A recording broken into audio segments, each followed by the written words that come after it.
Good morning, Becky. I see that you're online. Oh, I'm on. Thank you. Can you hear me? Michelle, can you hear me? Yeah, that is what I was planning to say. I am seeing, this is what the other topic is to suggest. Okay, Less is hard. sounds good. Becky, it's loud in here, and I'm not positive I can hear you or not. So we may need to play with the sound once the public quiets down. Can you say that again, Michelle? Hello?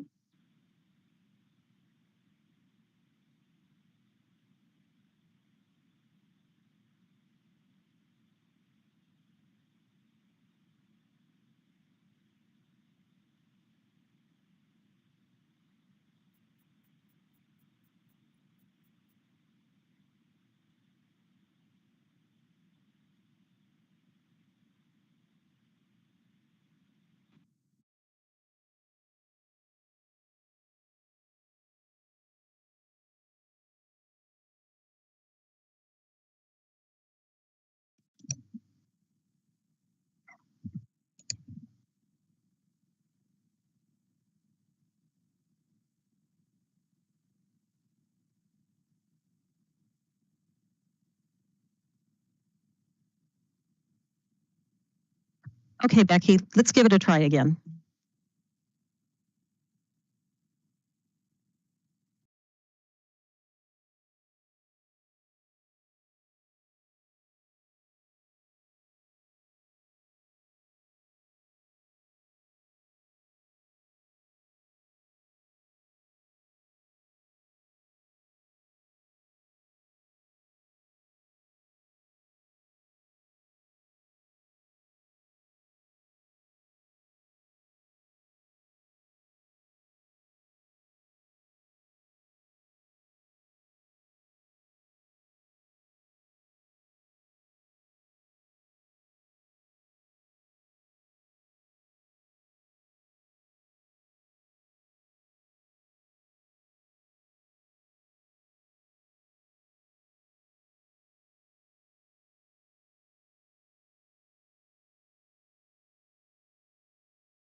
Need other glasses.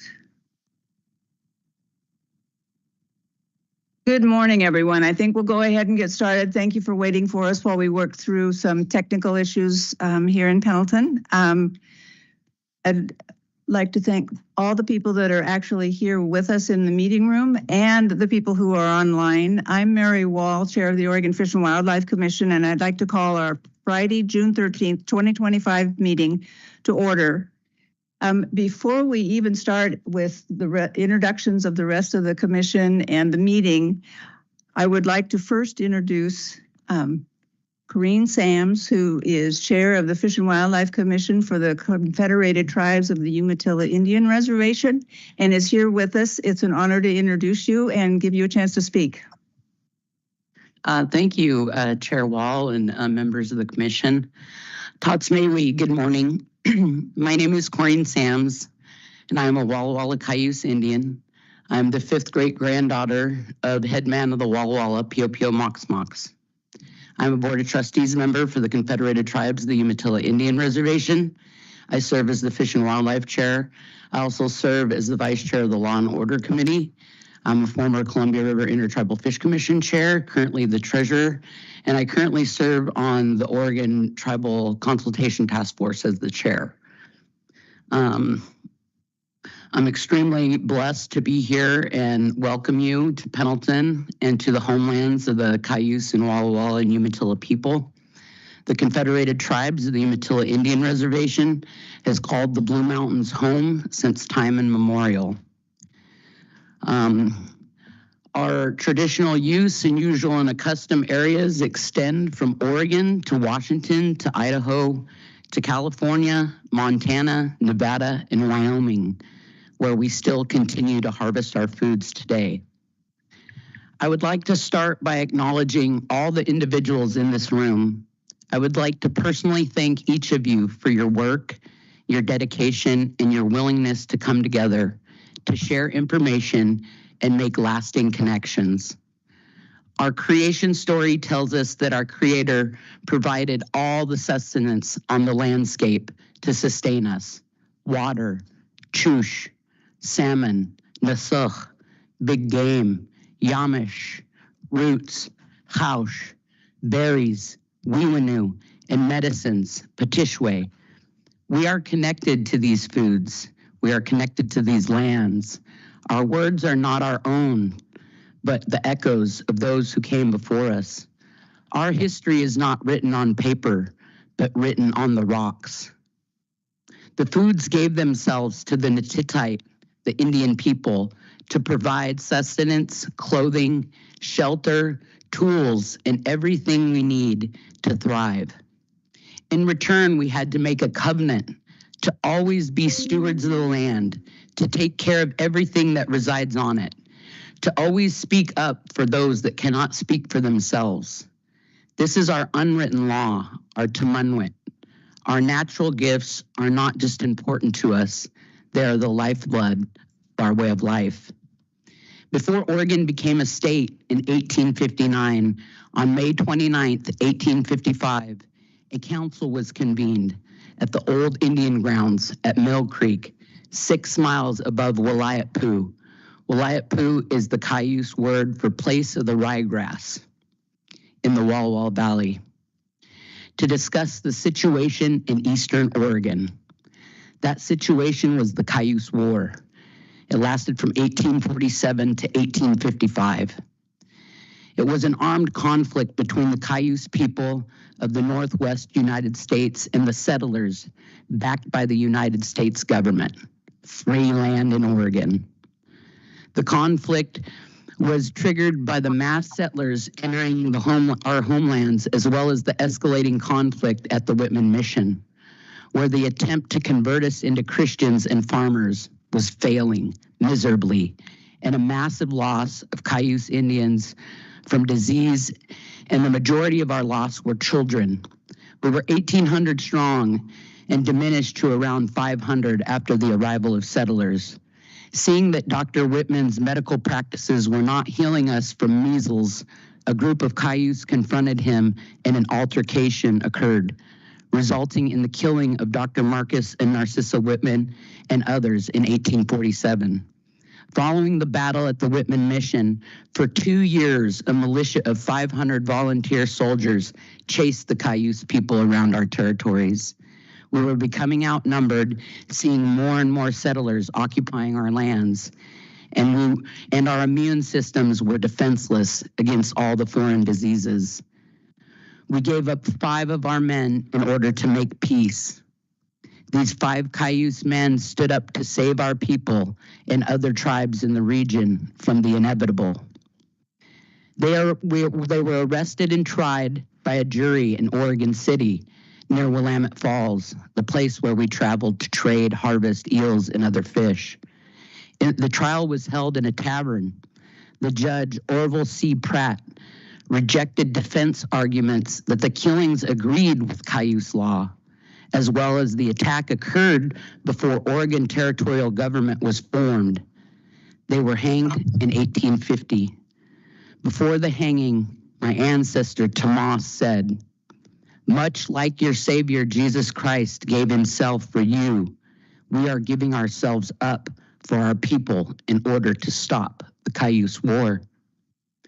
The location of their graves are still unknown. Our efforts to find our relatives and return them home is unwavering.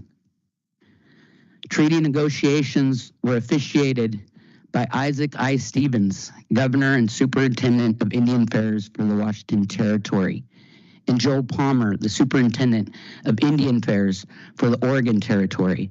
They met with chiefs, delegates, and headmen from the Nez Perce, Cayuse, Walla Walla, Yakimas, and Palouse, with representatives of other tribes present.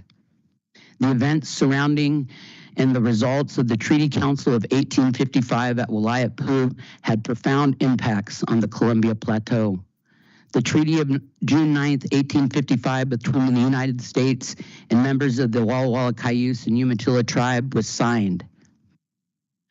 The Umatilla Indian Reservation, the Yakima Indian Reservation, and the Nez Perce Reservation were all created during these negotiations. Our treaty was later ratified by Congress in 1859. I'd like to read you a passage from Young Chief at the Treaty Council. The earth provided all the food the Cayuse, Umatilla, and Walla Walla peoples needed. Quote, "I wonder if the ground has anything to say. I wonder if the ground is listening to what is being said. I wonder if the ground would come alive and what is on it. Though I hear what the ground says is it is the Great Spirit that placed me here. The Great Spirit tells me to take care of the Indians, to feed them, all right. The Great Spirit appointed the roots to feed the Indians on. The water says the same thing. The Great Spirit directs me, feed the Indians well. The ground, water, and grass say, the Great Spirit have given us our names. We have these names and hold these names. The ground says the Great Spirit has placed me here to produce all that grows on me, trees and fruit. The same way the ground says it was from me man was made. The Great Spirit, in placing me on this earth, desired them to take good care of the ground and to do each other no harm." Young Chief, 1855 Treaty Council. In Article 1 of the Treaty of 1855, the Confederated Tribes of the Umatilla Indian Reservation reserved the exclusive right to fish in all usual and accustomed stations and to hunt, gather medicines such as roots and berries, and pasture livestock on all open and unclaimed lands.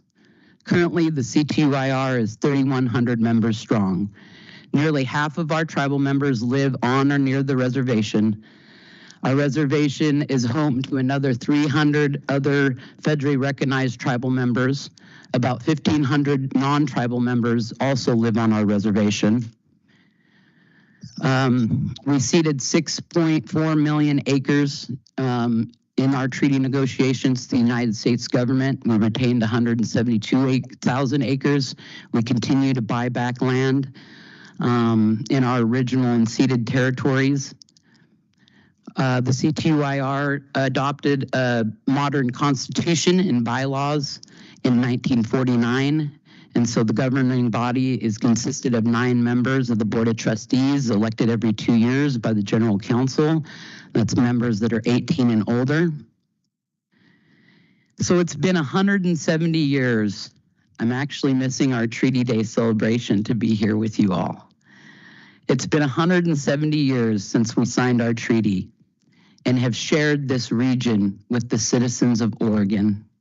We have continued to live up to our covenant. We have been certified federal natural resources co-managers for over 50 years. Our ability to pair our cultural, traditional, and ecological knowledge with Western science has given us sustainable and consistency in our efforts.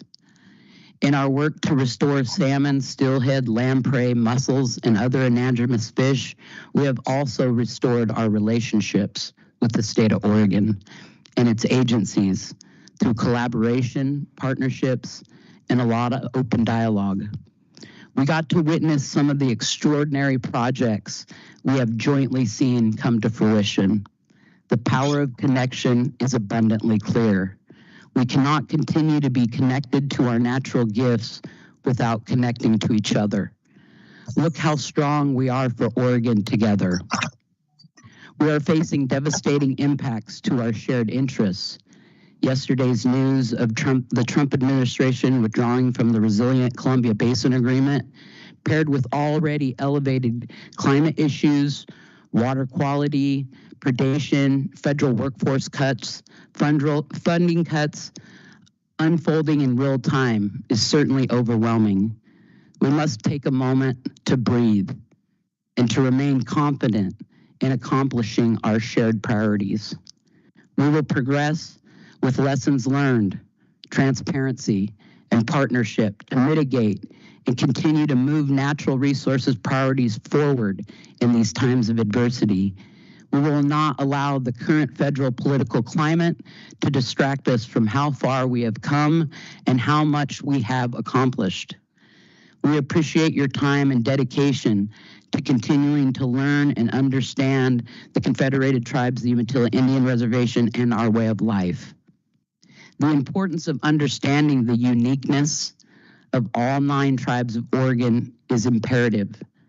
Each of the 9 tribes has fundamentally, politically different in each of their respected histories and sovereignty. It is unfortunate that all 9 tribes share in the injustice of colonialism, the dispossession of land, erasure, and omission, the result of unfair establishment of tribes in their very different retained rights and restoration acts. These are difficult conversations, but however, we must be mindful that when attempting to create tribal equity and right wrongs from the past, we are not inadvertently harming other tribes and infringing on their established rights in the process. The reserved rights, treaty rights of the Confederated Tribes, the Umatilla Indian Reservation, came with great sacrifice. Certainly, we are sympathetic to the inequities amongst the 9 tribes of Oregon and others throughout Indian country. I cannot renegotiate my ratified treaty with the United States. The full terms and responsibility of that treaty to provide infrastructure, among other things, was never met by the United States. Our hope is that you all have gained a better understanding as to why we protect, defend, and will leverage our treaty reserved rights with such force and persistence. The CTYR respects and honors our government-to-government relationship with the state of Oregon, and we are committed to continuing to strengthen our communication, cooperation, and consultation and partnership.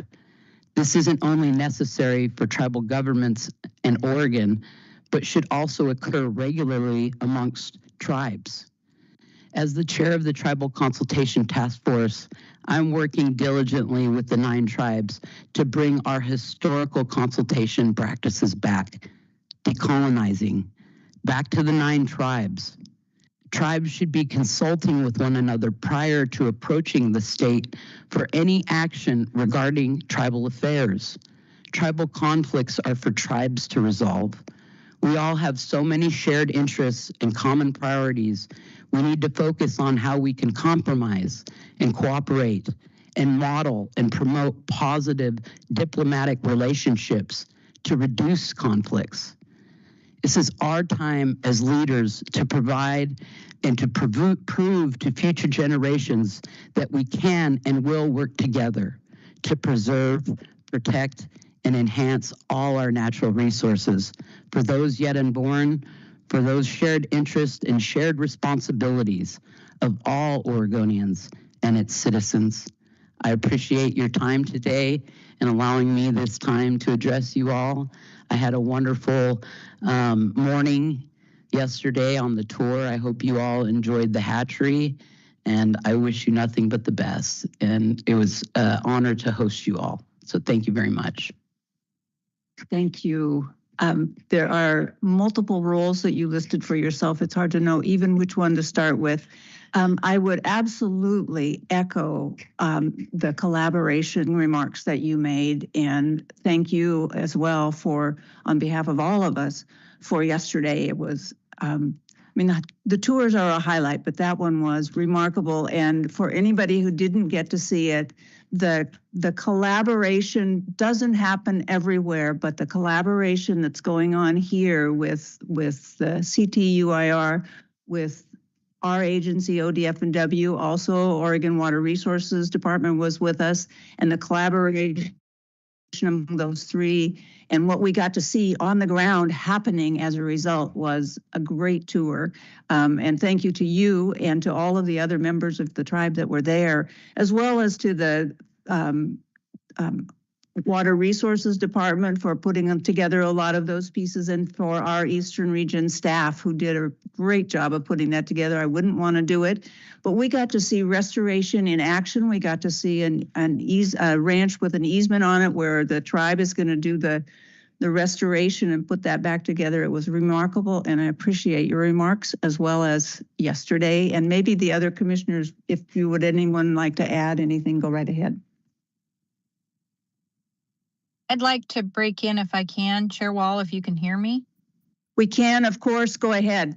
Okay, thank you. I would like to echo Chair Wall's strong comments and just say what an honor it is to be in the region of the Cayuse, Walla Walla, and Umatilla people, and how important the work is that is being done in this region.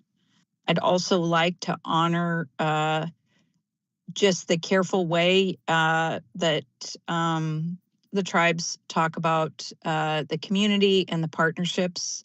I really honor that. And I'd also like to echo, I also would like to say that I very much appreciate a review of the history that is on record for this meeting. I think that's extremely important. And I would also like to say that I appreciate this comment. Tribes should consult with one another before coming to the state. I know we don't need to drag up that issue right now in this meeting, but I think there's a lot of wisdom in that. So thank you so much. The tour yesterday was brilliant, so exciting to see. So fun to be along. So that's my comments, and I'm going to mute out again. Thank you, Vice Chair, and we'll go to Commissioner Labhart. Okay, thank you. The word I would use for your presentation and what I observed yesterday is relationships, building, maintaining, enhancing, supporting, creating relationships. I observed that in your speech. I observed that with tribal members that were with us yesterday. I observed that with the agencies that were there, and you're able to get a lot done because of those building of those relationships and maintaining those relationships. So I know this commission feels very strongly about relationships with tribes and maintaining and building and continuing those relationships. And so I congratulate you on the very good work that you've done here with relationships, and may you continue to do building those in the future. Thank you, Commissioner DeFreeze.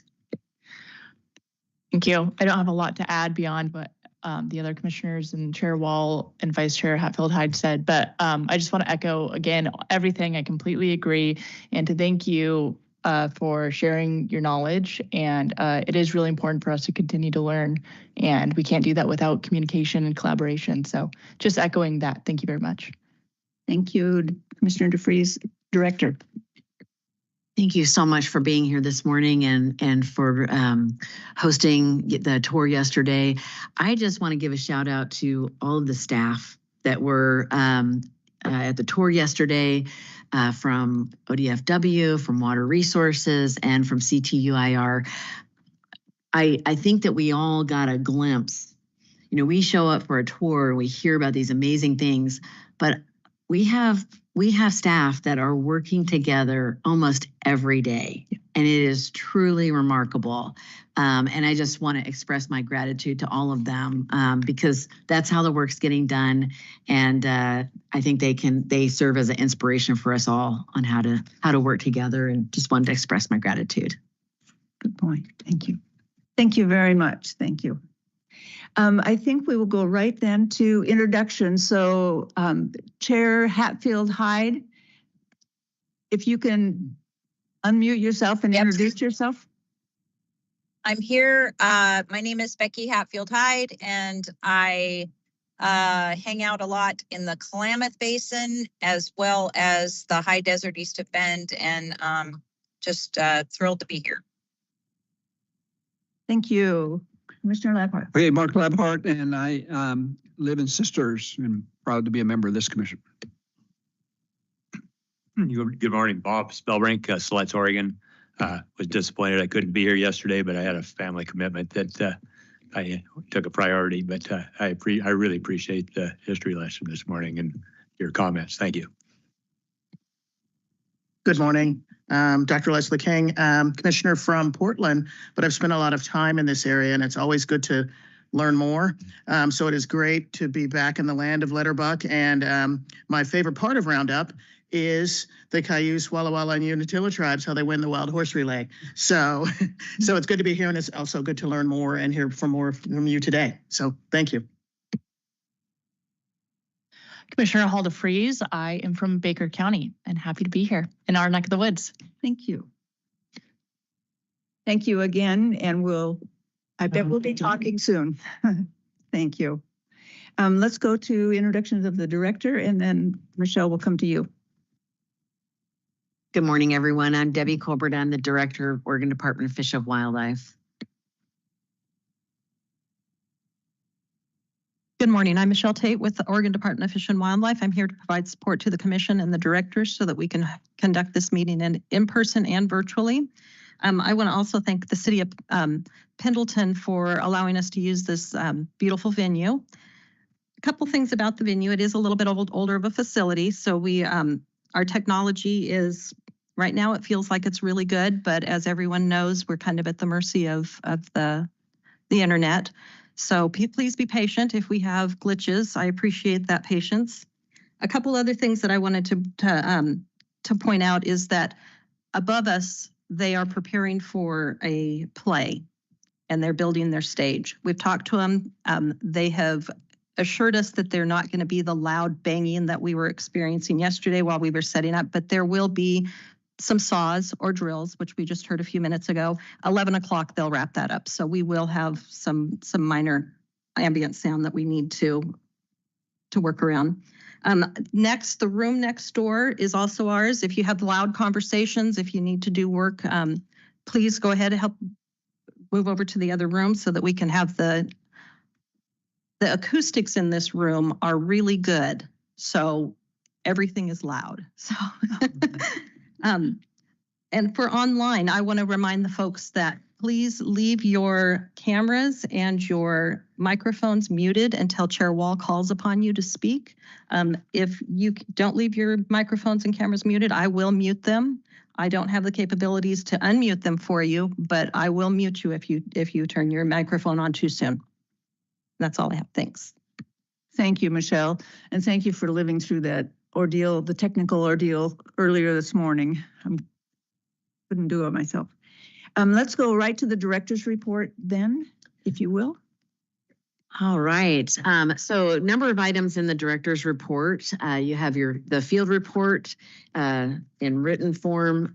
Again, I can't help myself. I have to just comment on all of the great stories in there and just encourage you and members of the public to check it out because it really represents a nice range of activities that are happening within the department across all different areas of our work. So hope you get a chance to check that out. Director, could I interrupt for just a Yeah. second? Did I miss No, you didn't Oh. miss anything. I just want to mention one of the things in the field report and appreciate the staff for arranging for a fishing day at the state penitentiary for the families so there could actually be visits and an assurance that or an attempt that next year it includes the women's penitentiary as well. It was a step beyond. So anyway, just wanted to mention it. Well, and thank you for saying that because our staff person that arranged all of that was just recently selected as an ambassador, citizen ambassador, public servant ambassador by the governor and spent some time with her at the mansion with other folks that were being recognized. So we're really excited about that. Okay, so with that, we can go to the expenditure report and we have Ken Lofink, our Chief Operating Officer. I'm sorry, Kim, while you're coming up, Commissioner King. Thank you, Chair Wall. It's just a question, actually, Director. Is the field reports, is it only in print? Because there's been back and forth. Sometimes it's print, sometimes I see it on the website, sometimes I don't. Is it available to the public? And Yes. okay, so Yes. is that changed or clear? Because It's I'm still a always bit available confused. to the public. It just often is one of our later posting Okay. items. Okay, So, but they do get posted. okay, and so where do they find it? Because and I've always struggled with this. They're personally. posted on the agenda. So just like all of the other exhibits. Okay, so it's not in print only, because I think it still has that text that it's in print only. It says in written form only, in the Right. sense that what that's referring to is that we don't actually do a presentation for you. Okay. Oh. It's a report. a Okay, written thank report. Yeah. All right. That's a really good question. Thank you. Thank you. Back on.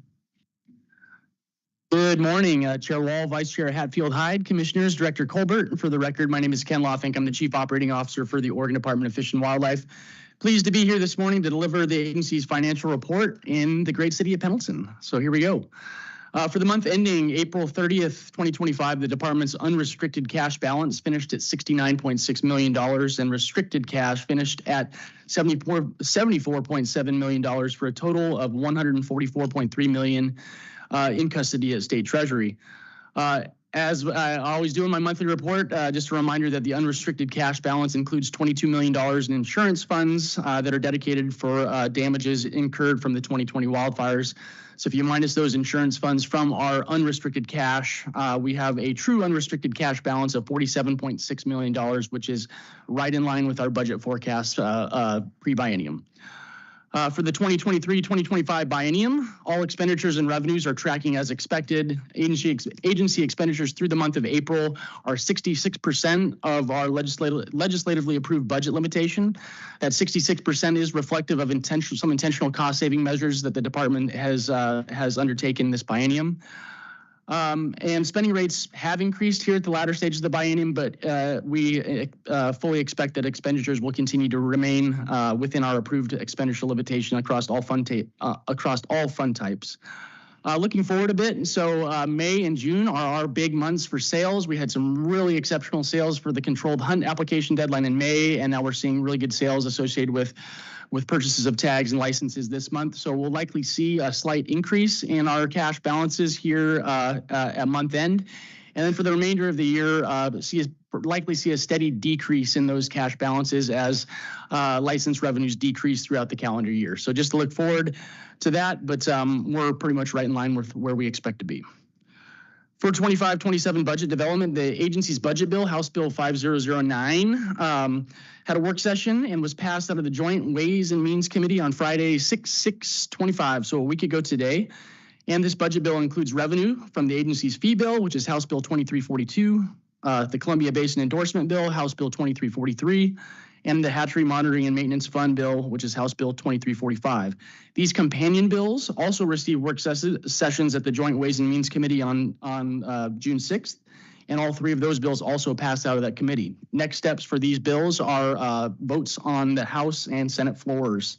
And update for you, as of yesterday, our House Bill 2342, our fee bill, did pass the House floor. And then today at 12:30, I believe, our budget bill, House Bill 5009, is scheduled for a floor vote on the House floor. So we're starting to see those move. And the other two bills I mentioned haven't been scheduled yet, but we expect to see those scheduled for floor votes very soon. So almost there.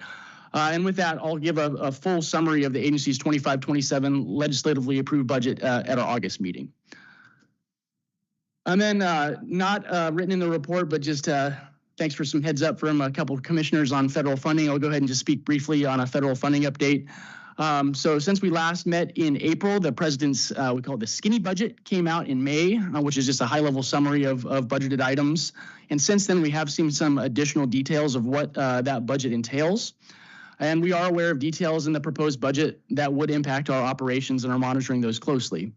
Important to note, though, that nothing is final yet. The federal budget still needs to be approved by Congress, and a lot can change between now and then. But as such, we are working closely with our governor's office, stakeholders, and Congress to garner support for federal programs and funding.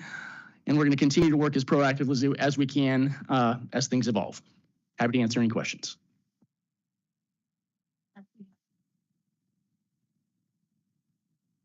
Yeah, just quickly, Ken. So I'm very familiar with how state budgets work, and I know that there's a heck of a lot of work that goes on behind the scenes in preparing the state budget, addressing the LFO questions, working with legislators, and all those kind of things. I'm just really pleased with where we are with our budget right now. Hopefully it'll pass, but what looks like it's coming up before the vote is looking really good. I mean, it could have been a really tough year. So I think that deserves a lot of credit for our director, the staff, those of you behind the scenes that have worked with building those relationships with legislators and our constituents to build a budget that we have. So fingers crossed. We aren't there yet, but we've got a ways to go. And but I just want to compliment you. I'll compliment you in August too, when it's approved, hopefully. Thank you, Commissioner. Thank you, Chair Wall. And I extend congratulations for all your hard work, Ken. I know you've got a much deserved vacation coming up. And, you know, to echo what Chair Sams has said, like, we all need to breathe, because we just got like some mega news about the Columbia, which I know Tucker's going to just come and talk about. There's also some mega news that is going to come out of what I call the big not beautiful bill on the federal budget. And I've said it before, I will continue to say it. What comes down to this state from the Medicaid cuts are going to knock our budget, you know what, over tea kettle. So, like, you know, we really need to, again, breathe, take those mental health breaks and vacation.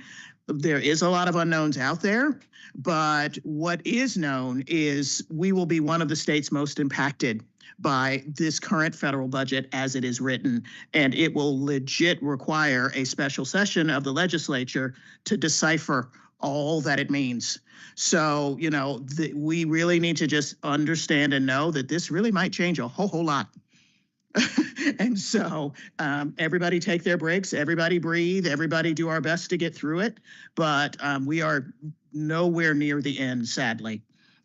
So I congratulate you on taking some time and taking vacation. I hope you have a great time with your family. And I look forward to what comes through the rest of the summer and fall. Thank you. Ken, I would just like to add one thing, and that is to you and to the director and to the staff that have spent so many hours and days on this budget. One of the comments that came out of the last committee hearing before it went to the floor, State Representative Mark Owens from Crane called out to all the other committee members, this agency did a good job in this budget presentation, in this budget throughout this session. And he was very complimentary about how we put it together, how it was presented, how we acted, the whole thing. It was a remarkable statement and not often made in those kind of committees. So it was a moment. Thank you. Thank you. Well, thank you for those nice remarks, commissioners. And I would just say that I feel like we've got a good thing going. I mean, the way that we bring our budget to the commission and the very public process that you use to kind of get feedback, and we make adjustments. And so by the time we get to the legislative, session on something like a fee bill or our budget, our stakeholders know a lot about why we're proposing what we do. And so I guess I think we should all pat ourselves on the back for I think running a good process. And I think the relationships with our stakeholders are so valuable when you are asking to do something like a fee adjustment. And so a lot of gratitude to all of them for showing up for the agency and talking about the value of what we provide and why it's important for the state. So anyway, great job. Thank you, Ken. Thank you. Okay, so next up, we have a legislative update. And since we're not letting Sean leave Salem these days, he is going to be joining you remotely. I see him on there. Sean, can you hear us? I can. Thanks, Director. Presume you can hear me okay. We're not hearing him very well. But now.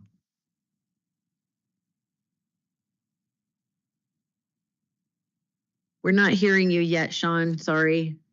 Is this any better?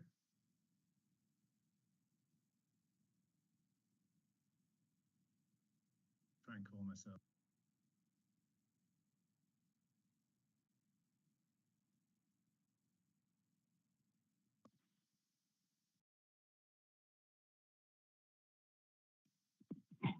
Can you hear me on this?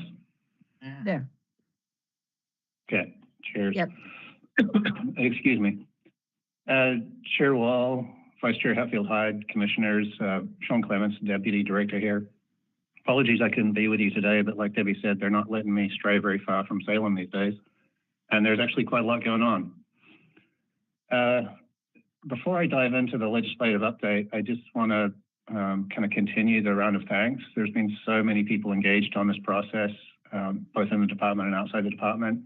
And I really need to give thanks to Myrna here in the director's office, who had to screen all 4,000 bills to figure out which ones apply to the agency.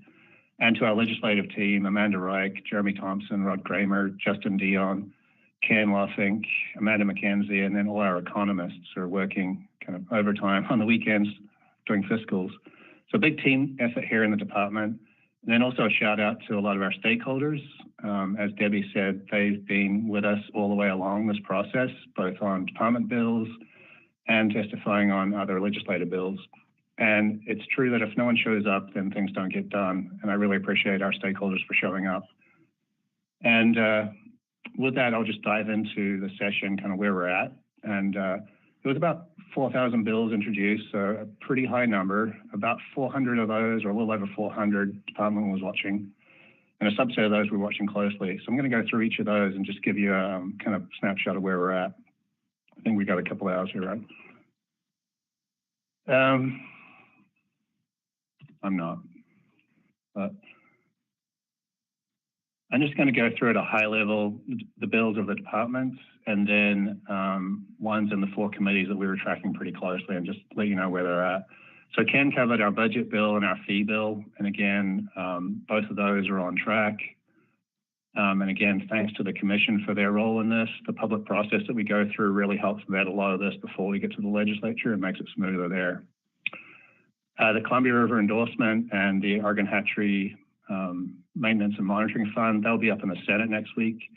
They don't have to go back to the House floor, we've learned, because they already went there in the regular part of the session.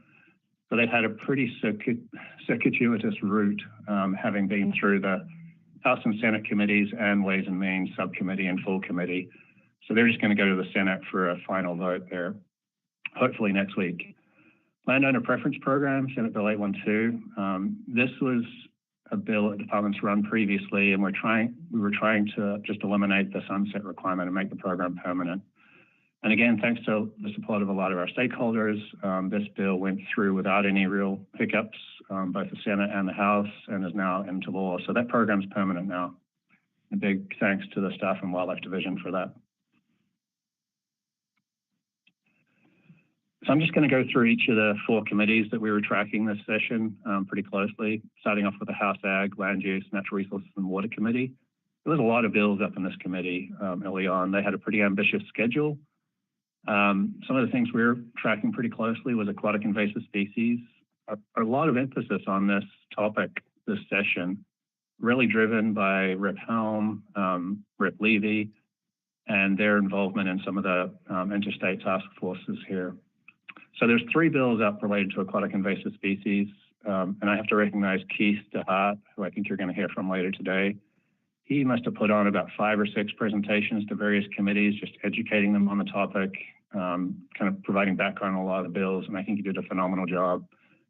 There was one bill that would have 2170 that has passed that allowed the department to authorize partners to operate check stations. So there's instances, for example, where partners are running reservoirs and they want to be able to operate check stations for people coming into those reservoirs. This would allow that.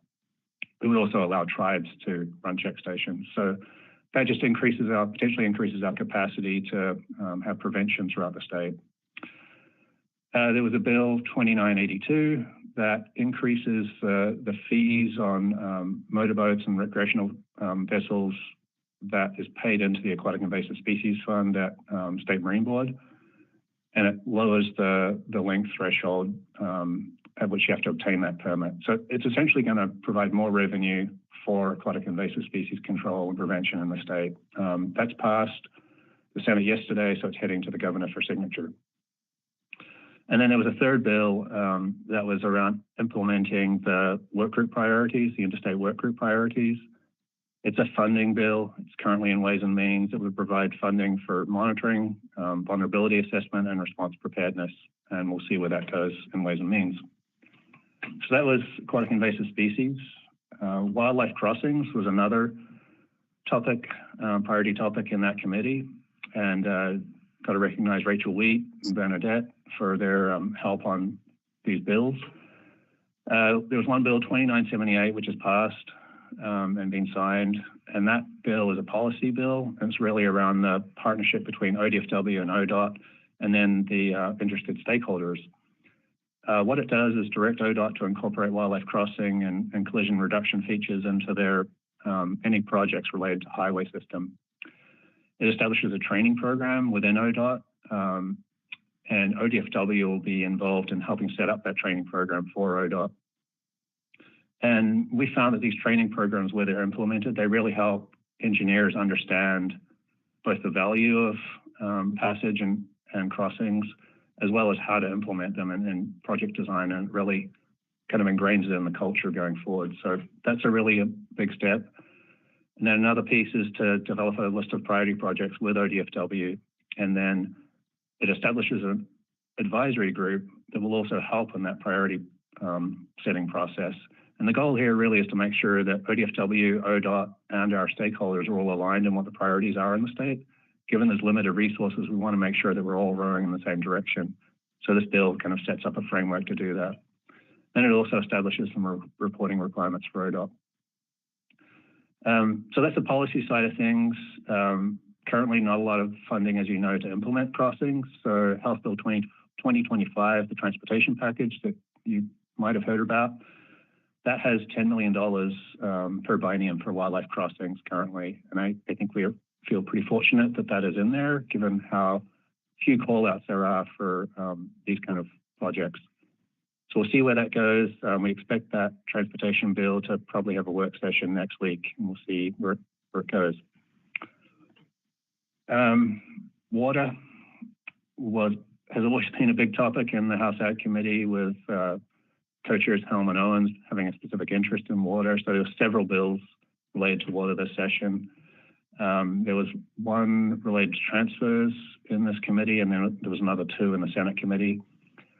I'll just give you kind of an overview of all 3. One was run by the Water Coalition, and that the concept there was to deny transfers if there was any diminishment in flow. There was another that was run by the nurseries, and that would have prohibited consideration of public interest in the review by WRD. And then the governor's office, 1153, Senate Bill 1153, has kind of a middle ground bill, which is still being negotiated. It's in rules at the moment, and I think it actually passed out of rules. So we're just waiting to see where that goes, but that's being negotiated kind of as the middle ground between those two bills. Then there was a bill that exempts use of well water for small commercial gardens less than half an acre. That's 3372. That was signed by the governor, so that's in effect. It essentially extends some of the exemptions that are available for non-commercial use to commercial use. There was a couple of bills related to, or one bill related to contested cases. The intent there is to try and streamline the contested case process and make that a little bit more efficient. That's currently moving forward. Water right application process improvements. This one was really focused on WRD, but it will impact the department because it'll impact the number of water right applications that come to us for comment. That one's moving through as well. There was a couple of bills related to water reuse and aquifer recharge, just a general focus by the committee on using more efficiently what water we have. So the recharge one is moving forward. I don't think the reuse one is moving forward at this point. And then there was a water data portal funding and program kind of reshape. That's just a program that's been run out of DEQ for the time being, and it's meant to kind of coordinate all data collection through a portal for easy access from the public. That's currently sitting in Ways and Means with a pretty hefty fiscal. There was a bill related to urban fishing.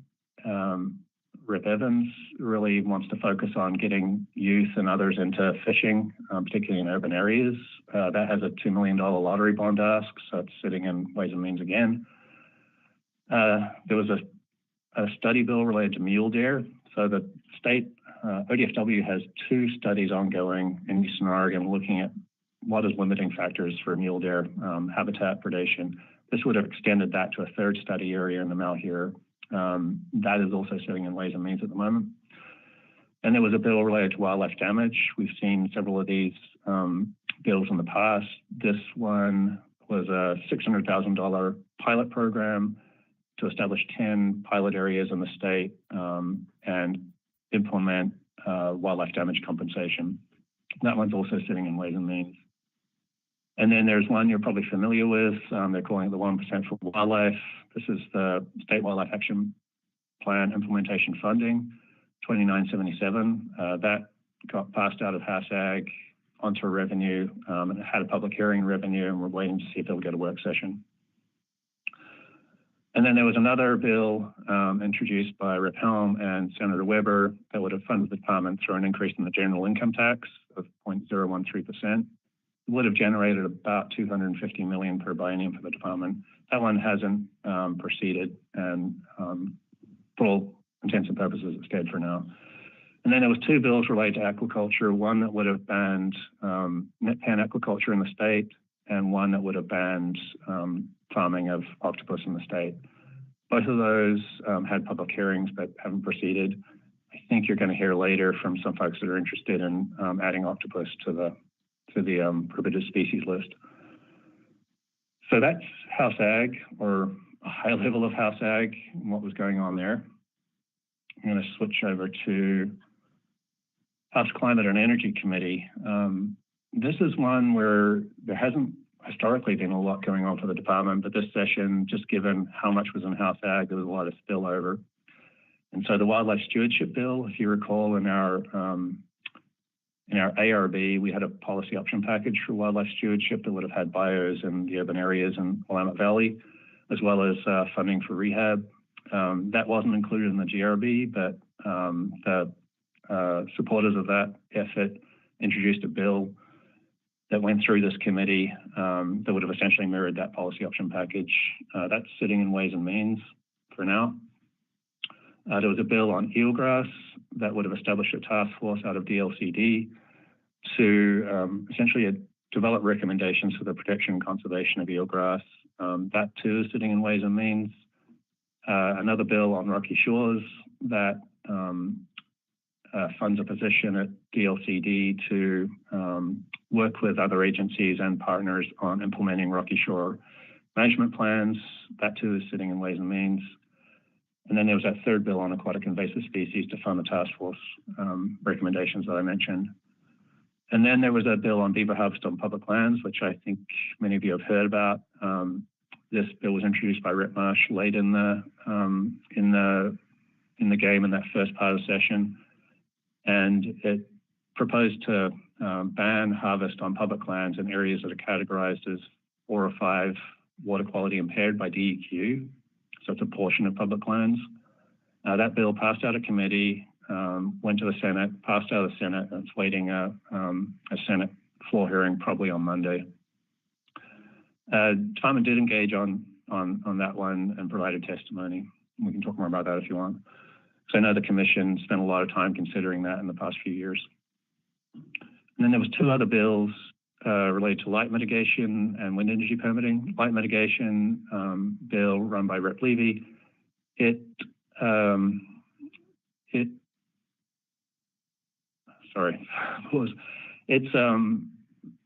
on each of these turbines, they have lights that are meant to kind of warn aircraft of their presence, and those can have impacts on wildlife. So this just says that if you're putting in turbines, you have to install light mitigation technology, unless it's going to be a hazard defined by FAA. So it should result in less light pollution. And then in wind energy permitting jurisdiction, it just increases the threshold from 50 to 100 megawatts for county reviews. So counties can now would now be eligible to review more of those wind projects than previously. So that's House Climate, Energy, and Environment. And then Senate Natural Resources. This one was also pretty busy this year. I'll start off with the wolf depredation compensation. This is a bill by Senator Nash, Representative Levy. It's been run before, and it sought to change the policy around wolf compensation. And a couple of things it's done. So it's passed, signed into law. Just get my notes here. So what it does is make eligible for compensation anything that's probable or confirmed wolf depredation. It removed the allowance to be compensated for missing livestock, which has always been problematic in terms of how you prove something is missing related to wolves. It establishes a cap of $25,000 per animal, and establishes a multiplier of 5 times for a cow, calf, or yearling, sheep or goat, 3 times for adult cows, and then fair market for a horse, working dog, or other animal. And the multipliers are intended to compensate for a couple of things. One being the indirect impacts that wolves can have through stress on condition, and the other being that you don't always find animals that have been depredated by wolves. So the multipliers are intended to compensate for that, and the different levels are set based on those kind of impacts. So that one's passed out. There's funding bills associated with that. Senate Bill 985 that's in Ways and Means that would fund a $2 million compensation program. Absent additional funding, the level that's in ODA's budget is about $200,000, so not a whole lot. There was another bill related to cougar harvest management, and the orange just means that these bills are not progressing any further.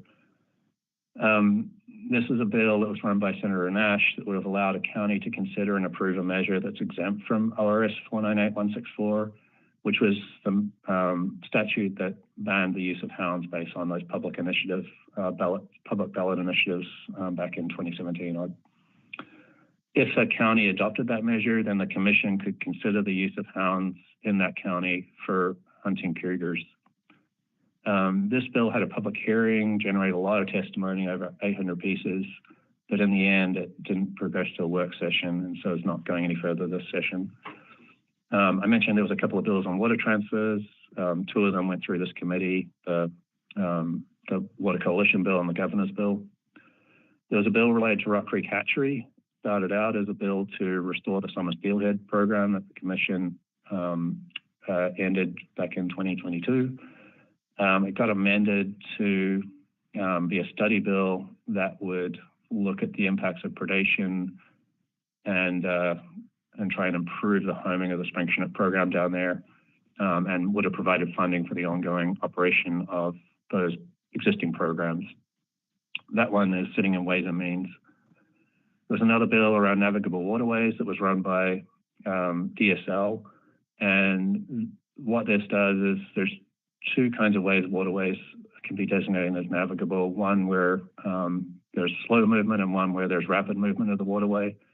And there was a situation where if the waterway is moving slowly away from its original channel, the navigable designation applies to where the channel used to be, not where it is now. And so that's problematic, obviously, where you have landowners that are now farming in those what's designated as navigable waterway, even though the water isn't there anymore. This fixes that, and it's passed out of House and Senate and should be into law soon. And a lot of thanks to our partners for working on that. And for us, it's really related to access to waterways. And then there was a bill that's been run a few times before by Senator Brock Smith on salmon credit. This is essentially looking to provide credits to land owners for taking actions that benefit salmon habitat. And so kind of potentially moving the impacts out of basin. How do you explain this? You can have impacts on habitat in one basin and mitigate for them in another basin. So it's a little different from the way the mitigation programs are set up currently. That one's been run a few times and didn't progress this time. I expect it will be back in the short session. And then there was another bill by Senator Brock Smith that would direct the department to establish a beaver relocation program that allows for the movement of beavers from the west side of the state to the central or east side. That one didn't progress. So last committee, Senate Energy and Environment. This is one, again, we typically haven't engaged a lot on, but because of some of the spillover and some of the members on that committee, there was a couple of bills up that related to us. One being a bill that started off as predator control for predators of salmon steelhead in the southwest part of the state. And it got amended to be a bill that was focused on early detection and management of smallmouth bass. That bill has a $2 million fiscal, so it's sitting in Ways and Means. And I expect we'll see more of that in the future, just given some of the issues we're seeing with smallmouth bass. And then there was a second bill related to incubation boxes that was amended several times and has passed and been signed into law. And that directs the department to encourage STEP programs in the Coos County area to engage in incubation box programs for fall Chinook for the purposes of research, and establishes a cap of 500,000 eggs per year. So we'll be implementing that going forward, I think, starting next year. I can't remember, had an emergency clause. So at a high level, that's some of the major bills we've been engaging on. There's a whole host of labor bills, rules bills, and additional policy bills related to natural resources that we also tracked and engaged on at some level. So happy to take any questions. I know there's a lot in there.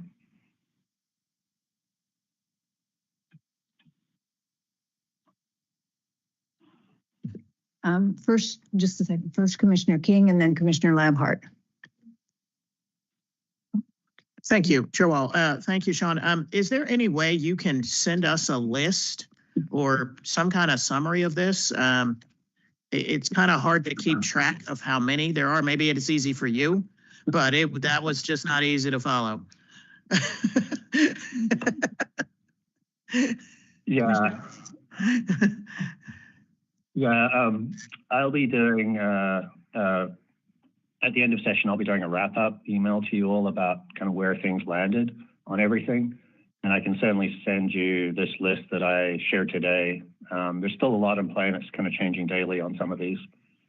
But yeah, we can follow up. Thank you. Yeah, similar, but I'd like to thank you, Sean, for all your work and working with the constituents and the legislators behind the scenes on these bills and getting something that meets our mission statement of what we do. And so I want to thank you personally. An example that I think shows the work that you've done and the staff has done is the fee bill. Anytime you raise fees on the public, and it's been probably a decade since we raised our fees on fishing and hunting licenses, and that's a pretty hard push sometimes. And when that went through the legislative session, there was nobody that testified against it. So that says a lot about your work and the staff's work behind the scenes to build that support, I guess is the word I would use, for the fee bill with our constituents. And they saw the need of it, and then the legislature saw the need, and it was easy for them to approve it because of that work you've done behind the scenes. So thank you. I would hope, at the end, I'm sure you're going to do this, but the bills that passed, the bills that didn't pass that affect Fish and Wildlife, send those out to us when the legislature closes, so we can see what went well and what didn't pass. So thank you. Thank you, Commissioners. Thanks, Commissioner. John, I have one other question I wanted to ask, and I would certainly echo the thanks for your work in this legislative session. It's easier to watch as a result of all the work you've done than it would otherwise be. So thank you very much. I want to just mention on the 1% for wildlife for the TLT fee bill. I was glad to hear that it's still alive. I know that one has been a long one. But given how critical it is for habitat and to support the work that this agency has done with the State Wildlife Action Plan, it's great to hear that it's at least still in discussion. So thank you. Anything else? Then Becky. Oh, go ahead, Vice Chair Hatfield-Hyde. Hi. First of all, Sean, thank you so much for what has been, I'm sure, just a ton of work, and will continue to be for a bit here till this all wraps up. I also want to echo my thanks for the work and the pre-work of the department and Director Colbert and everyone on the fee bill. I certainly appreciate that. I do actually have sort of a question comment. It's probably more of a statement than a question, but it's sort of a question as well. I understand as commissioners that we are absolutely forbidden from lobbying the legislature in any way on any of this, on any of things that are related to the department. But I have to say that I had, I feel a lot of disappointment around the beaver bill, not because I'm not a huge advocate of beavers. I was meeting just 2 days ago with Anna Branch, who are experts in helping design floodplain reconnection in a way that can attract beavers if they want to be attracted to build dams and do wonderful work. This department spent a couple $100,000 and our commission spent hours and hours and hours in a truly collaborative effort to kind of get to the bottom of what creates true health for recolonizing beavers and dealing with beaver conflict. My concern is that we kind of are regressing to this concept that somehow we may wave a magic wand and beaver are going to do what we want them to do. So I don't know, Sean, I'm just making a statement here. I know there's nothing that we can do about it, but I guess my question would be, when these things veer into actual wildlife policy, how does the how is the department allowed in the legislative process to be able to show up and, bring wildlife policy concepts to the legislature? Vice Is this Chair. just a tricky ground? Should I just mute because I can't talk about any of this? No, I think Vice Chair Hatfield Hyde, this is Debbie, and I think you're raising a great point. I think historically we have seen legislature, dabble in different aspects of who sets fish and wildlife policy, and just first to your question about kind of what role does the department have, this, like, we have to stay neutral on bills. We try to show up and give a lot of information. So, our role on the Beaver bill was really trying to tell the story of the Beaver Action Plan, about the extensive work that had gone through it to get to that point, the actual harvest that's happening. We provided extensive testimony and information about that. What's interesting, Vice Chair Hatfield Hyde, is that I just was at WAFWA, the Western Association of State Fish and Wildlife Agencies, a week and a half ago.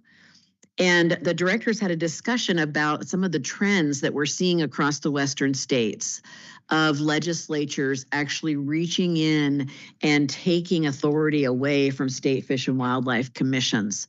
So I think it is.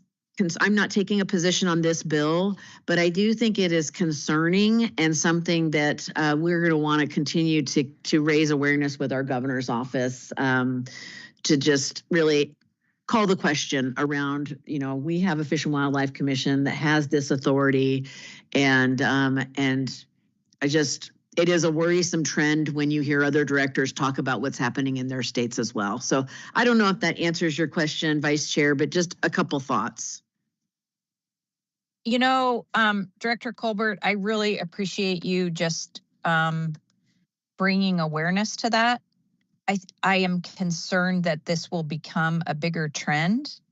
And as it relates to our beaver working groups, we specifically created very diverse working groups that included people far on the left and far on the right, and experts around beavers and habitat.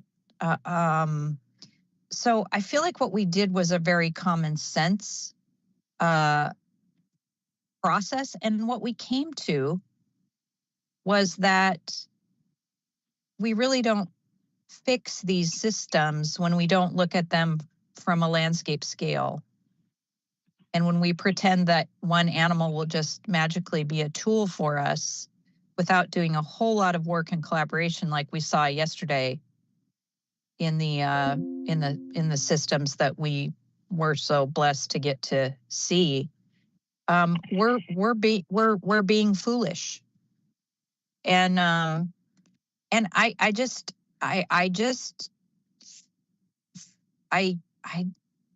glad to hear that you guys were able to weigh in on the extensive work that was done by this department to do something that brought Oregonians together and actually has half a chance of actually improving habitat for beavers in Oregon in a real and pragmatic way. And it was a pain in the ass, frankly, that whole process, and extremely expensive for our department. So I thank you. I don't know what we do about this, but I hope that the state of Oregon will respect this agency as the experts in Oregon on wildlife policy, and respect the fact that this commission hopefully is carefully selected by the appointment of the governor and the confirmation of the full Senate to be a commission to take care of wildlife policy issues for the state of Oregon. So anyway, I'm done. with my like lecture statement, whatever. But I thank you. And Sean, thank you for, geez Louise, thanks for all that work. Oh my gosh. You do look like, I'm seeing you on camera. You do look like you're aging. Sorry, Sean. Okay, we're cutting her off now. Okay, I'm being cut off. All right, mute me, Michelle, mute me. Thank you, Vice Chair Hatfield Hyde, and we'll go back to the director unless there's anything else you wanted to add, Sean. Oh, I'm sorry, we have one more commissioner. Go ahead. Thank you, Chair Wall. No, I just wanted to kind of, after what Commissioner Hatfield Hyde said, just second that response to it. Is a little bit disappointing, the amount of work that we put into all the beaver work anyway we did with as a commission to then have it you know, the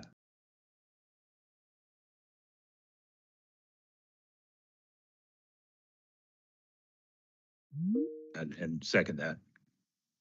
So I wasn't, this is Mark, I wasn't going to say anything either, but I'm going to, just so we have a kind of a sense of the commission, I'm in total agreement with my fellow commissioners here that we went to an extensive process with the Beaver Working Group, the Administrative Procedures Act petition that came before us. And I think we had one other time when the group came before us and wanted us to modify beavers. And we listened carefully. We talked to the experts. We developed a beaver action plan. We hired beaver biologists. We have the private forest accord where we've got biologists out working with beavers. And we're implementing that, in my opinion, in a very good way with new biologists across the state that are restoring beavers, but where they're causing problems, being able to allow them to be removed from there. And I thought we were in a really good place. And so it was disappointing to me that some people felt they need to go to the legislature and go beyond what the commission had done the good work on. So it was frustrating to me too. Thank you. I think we'll, unless there's anything else, Sean, we'll go back to the director's report. No, I'm good, thanks. Apologies, apparently you couldn't see the wonderful presentation, so. Okay, you know, sorry about that, Sean. We were sitting wondering if you thought you had slides showing, but so I think that explains a little bit of what just happened there, y'all. So we will get those slides posted into you as well as the list of what he just shared. So thank you for all of your work, Sean. We are in the home stretch. Lots of stuff still can happen in the next couple of weeks. And then Sean is also going to go on vacation. So thank you, Sean. Okay, so next up under the director's report, we have the climate and ocean change policy report. And we have a guest, Dr. Eric Beaver from the U.S. Geological Survey. And I think, Sarah, were you going to kick this off? So Sarah Reif, our acting deputy director, will kick us off. Yes, thank you. Good morning. And I just wanted to make sure that Dr. Beaver was online and able to turn his, yes, speaking of beavers, able to turn his camera on and check your sound. Can you hear me? Can hear you. Can't see you yet. I really, it's showing up. Okay, great. Okay, great. And then we can bring the slides back up. That would be great. Thank you. So good morning, Chair Wall, Vice Chair Hatfield Hyde. Although I hope you're not going to tell me I look like I'm aging too. And Commissioners, Director Colbert, good morning. I'm Sarah Reif. I'm the Acting Deputy Director for Fish and Wildlife Programs while Sean does all that heavy lifting. Normally, I'm your Habitat Division Administrator. For your Climate and Ocean Change Policy Report this month, we're very pleased to have with us today Dr. Eric Beaver, whom we invited to present to you a concept that is resonating with a lot of wildlife and land managers, both nationally and internationally, who are grappling with some of the same stuff that we are, climate-driven changes to the landscape and to the populations they're responsible for managing. Dr. Beaver is a research ecologist with the U.S. Geological Survey Northern Rocky Mountain Science Center in Bozeman, and he's an affiliate professor at Montana State University in the Department of Ecology. He's a co-author on many of the papers and examples he will be discussing in his presentation today, and we're so grateful for his generosity and partnership in taking the time to prepare this presentation for you today and to be here with us this morning. The concept you're going to hear about is the RAD framework, and while it is RAD in the figurative sense, it's actually an acronym that stands for Resist, Accept, Direct. It's a mental model or a way of thinking about your options when you're tackling climate-driven change in an ecosystem or in a species distribution or behavioral response. And as commissioners and as the department, we're facing many climate adaptation-related decisions in our future. And as the Climate and Ocean Change Policy Report contemplates where and how we should prioritize and focus our conservation work in changing conditions into the future, this RAD framework may just be helpful to us as a way of thinking about our choices. And with that, Dr. Beaver, thank you so much for being here. I will pass the mic to you, sir, and I think I'm advancing your slides for you, so just please let me know when you're ready to move to each slide. Hey, excellent. Well, it's a great pleasure to meet you, Chair Wall, Vice Chair Hatfield-Hyde, and other commission members. Really an honor and a privilege to be with you, albeit remotely, given uncertainties and federal travel restrictions right now. I first visited Oregon before I was 10 years old, and I lived in Western Oregon for over half a decade and met and married my wife in Oregon. And I've worked in wildlife research in Oregon at different parts of the state for over 3 decades. So as was just mentioned, this Resist, Accept, Direct framework, I just wanted to share that with you as kind of a way of thinking about or a lens for evaluating kind of trajectories or ways to respond to these profound ecosystem transformations that are occurring. Yep. So as these illustrations show, across a different types of ecosystems, habitats, and through different kinds of processes, there's these profound ecosystem transformations, which I'll define for you in the lower right in a second, that are happening with increasing frequency, increasing magnitude of change, and across increasing portions of the landscape, everything from losses of glaciers to expansions of conifers to coral bleaching events to changes in arid lands, among others. So ecosystem transformations, in several of these papers, we define this as the emergence of a self-organizing, self-sustaining social or social ecological system that deviates, sometimes irreversibly, from prior ecosystem composition, structure, and function. So whereas this RAD framework was designed initially for addressing those ecosystem transformations, it's pretty exciting and I think revolutionary that you all are using that lens to think about wildlife species amidst their habitats as well. Ready? Yep. I'm not seeing, can you change? Thanks. So I just wanted to note in the lower left, this is a framework that Reed Knott, when he was living in Oregon, recommended for monitoring biological diversity on landscapes of the Pacific Northwest. And those pieces, structure, composition, and function, constitute 3 kind of complementary axes of biological diversity that exists at several spatial and different levels of biological organization that are nested within the higher levels. The upper left is a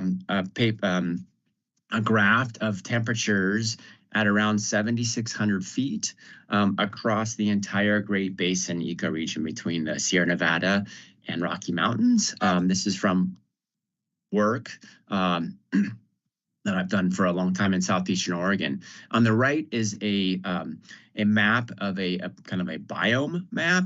This is just to illustrate that combinations of annual precipitation and temperature or other factors that relate to those can be used to map out the range of conditions in which various biomes or habitat types at kind of writ large exist across the world. And what's interesting is that if a site across the Earth's surface exists at the kind of the edge of a biome type, as average annual temperatures change, for example, that site moves into a different biome. And so even though there may be kind of a lag in a change there, that it makes it very, very difficult if there is for example, a stand replacing fire, a dramatic disturbance event. It's very hard to return that site to a boreal forest when such a disturbance event happens. So it's maybe impossible, or it becomes very exponentially more difficult in terms of energy cost and time to prevent it from going into a temperate seasonal forest. Advance, please.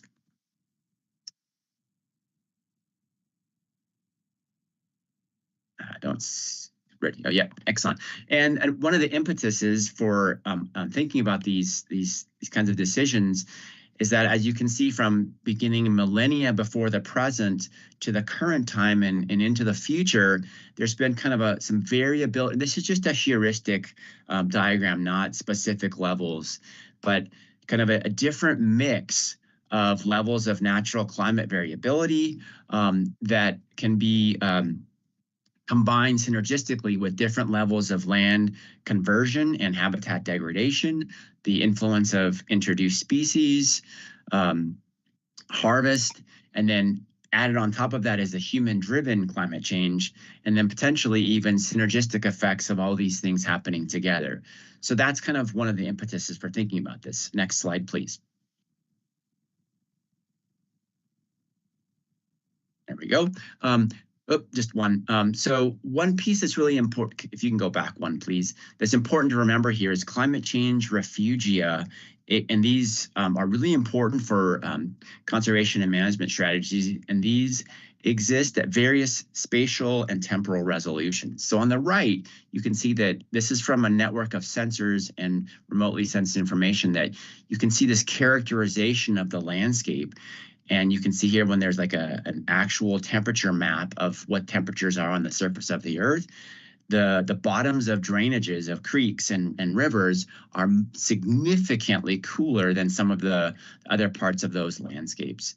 And this also, this is a more of a heuristic diagram here. So things like north-facing slopes, proximity to cold groundwater, or large water bodies like the Columbia River, or the Deschutes River, or the Rogue River, other parts of the state, pretty important in terms of local microrefugia. Things like PNW style forests with extensive forest cover and sometimes multiple layers of canopy can also constitute refugia. And a picture that we have from the Pacific, from the Columbia River Gorge.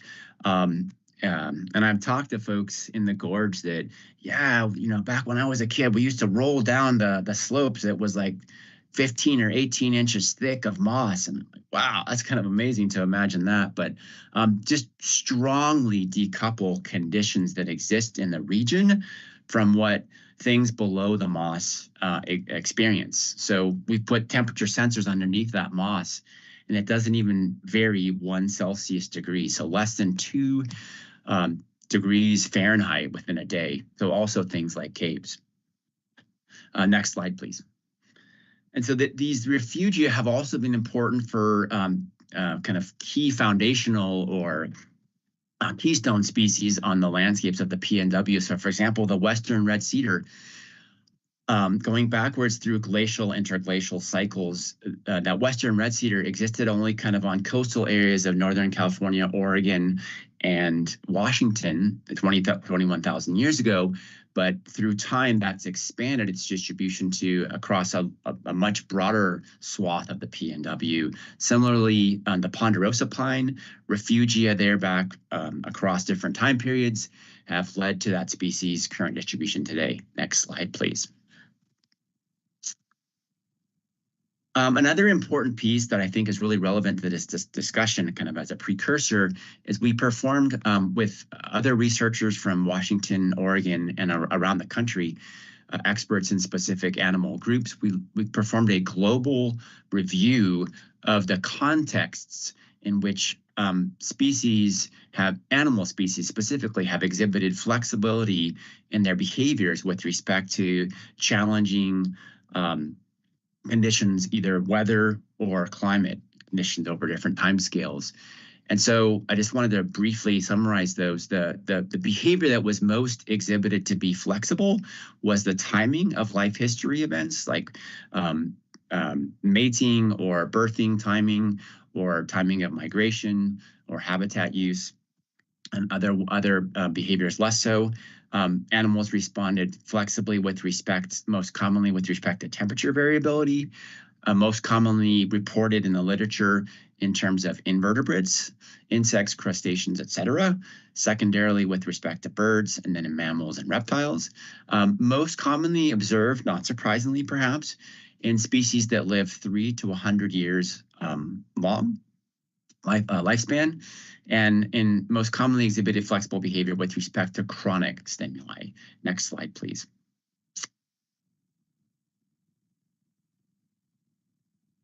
So I just wanted to provide an example here of some salmonids from Central Oregon. I believe this was in the John Day River. And these isopleths, or these mapping of different temperatures in the stream, was provided by using forward-looking infrared. And this is just a great example of how behavior can have profound implications for physiological stress and ultimately for fitness of wild fish and wildlife species. So this dominant species here, dominant individual, is taking up the sole location next to this infusion of cold water groundwater input at this portion of the stream, forcing all the rest of these other poor lads and lasses to be experiencing much warmer temperatures and therefore much greater physiological stress, 11 Celsius degrees different, even like 2 or 3 meters away, which is dramatic. Next slide, please.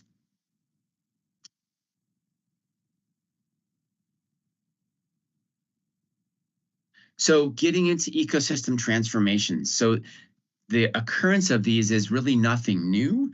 However, the current causes underlying these changes are pretty unprecedented in terms of anthropogenic global change, land use change and degradation, invasive species, wildlife disease, habitat fragmentation, and others. What I wanted to share is also, so this is just kind of a view of different coral reef landscapes, but this heuristic diagram here is this really represents a move. We used to think in a kind of what's called the Clementsian view from Clements back in 1917, I believe it was, suggested that systems and communities have this climax community that they all move towards, and any kind of disturbance pushes systems away from that climax, and they kind of climb back up in this predictable sequence of communities back to that climax. And now we have this understanding that actually systems are often can have multiple stable states. It's this dynamic disequilibrium. This is kind of an example of a ball and cup model. So a system can be sitting in one state until there's enough activation energy to push that system up and over this threshold to a new stable state. And so it's just different understanding now from what we've in systems like sagebrush and cheatgrass that exists in a ton of Eastern Oregon. Different understanding of disturbance ecology. Next slide, please.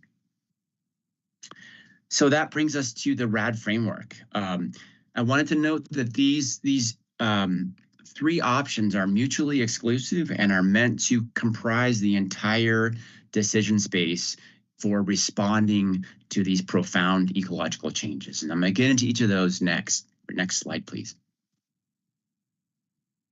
So, so this process then involves this directional forcing, either a increase or decrease in the driver variables that are pushing systems. So, for example, more frequent and severe flooding. In turn, that leads to the box in the upper right, these social ecological transformations that we've been talking about as defined there. And for example, going from an oak forest to a willow floodplain forest. In turn, that occurrence of those transformations leads to this discussion about what are the possible approaches to change? It might include resisting the trajectory or accepting or directing that trajectory. Next slide, please. So getting in deeper into what each of those looks like. Resist ecosystem transformation has been the dominant paradigm in land and wildlife management for centuries, in fact. And the strategy involves, in its simplest form, maintaining ecosystem processes, structure, and composition that are consistent with either present day or historical conditions. The contexts in which it's likely to be most successful are when actions to resist that change are feasible logistically and are expected to succeed within management relevant time horizons, and there are resources to support that resistance are available, and particularly when current or historical ecosystem conditions are preferred. So examples of this can be these large seawalls that states and nations around the world are constructing to combat sea level rise, control of invasive species, use of levees to control channels of different riparian areas, installation of guzzlers to combat drought effects, supplemental feeding, disease management, and predator control. I should note that the species that are listed as threatened or endangered under the Endangered Species Act legally demand a resist approach. Next slide, please. The accepting ecosystem transformations constitute a second option, and in brief, that strategy involves allowing current change drivers to in a passive way to transform ecosystems to something that is different from either present day conditions or historical conditions. The context of when this might be used is when changes cannot be feasibly managed. They're not sufficiently impactful to warrant a response, and when they are acceptable to stakeholders, society, or both, or when there's a lack of will or impetus despite sufficient knowledge or resources existing. Next slide, please.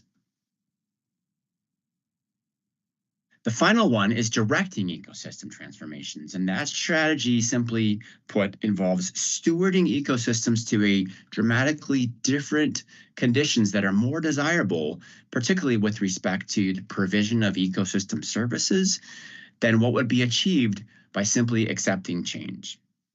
So the context here is that this can be used when change is so dramatic that resisting change is financially or logistically or socioeconomically untenable, and there is a feasible opportunity to direct change towards a more desirable outcome. Next slide, please.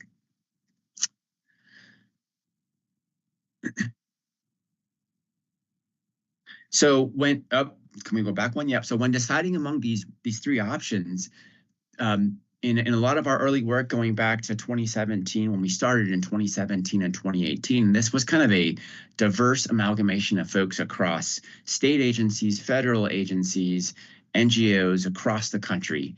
Three important considerations there are these axes of scale, of time, and one that I really got wrapped around the axle with is in early times is that magnitude of transformation. What constitutes enough change to get to that bar of an ecosystem transformation? And I think that's to me, it's fascinating that you all are also thinking about that axis as well. So at the smallest scale, often work can involve more intensive management efforts, and this allows for work with limited budgets. And these surrounding areas may be managed differently, such that you have spillover effects. Next slide. At the other end of the spectrum, you see that these costs can be much more significant. You involve multiple jurisdictional boundaries, larger numbers of stakeholder groups, and you have a much fuller distribution of the ecosystem, community, or species that are involved. Next slide, please. So in terms of time, this is relevant to decision timelines, as well as the speed of both ecological change, as well as socioeconomic changes. Next slide, please.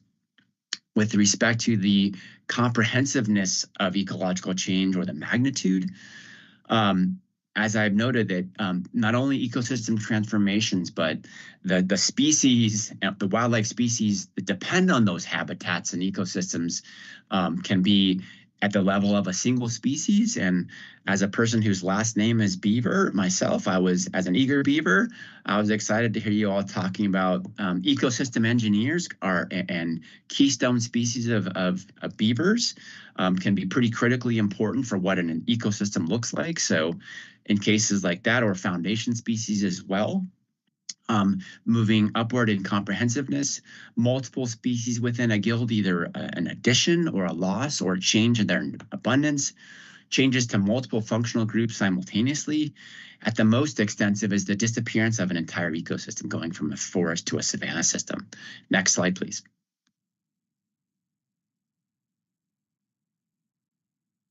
So I just wanted to give you an example, a concrete example from the Kenai Peninsula in Alaska, where all three of these approaches are being contemporarily implemented at the same time in the same region. So in the one sense, given rising temperatures, there's been dramatic reductions in the amount of seasonal and permanent ice fields, and there's also been changes to the temperatures in streams. So they're seeing, so the changes to the aquatic fish fauna, specifically fishes, they're seeing changes in the salmonids and changes in the abundance of other species that are coming in, and changes in forest structure as well. In other parts, there was a stand replacing fire in a spruce forest, and they've decided to direct change in that portion of the landscape. They've brought a reintroduced wood bison to the peninsula, and to keep that area as a grassland and provide those kind of ecosystem benefits and services. And then in other parts of the landscape, they're resisting change in terms of challenges and stressors to things like moose and particular other tree species. Next slide, please.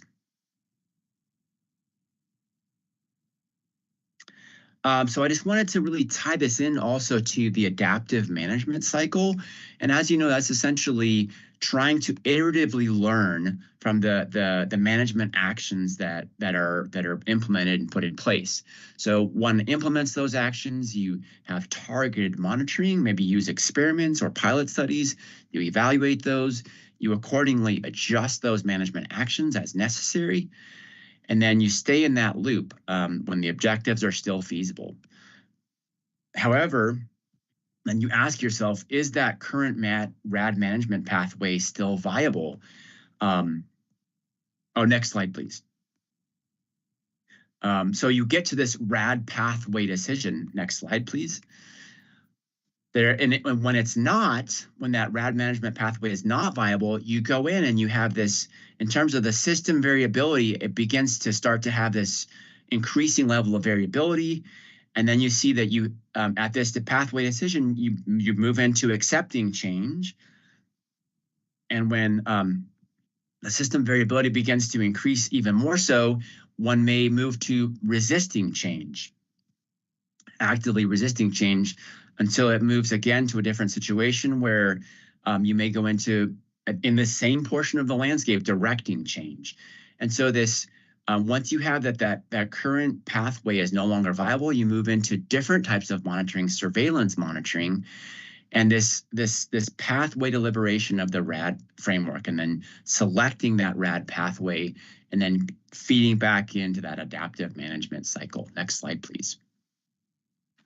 So you go into this leap into the green portion here when the objectives are no longer feasible and that current RAD pathway is no longer viable. Next slide, please.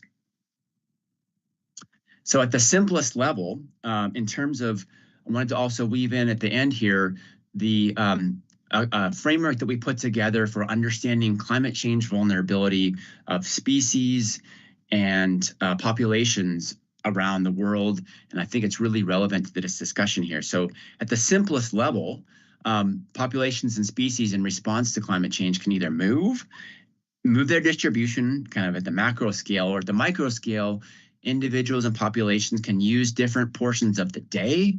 Some portions are cooler than others in the evening, for example. and also use different like north-facing slopes, go underneath the forest canopy or whatever. Shifting in space is one basic approach to coping with and accommodating novel stressors like climate change. The other strategy is persisting in place. So that involves things like adapting or acclimating to conditions, like using an umbrella for these beachgoers here. The third, as exhibited by Kermit the Frog here, this dramatic death, you hear the melodramatic song playing along, is to perish. Next slide, please. So again, this adaptive capacity is one of three fundamental components of population or species vulnerability to climate change. And we really focused on this because this is the part of species life history, these attributes that are most amenable to management and conservation efforts. And so, as you can see here, there's parts, so this is kind of either you can call it the wheel of fortune or the wheel of misfortune, as the case may be, of these 36 different attributes that a population or species might have. And these are organized into these 7 attribute complexes in black. And 2 of those, life history and demography, relate more to that strategy of persisting in place. 2 others relate more strongly to shifting in space, so distribution and movement. And 3 others are kind of in the middle. And these attributes in blue are the ones that we consider to be core attributes, most likely to have data for all species, even things like fungi and other less charismatic species that exist in Oregon and the PNW and across the world. And so, yeah, next slide, please. So in terms of applying this to an individual species, so now there's been these assessments of adaptive capacity, again, defined as the natural ability of a population or species to cope with and accommodate climate change, or really any kind of novel stressor. So that's been done. These assessments have been done for over nearly 500 species across the PNW and more broadly. So you can see here that different experts of these particular subspecies, this migratory bird species, they found that each of the spokes of the wheel, that is to say each attribute, had different levels of adaptive capacity that are summarized here. There's really only 3 or 4 levels, but when you have 2 different experts, you get kind of the average of those sometimes can create additional colors, I guess, or different levels of adaptive capacity. You can see when you sum it across the wheel, you get a composite score for the strength of evidence of those assessments. Then you get a summary of the numbers of attributes that for a given population or species that are a high adaptive capacity or low. And low is the most problematic for those species to cope with and accommodate climate change. Next slide, please. So I just wanted to kind of highlight that this framework can be adapted and woven into existing climate adaptation and management frameworks. So for example, the Climate Smart Conservation Cycle from Glick et al. 2012, this is the 6-step process or 7-step process for, again, iteratively refining management in this climate smart conservation cycle. When you weave in adaptive capacity, that involves assessing adaptive capacity in step 2, and that you review and revise these conservation goals that are AC informed, adaptive capacity informed, and then you identify possible AC informed adaptation actions. Next slide, please.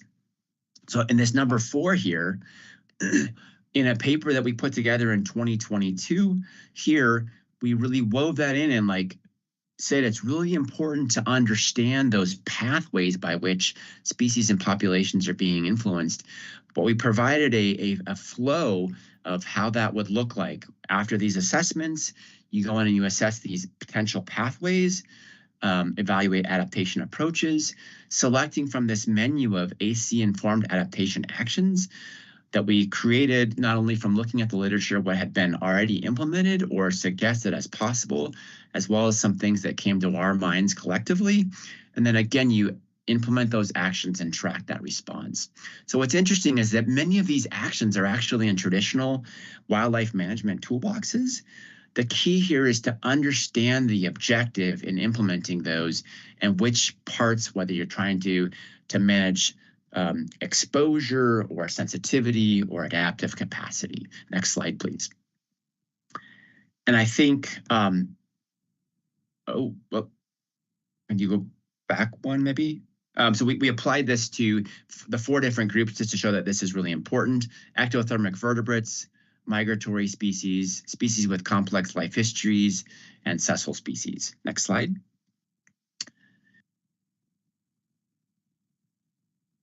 Yep, so wrapping up. So RAD represents a dramatically new way to approach responses to these profound ecological changes, effectively broadening the suite of options of responses to this mutually exclusive set of 3 options that are meant to encompass the entire decision space. These options, importantly, it's that none of these commit one to something that can't change over time. They can be flexibly employed in a mosaic across both space and across time, even within a given management area, as these ecological, social, and economic conditions evolve. In terms of adaptive capacity, one or a few traits may be deal makers, or perhaps more commonly deal breakers for wildlife species and populations.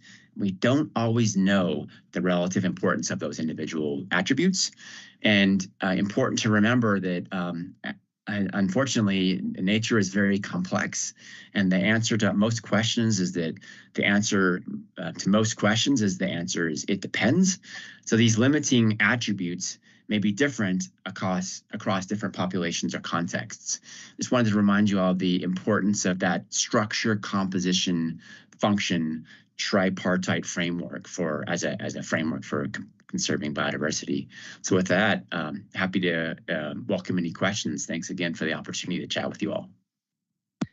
Yeah, thank you, Dr. Beaver. Really excellent. Gives us so much to think about. And I'm just going to bring this home for you all, and we'll ask. Yeah, great. Thank you, Caleb. So as you were listening to those concepts, I'm wondering what examples might have been floating around in your minds, and if they may have been similar to some of what were coming to mind for me. So I will say that so much of our current approach is still in that resist mindset, and that's okay. Our management, conservation, and recovery plans have us seeking to return populations to some prior benchmark level, usually. Our landscape restoration activities are driven in large part by a desire to restore the historic range of variability. Federal ESA, 100% resist mindset, right? And as the climate policy directs, those places across the landscape that are likely to persist into the future and that provide the highest quality conditions for fish and wildlife, like cold water refugia, like wetlands, places like aspen woodlands, need to be managed in a resist mindset into the future, at least for now, and depending on where we are on that adaptive management cycle that Dr. Bieber was talking about. But I think there are also some current examples where things are changing and folks are choosing to at least adapt. I don't know that we're reintroducing wood bison anywhere yet, but there likely will be future examples where we face some decisions about adapt or direct. A couple of the ones that I'm thinking about are the sagebrush ecosystem, which Dr. Bieber mentioned. So for sagebrush, sage grouse, the motto right now is defend the core, grow the core. That's in the sagebrush conservation design. And that is because of the just massive influx of non-native invasive annual grasses that have come with fire. We're putting fire breaks around our most intact sagebrush and not allocating resources to the places that have gone to an almost complete type conversion over to monotypic stands of annual grasses. Another example that might strike home for some of you, remember market squid, not a historic fishery for us here in Oregon, but you recently made the decision to accept a newly emerging fishery that arrived off the Oregon shores as a result of shifting ocean conditions, and you approved regulations to sustainably manage harvest of that fishery into the future. You can also think about the interaction of RAD concepts with the way we implement our mitigation policy. So in our mitigation policy, you as the commission direct the department to make recommendations for how we comment, when we're commenting on land use actions, we make recommendations for where to avoid, minimize, and mitigate impacts. So in that sense, we're trying to direct development to previously disturbed landscapes, and we're recommending avoidance of the highest quality landscapes. So that's, kind of a rad framework already in practice. And one more example, and then I'd like to hear from you all what might be coming up for you as you think about this, and that's hatchery resilience. You heard the report recently from Sean Clements describing the assessments that were done for our hatcheries, describing the future conditions that may impact the long-term viability of some of those hatcheries, including things like water temperature and availability. And we're thinking about which hatcheries are set up well to persist into the future with enough cold water, where we might need to adjust our footprint of existing hatcheries, and what stocks are going to be more challenging to keep rearing into the future. So it's another place where this mental model may be helpful. So I'll stop there to leave space for you as the commission to discuss this framework and how it might be resonating for you. And if and where you see that it might be a helpful model for us as we continue to grapple with these decisions about changing climate future. So thank you again, Dr. Beaver. And with that, I'll hand it back to Chair Wall or Director Colbert. Thank you. We'll go to Commissioner DeFries first. First, I want to say just thank you for that great presentation. I could sit with you all day and learn and talk about your work. It's very interesting. What came to mind, Sarah, to me was also the threat-based framework, the Protect the Core, which we use often in rangelands, and it's becoming more and more useful, I think, in management decisions, and we're seeing a lot of effect there because otherwise the problems are just too vast to solve. And I think that that can be translated to a lot of our different ecosystems. I was thinking about yesterday when we were hearing about the advantage of allowing fish passage past the Mackay Dam. That seems like a very resilient system where we could resist change if we're able to allow passage there, where we wouldn't have to adapt from that state. And I think I just really appreciate this framework because I think from a manager's side, it allows real opportunity for decisions to be made. As before, it just seemed overwhelming and people didn't know how to react to that. So I think if we're able to kind of think through this in a way that not everything is doomed, we can change can be helpful sometimes and actually create more sustaining systems. That's a healthy way for the agency. And I've seen in my work, mostly rangelands, that the agency has been really involved in these conversations and they're at the table helping do this. So I also want to appreciate the staff that are doing this work already right now. So thank you. I'll go next. A couple things.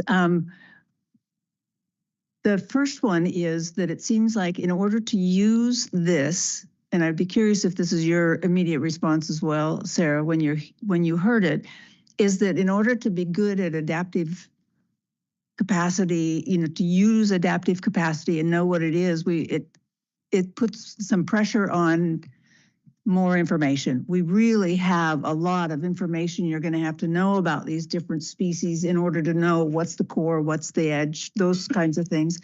It seems to me that what I immediately thought of when I was listening to Dr. Beaver, and thank you for the report, by the way, the staff has been saying to us for some time, this staff, other guest speakers, whatever we have to get good at prioritization. And sometimes that's just terrifying because that means that it acknowledges that we're losing some stuff and puts pressure on figuring out what to hang on to. And it's inevitable, but we could make serious mistakes if we go too fast, serious mistakes if we go too slow. So it's great to have another way to think about this, I think.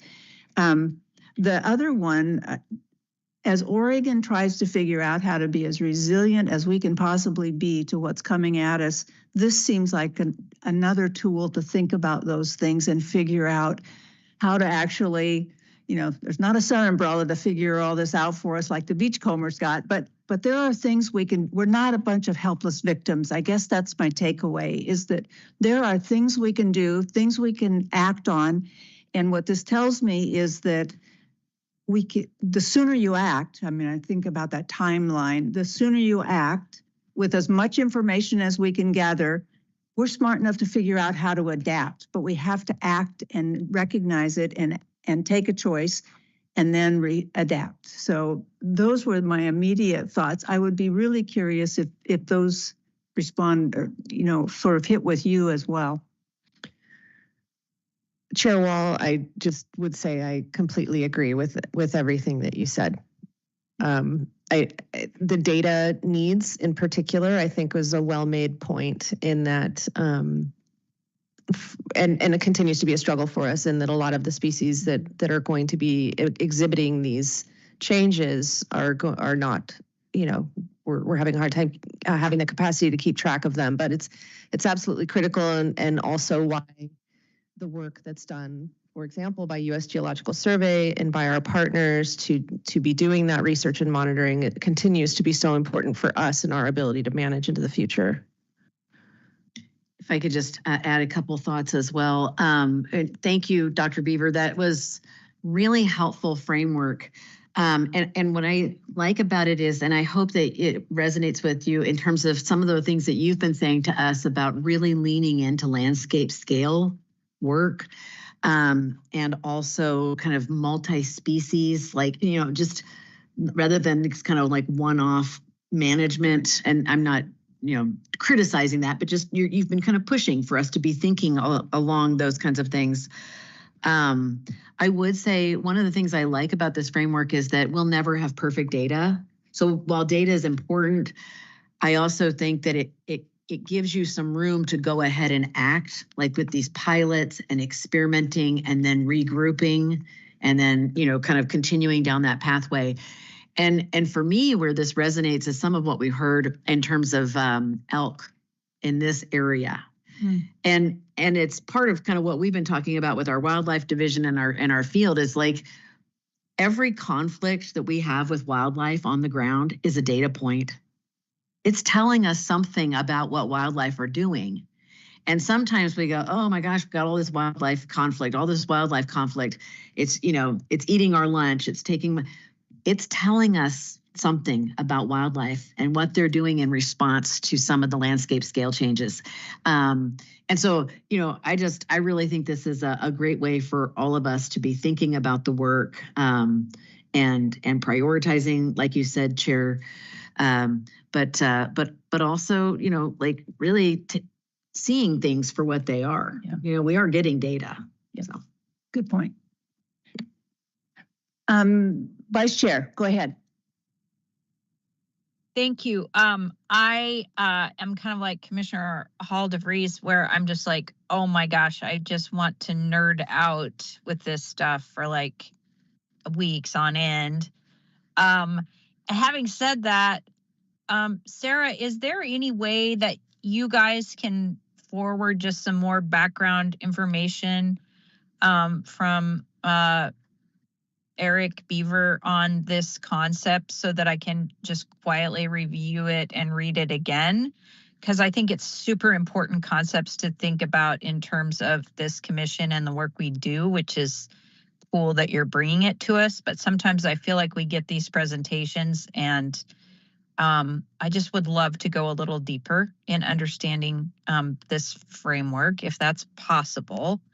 And then just to say thank you so much for, bringing this kind of material to us. It is awesome. And then I have to say something really quickly to backtrack before you mute me about saying that Dr. Clemens was aging. That was simply a way of saying it was a science data point, because we also look at the science and we're all aging. Even in this meeting right now. So I want to say that. Okay, I'm going on mute. Thank you, Vice Chair. Dr. King.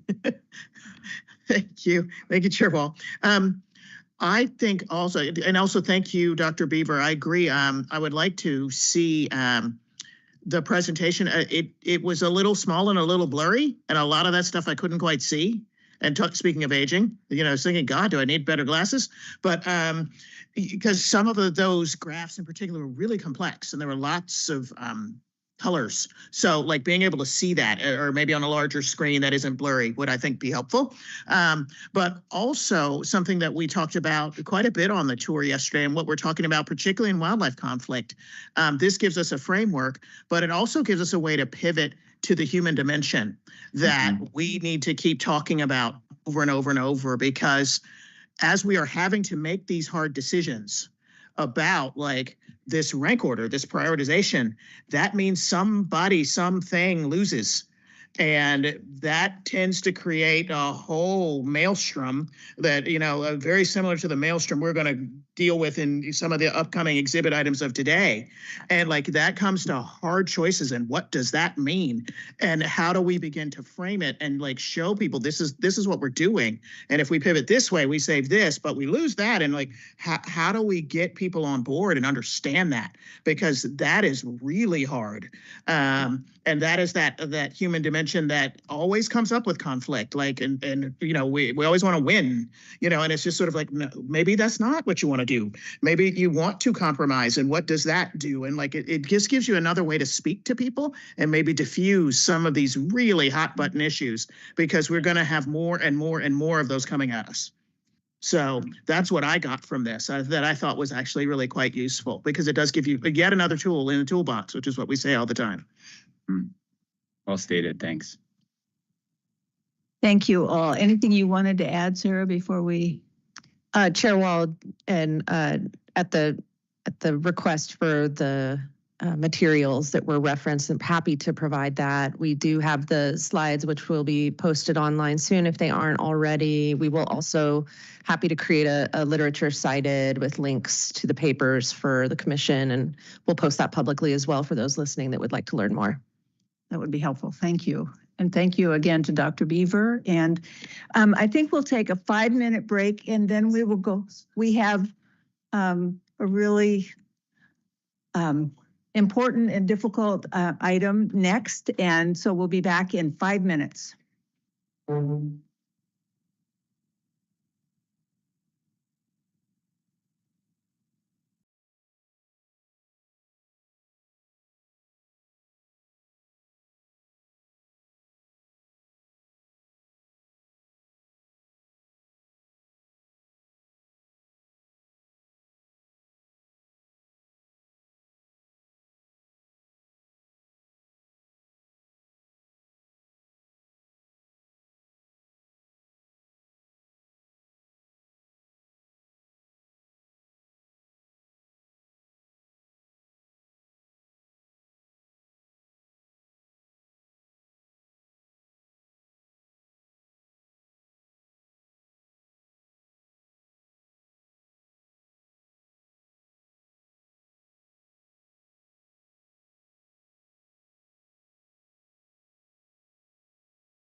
Columbia Basin Agreement. I do want to just say before we move on from the comments about Sean, I foresee a lot of rejuvenation cream and other things in his like Christmas and birthday, gift boxes in the coming year. But so thanks so much, Tucker. We'll go ahead and get started. All right. Good morning, Director Colbert, Chair Wall, Vice Chair Hatfield Hyde, members of the Commission. For the record, Tucker Jones, Ocean Salmon, Columbia River Program Manager. Good to see you all. I was here to talk about Governor Kotek's Executive Order 2428 and ODFW's role in implementing the Columbia Basin Restoration Initiative and the Resilient Columbia Basin Agreement. As you heard from Chair Sams and many others, that unfortunately is not going to be exactly all I'm going to be talking about today, as yesterday President Trump issued an executive order that rescinded the U.S. government's involvement in the Resilient Columbia Basin Agreement. However, that does not end the Columbia Basin Restoration Initiative, which is the Six Sovereigns basin-wide roadmap for salmon and steelhead and ecosystem recovery in the Columbia Basin, or our responsibilities to Governor Kotek's executive order on this front. So I'm going to keep working on this. Maybe. I'm going to keep pointing it in random directions.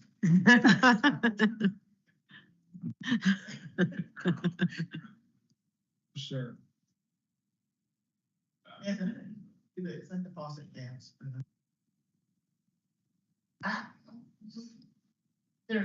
Yeah. Okay. So briefly, I'll talk about the Six Sovereigns Coalition, the Columbia Basin Restoration Initiative, the Resilient Columbia Basin Agreement, and then the executive order.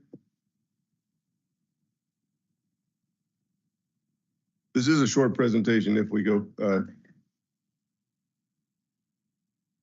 So the Six Sovereigns are the Confederated Tribes of the Umatilla Indian Reservation, the Confederated Tribes of the Warm Spring, the Yakima Indian Nation, the Nez Perce Tribes, and the states of Oregon and Washington.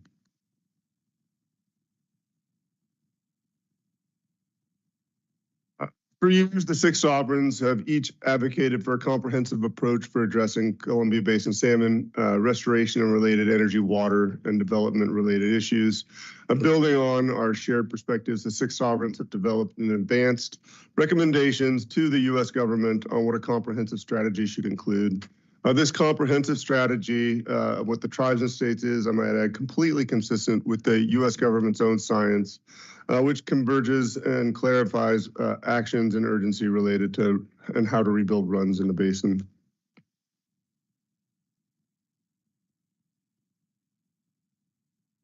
So the CBRI, or the Columbia Basin Restoration Initiative, it's an expansive, really broad roadmap on how to get to basin-wide and ecosystem salmon and steelhead recovery. It'd be difficult to cover the whole thing now. I'm going to try to cover some high points really quickly through today. So it has 6 objectives. 1, to develop and advance an urgent comprehensive strategy to restore salmon and steelhead to healthy and abundant levels, consistent with NOAA's Columbia Basin Task Force and rebuilding reports, and to complete these actions and complete actions and investments necessary to secure continuity of services associated with Lower Snake River restoration prior to Lower Snake River Dam breaching.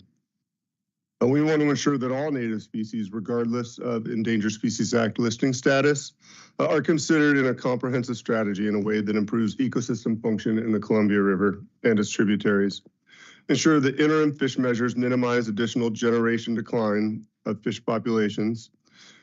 Invest and support in communities and economic sectors in a manner that is consistent with meeting decarbonization goals and mandates and integration of renewable energy. Deliver affordable and clean power. Improves resiliency and adaptability to climate change and supports the many resilient needs of stakeholders across our region, and honors commitments to tribal nations. We want to secure necessary regulatory compliance, authorizations, and appropriation for implementation of the strategy with an urgency reflecting the needs of the fish. We recognize that this is going to require political solutions. And we're going to ensure that the comprehensive strategy and associated federal actions honor the federal commitments to the tribal nations and address past and ongoing inequities related to the Columbia Basin and development and reflect and uphold federal and treaty trust responsibilities to the Columbia Basin tribes. The recommended approach empowers tribal and state fisheries co-managers to make sure that federal and hydropower mitigation efforts in the Columbia Basin are directed by joint recommendations of tribal and state fish managers in coordination with the federal fisheries services. We need to significantly increase funding for restoration levels sufficient to address identified mitigation needs. The CBRI identifies at least a need for at least a doubling of funding in the basin. We need to fully fund fisheries infrastructure needs to address a backlog of critical fishery assets in the basin. These include hatcheries and passive structures at dams. We need to replace the benefits of Lower Snake River dams with due urgency to enable breaching to move forward and ensure interim fish measures are adequate to minimize additional generational declines. We need to implement the Upper Columbia Tribes Phase 2 implementation plan to reintroduce and provide passage of salmon above Chief Joseph and Grand Coulee dams. Establish long-term biological performance monitoring and program measures. Have a transparent and whole government approach. Seems like that's going to be a little more difficult right now, but the CBRI is still calling for that. We recognize we're going to have this need, and we need to advance these elements concurrently and immediately. Some elements are going to require congressional action, but that doesn't mean we shouldn't start moving on those things that we can right now. Time is of the essence. So the RCBA, obviously, a lot of this slide is a little bit dated, but in December 2023, we did sign an agreement with the U.S. government and the 6 sovereigns and the NWF plaintiffs to stay the long-standing litigation. It was a 10-year MOU that provided a package of initial federal actions or commitments in support of the CBRI. So it was, we handed the CBRI, the Columbia Basin Restoration Initiative, to the federal government. They said, hey, this looks really good to us. We don't think we can take all of this right now. We're going to try to do some of this. But it was not the CBRI. And as I mentioned, even though the federal government has withdrawn from that, the CBRI is going to continue. And while they implemented or were engulfed in this MOU, we agreed to stay the litigation. Now that the U.S. government has withdrawn from this, Oregon will confer with the rest of the 6 sovereigns and determine our course of action as we move forward. Governor Kotek's, as I said, executive order was in part a commitment to the RCBA, but it was also intended to help institutionalize a statewide commitment and advancement to implementation of the CBRI, not just the RCBA. So what have we been doing to implement the executive order?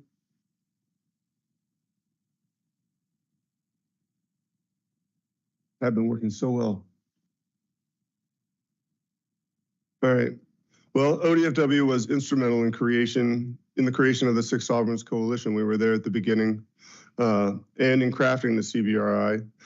And have been active in advancing all 6 of those CBRI objectives. When the RCBA, up until, I guess, yesterday afternoon, 51 of the 63 commitments within the RCBA were within our direct or indirect area of expertise. And we had been expending considerable effort working with our regional partners. Oregon is definitely disappointed that the administration is withdrawing from the agreement and those efforts. The RCBA, by beginning to implement the CBRI, provided the best path toward a comprehensive solution at restoring healthy and abundant salmon and steelhead to the river while ensuring we could meet the region's energy and other needs. We have and will continue to devote considerable resources towards advancing the CBRI goals and providing what protections we can for fish and ecosystems in the basin. That said, current funding levels in the basin are inadequate to bring about recovery and have been. Our budgets in the BPA-funded fish and wildlife programs have not kept up with inflation, and our ability to do important work is getting less every year. As I mentioned before, the CBRI recognizes that there needs to be at least a doubling of spending to reach healthy and abundant levels, and that this spending will need to come from more than just our traditional partners. But our traditional partners also need to meet their mitigation responsibilities and step up rather than step away from their funding responsibilities. The governor's executive order recognizes the importance of the CBRI and salmon recovery, and neither of those hinge on the RCBA, though the RCBA was an important step in implementing those. The executive order recognizes that the RCBA was separate from the Columbia Basin Restoration Initiative, and it had commitments to both. Extinction is not an option for these fish or the ecosystems in the basin, and we will continue to work with our partners to do all we can to avoid that. With that,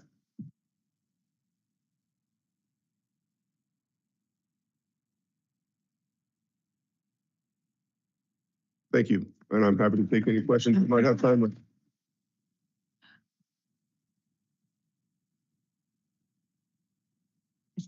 Go ahead, Dr. King. Thank you, Chair Wall. And Tucker, I promised you I would allow you to explain your pen that you're wearing today, because you're usually wearing your sturgeon, but you're wearing something else today. Yes, Chair Wall, Vice Chair Hatfield-Hyde, Commissioner King. This is a Six Sovereigns pin. It was designed by some of the tribes after our work, after getting through all of the work we had and getting the RCBA signed. But after really getting through the CBRI work, those two acronyms are very similar, and they are super easy for me because I live in that acronym soup. But yes, the Columbia Basin Restoration Initiative and the Resilient Columbia Basin Agreement. And there are 4 blue stars and 2 gold stars and a salmon in the middle. And there's also some other symbols with 4 feathers of one color and 2 smaller feathers of a different color, all symbolizing the different 6 sovereigns between the 4 tribes and the 2 states, and the work we did together, and how much that was, and how strong I think that coalition was and still is, and recognizing the work we need to do, all with keeping fish as the focus in the middle. So. And so to follow on with that, what does this morning's announcement do to all of that? How are we going to pivot and change? What happens? Chair Wall, Vice Chair Hatfield-Hyde, Commissioner King. This announcement by the administration is very disappointing. The RCBA, by beginning to implement the Columbia Basin Restoration Initiative, was the best path forward towards starting this basin-wide recovery effort towards healthy and abundant levels. But it's not the only path, and the Columbia Basin Restoration Initiative is still there. It is still the 6 sovereigns roadmap to ecosystem recovery.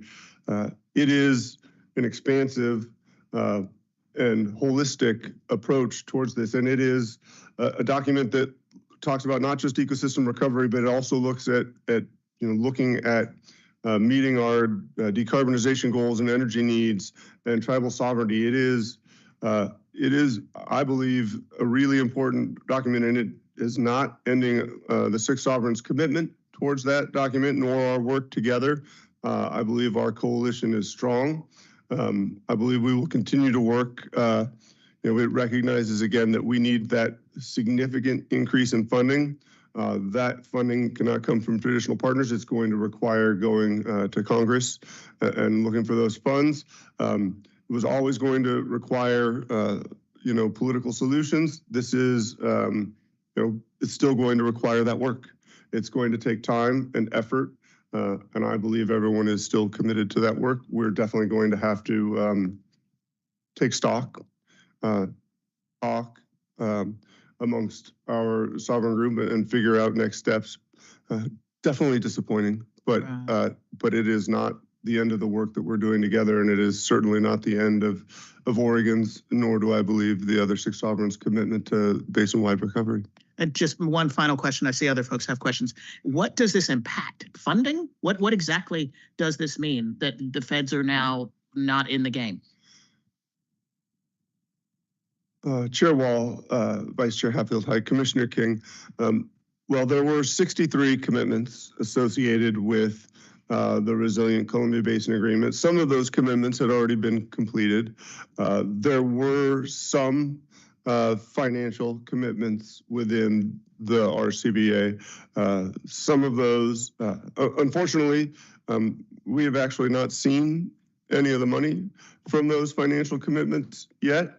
Those were from the Bonneville Power Administration. Although we have signed agreements with them as of last December, they haven't actually made those resources. The funds have been committed ostensibly, but we have not actually seen those funds yet. Some of those funds were for the Lower Snake River Compensation Plan hatcheries and desperately needed deferred maintenance to those hatcheries, and others were directly to the 6 sovereigns for high importance, high urgent fish and wildlife mitigation needs as we determined. I mentioned one of the implementation things was, empowering state and tribal fish and wildlife managers to make decisions. So part of that fund was to try to prioritize what we think as high important needs. And so those commitments will no longer be being met, one would assume. We'll go to Vice Chair Hatfield-Hyde, and then it looks like you have a question as well. Go ahead, Vice Chair. Okay, thank you, Tucker. I'm sorry. This is just disappointing, and it reminds me of what I was referencing in the tour yesterday when the Klamath Basin Restoration Agreement failed to move through Congress.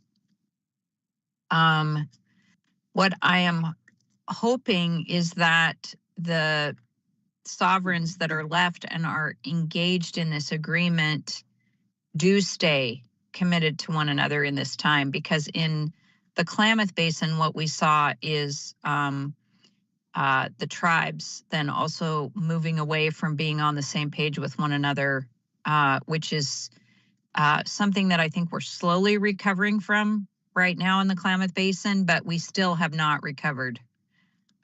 So I'm hopeful for that, but I also just want to say that these issues are extremely bipartisan. And rather than, being depressed, I think there maybe needed to be a bigger table. Because the socioeconomic issues and fears that are out there, I think can be dealt with, but they need to be players at the table. So it's just a thought I have. We unfortunately have to have, in these complex river settlement issues, we have to have both sides at the table for the long run. And I don't know really how to do that, but we don't want to give up on rivers. We don't want to give up on communities. But anyway, that's all I'm going to say. Thank you, Tucker. I'm sorry. These kind of things are totally depressing.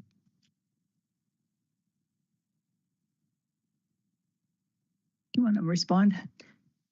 Chair Wall, Chair Hatfield-Hyde. I'm not easily depressed. I would never speak for the other sovereigns. They have their own sovereignty. That said, I have no indications from any of them that they are moving away from this effort. We will continue to work with them on these efforts and continue to work on these efforts and basin-wide recovery. As I said before, Oregon is committed to these actions. Extinction for these fish is not an option. Thank you. Commissioner Spellbrink. Thank you, Chair Wall. And that's, I guess, what I was going to say too was, even though it's disappointing, let's not give up, because there's, look for ways forward, whether it's litigation or whatever. And we've seen the administration already change directions a few times. So let's not give up hope. But, I just do mention that, the nation's definitely derived a benefit from all these dams from making the lower Columbia Lake. But with that, of course, came the mitigation responsibility. And so somehow, like I say, continue to hold their feet to the fire. They basically signed on to that. We just need to, whatever we can do to make sure that they follow through with that commitment. But anyway, let's not give up. Let's go forward and see what we can do to make it right. Go ahead. Chair Wall, thank you. Echoing Commissioner Spellbrink, I just want to say I don't know as much about the CBRI as I should. So I'll start with that. So thank you for the brief overview. But I just also want to, what I can tell is a lot of work has gone into this already, and a lot of really strong relationships have been built. And so I want to acknowledge that and commend that. And I see your stoic approach to continuing going on. And I am really excited to see that through, and through adversity can come great things. And I just want to commend your work, commend the hard work that I know is going to be ahead of you. But I'm really hopeful. So thank you. Thank you. I would just like to add, Tucker, that a couple things. When I listened to you, you said urgency twice in your presentation, time is of the essence, and extinction is not an option. All of those hit home. I've spent a lot of time in my time on the commission on Columbia River and knowing a little bit more about it.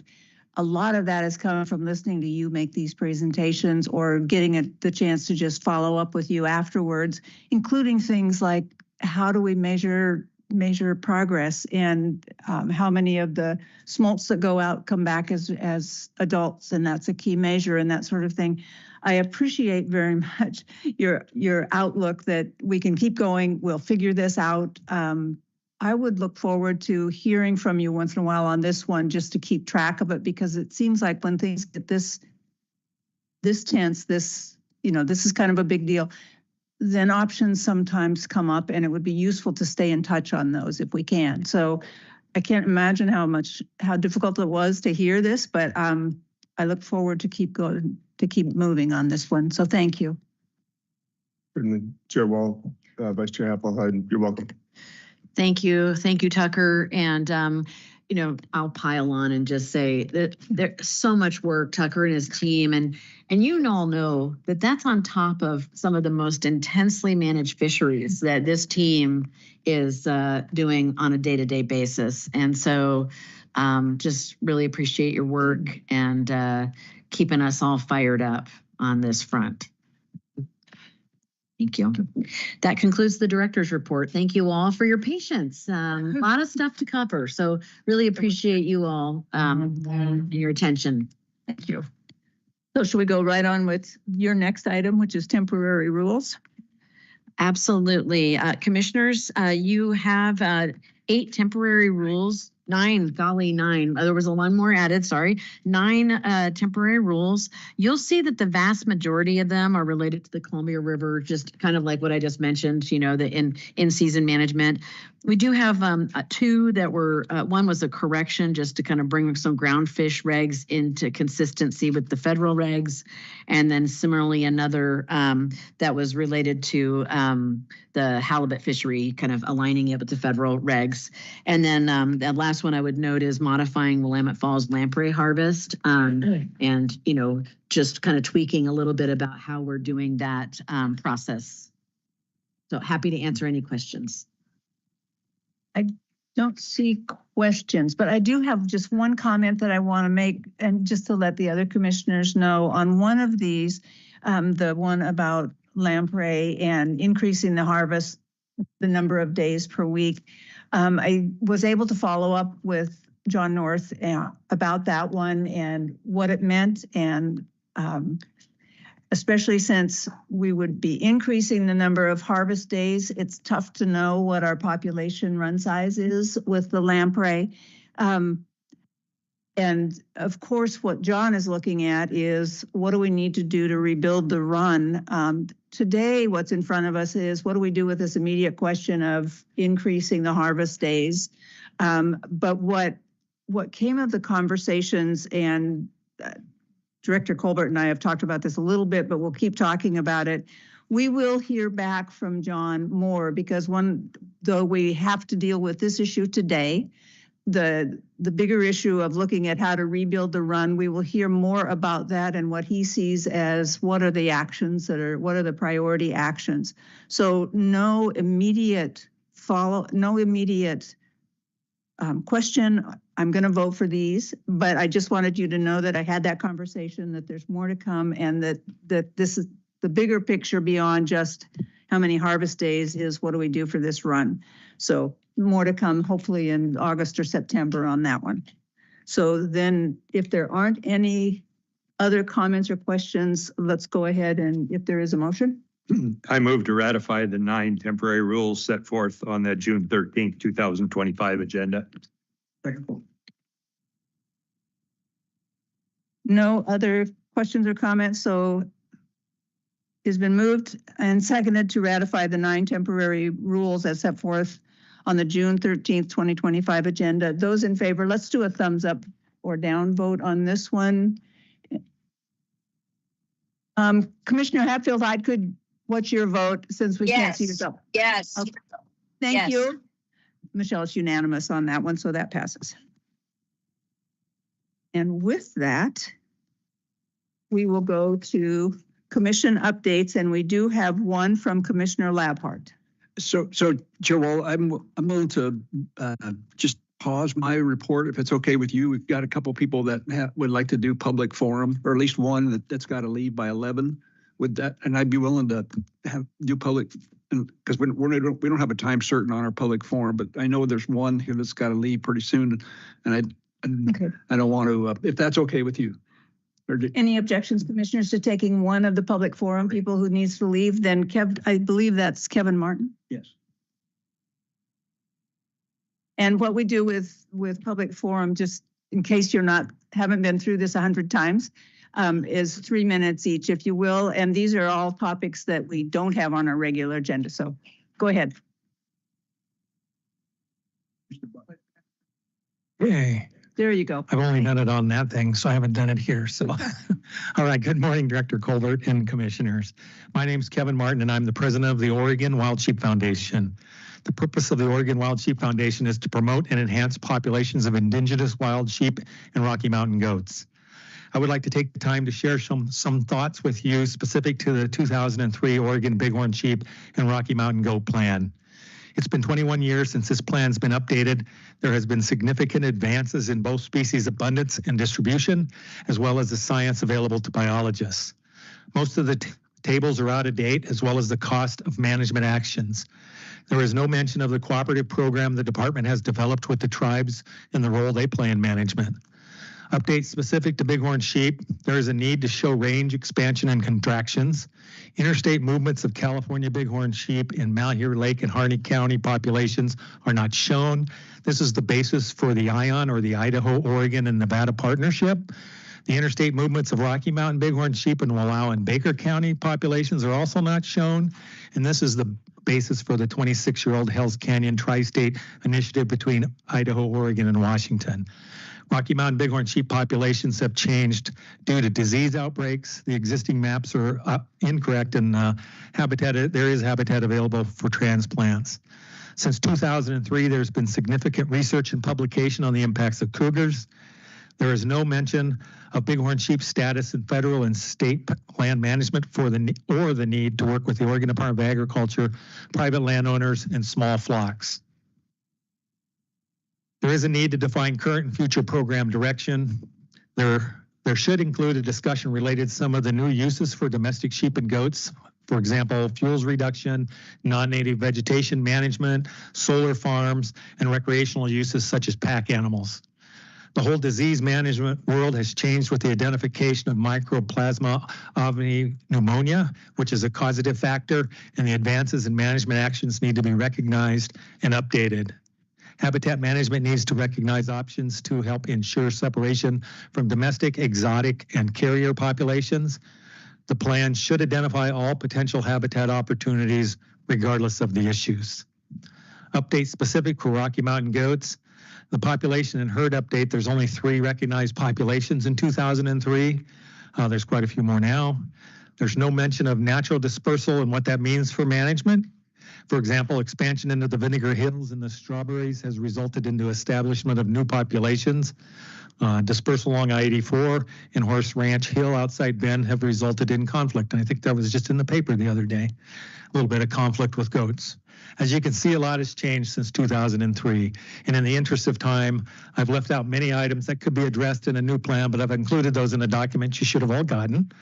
As expected, Bighorn Sheep and Rocky Mountain Goat program has evolved.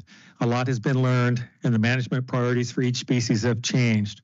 We believe that Oregon Department of Fish and Wildlife, Bighorn Sheep, and Rocky Mountain Goat Plan needs to be updated, and we are willing to work and assist the department however we can. Thank you for your time. Thank you. Questions, comments? For what it's worth, it's very useful to also have this in writing. I don't see questions or comments at this point. Thank you for coming. All right. Hopefully we got you out of here in time to. Yeah, well, Oregon Sportsman's Conservation Partnership. We're going to talk about your legislature. Thank you. Let's go back to the commission update then. Okay, thank you, Chair Wall. I've had the privilege of attending the WAFWA summer meeting with Director Colbert and other department staff. WAFWA stands for Western Association of Fish and Wildlife Agencies. If you draw a line from Texas due north up through North Dakota, it's all the states west of there. So the 2025 Summer Western Association of Fish and Wildlife Agencies meeting was held June 2nd through 6th in Provo, Utah, with 475 participants in attendance.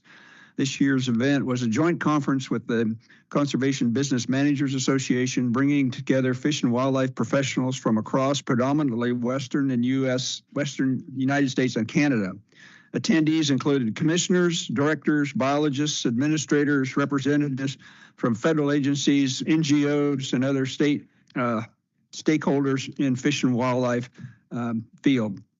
The conference provided a valuable opportunity to collaborate on shared biological, land use, political, and administrative challenges. The department had a strong representation with several staff members attending and presenting on key topics. Key topics that were discussed at the conference were state wildlife action plans or SWAPs, landscape conservation in the West, law enforcement, wildlife movement and migration, women in wildlife, fish habitat partnerships, access and public engagement, non-game and endangered species, legal committee, mule deer working group, recruitment, retention, and reactivation, fisheries committee, directors and deputy director meetings, wildlife health, wild sheep initiative, tribal and indigenous engagement, sagebrush initiative, climate adaptation working group. The commissioners from 11 Western states participated in the 2 half-day sessions. I had the honor of delivering the Oregon report. With thanks to our staff for helping to prepare the summary. Due to time constraints, each stage gave a high-level overview of the current issues and accomplishments. Oregon highlights included the Klamath Dam removal, Natural and Working Lands Initiative, wolf recovery and management, hatchery resilience planning, and the State Wildlife Action Plan. As requested, we also presented pressing and emergency level challenges. I addressed the uncertainty of federal funding and staffing in natural resource sector. And Ken didn't talk about this today, but 40% of our budget is federally funded, 40%. I also raised concerns about increasing population growth and its impact on fisheries and wildlife habitat and wildlife migration corridors and crossings, which is as most people know, it's a real interest of mine. During an open discussion, I emphasized Oregon's need to advance wildlife connectivity, crossing structure efforts, noting how far behind we are compared to other states. Challenges and priorities. Commissioners engaged in meaningful dialogue about common issues across the states and offered recommendations to WAFWA executive leadership. Some of the higher priority identified items by the Western Commissioners for focus includes the impact of emerging technologies on fair chase hunting and fishing practices. It is absolutely amazing now. I found out that you can take a compound bow and put a GPS rangefinder on it, and it'll range find out to the deer or elk, and then it immediately lights the pin on the bow with a light. So all you got to do is just pull your bow back and pull the trigger. And I'm not sure that's fair chase, in my opinion. But the need to prioritize science-based decision-making over increasing litigation and ballot-driven initiatives. And I think Commissioner Hatfield-Hyde mentioned that. Legislative encroachment on commissioners' roles and responsibilities. And I think we also talked about that today. Director Colbert mentioned that. That's happening in other states too. Loss of institutional knowledge due to retirements, layoffs of federal agencies. And finally, clarifying the roles of commissioners in state level government. The WAFWA conference continues to be an important venue for fostering regional collaboration, sharing innovative strategies, and supporting informed decision-making for wildlife and natural resource management. So thank you for allowing me to attend. It was a privilege. Chair Wall, can I also add that something really awesome and fun happened at WAFWA, and I can share a picture of Commissioner Labhart, myself, and Captain Thomas from Oregon State Police Fish and Wildlife Division. ODFW and Oregon State Police jointly nominated someone for the Citizen Award for WAFWA this year. It really is the only award that happens at WAFWA that is non-kind of agency type recipients. And our nominee was selected, Will Warren, with I'm Hooked. Standing ovation. Many of you know Will, know the work that he's done. He has been offering free fishing in Oregon since the first year, 36 years ago, that the agency introduced Free Fishing Weekend. He has had more than 54,000 people go through the various events that his organization hosts, in addition to free fishing, and just has had a tremendous impact. And I got a note from one of our new seasonal staff who is actually on our invasive species crew, and she said, it was so meaningful to go to this free fishing last weekend, and he had his award and he was taking pictures with all the ODFW folks. And she said, Debbie, can you imagine a day that the youth that have gone through Will's program are the ones that are leading our agency in the future? And I just thought, wow, like that is amazing. And so we were just really proud to see him receive that award, and it meant a lot to him. So, and what's really cool, it was a spontaneous 400 people standing up for a standing ovation. It was pretty touching. Wow. Thank you. Well, with that one, we'll move on to the next piece, which is, do we have Donna online yet? Okay, then let's go to the governance manual, and we will hear from Donna Silverberg to get us into this.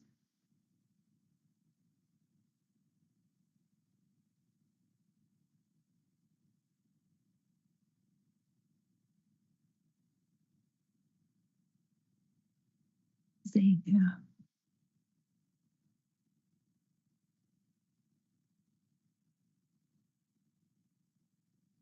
Can you hear me now? There we go. Okay, good. Yeah. Ooh, okay. That was going to be a disaster, but not one that would have probably surprised you, given my, acumen with Teams. Let me pull up the latest document, but first let me start. Chair Wall, Vice Chair Hatfield-Hyde, commissioners, it is wonderful to see you all today. I'm sorry I'm not there with you in Pendleton, but it did strike me that driving out for what I think is going to be a relatively short piece was best served this way. And as you all might know, we're having some fire issues here in the area. So in Wasco County and close to Hood River. So today we are wrapping up the work that we've done with each other over the last 6 months, I think, with regards to the governance manual. And my hope is that today I heard from one person, one thing that needed to get changed since the last draft you all saw in April.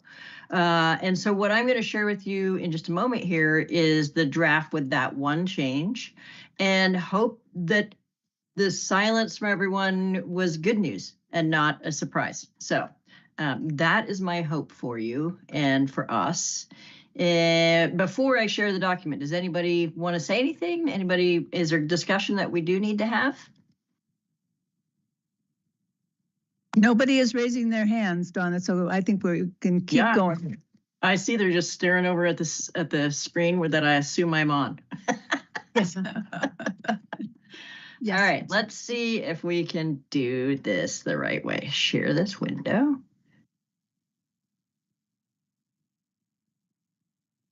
Sharing is paused. You need to go back to the sharing window. Can you see something? Can you see a document? No. So then let's try a different way.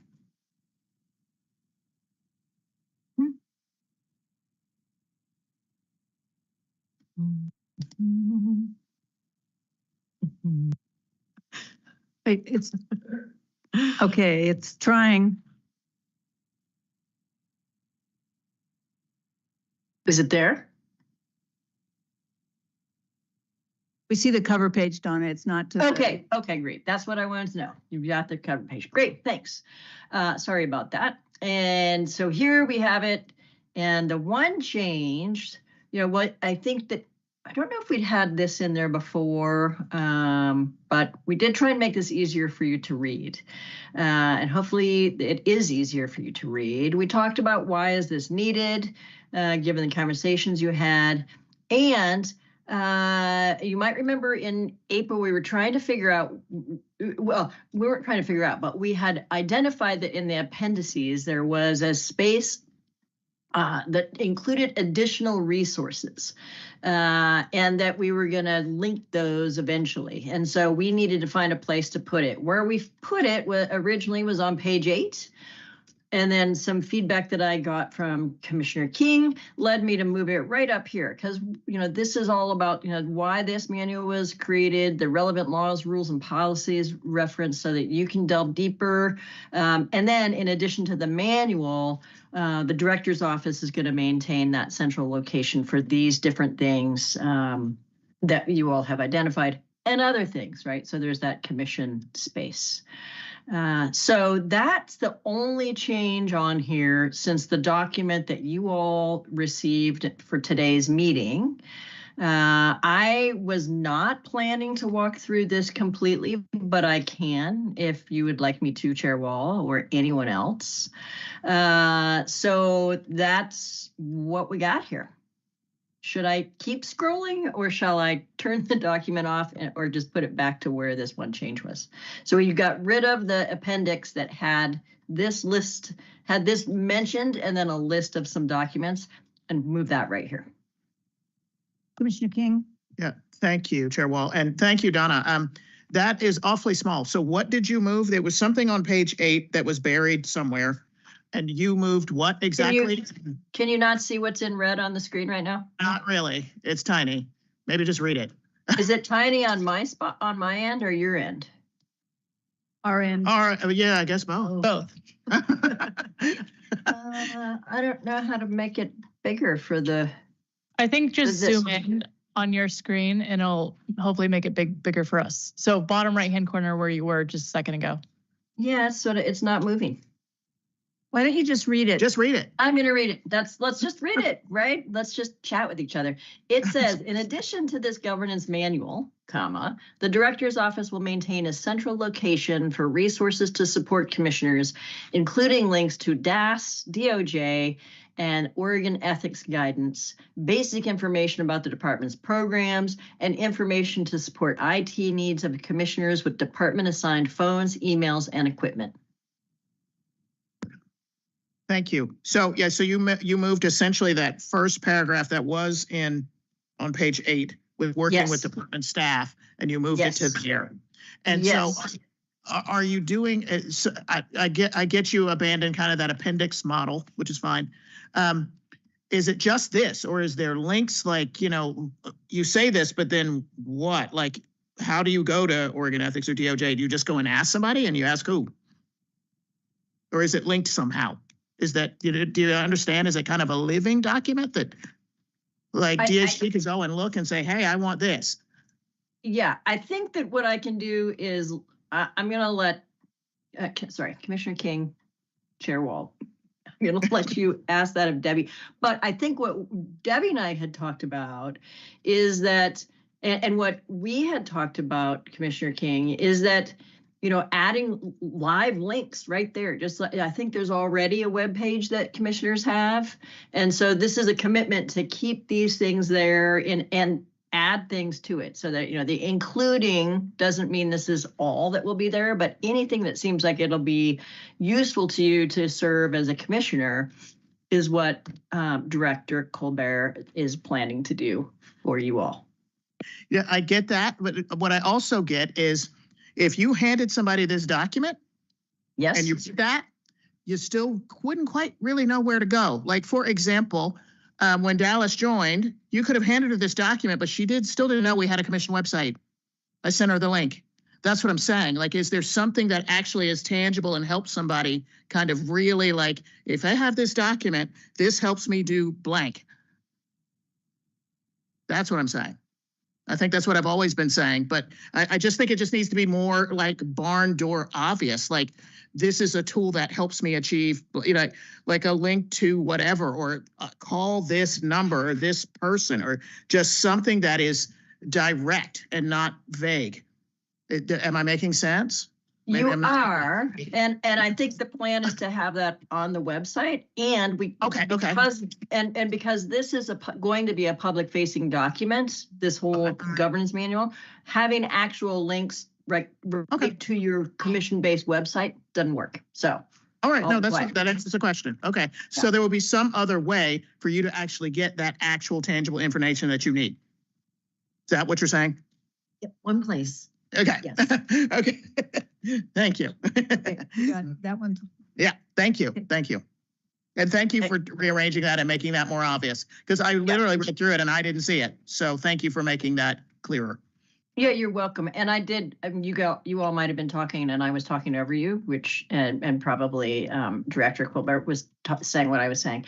But I did add here, right, now I have it in dark in case that helps you see it, but I added, will maintain a central location for resources to support commissioners, and in parentheses, on a commission-based website, including links to this, that, and the other thing.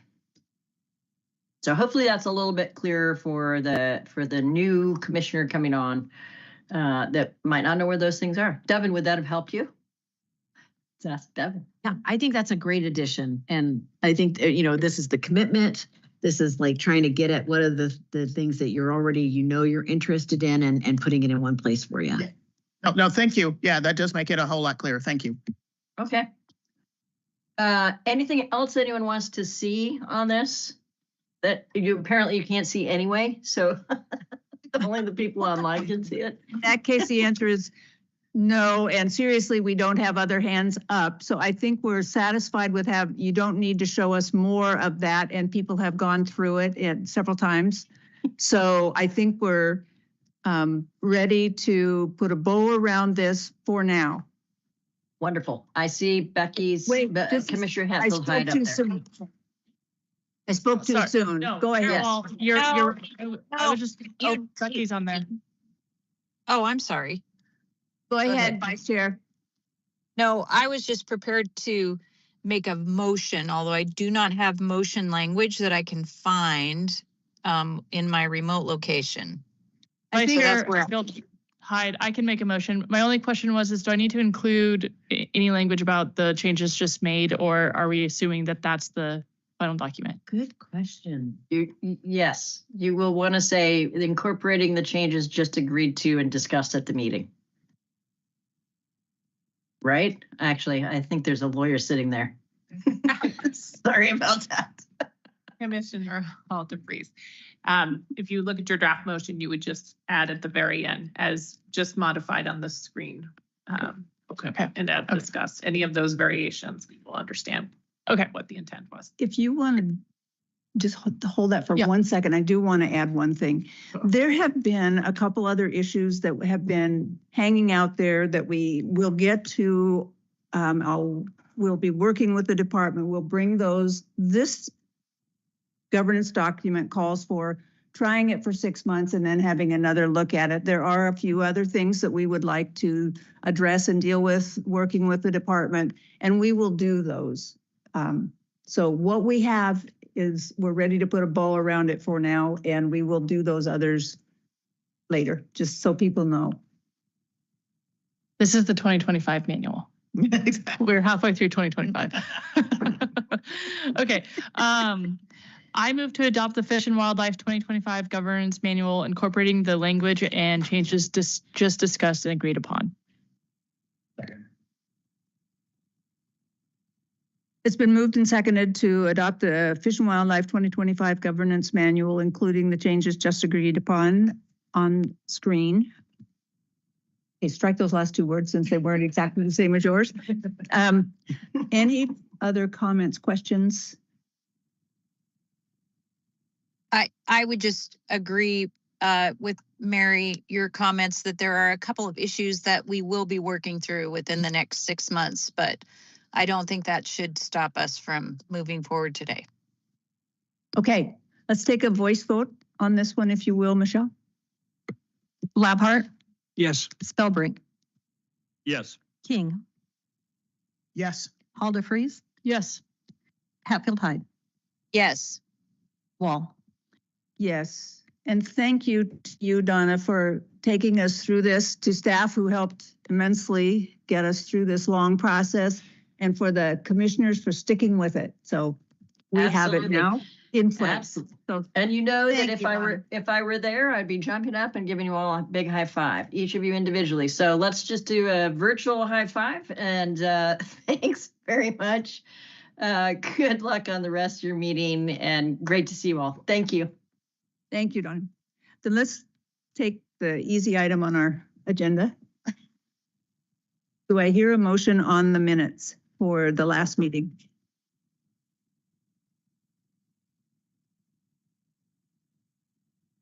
Yeah, I'll make the motion. You hear me okay? Yep. I move to approve the April 18th, 2025 meeting minutes and continued authority to correct grammar and punctuation.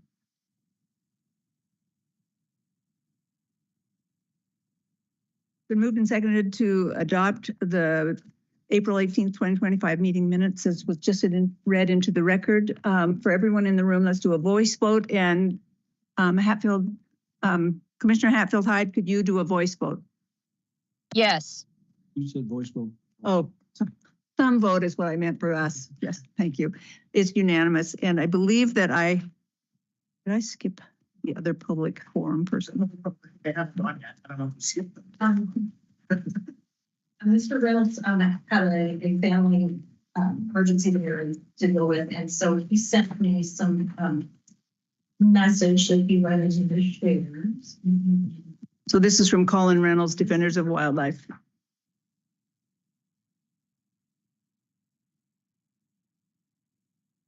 So Mr. Reynolds wanted to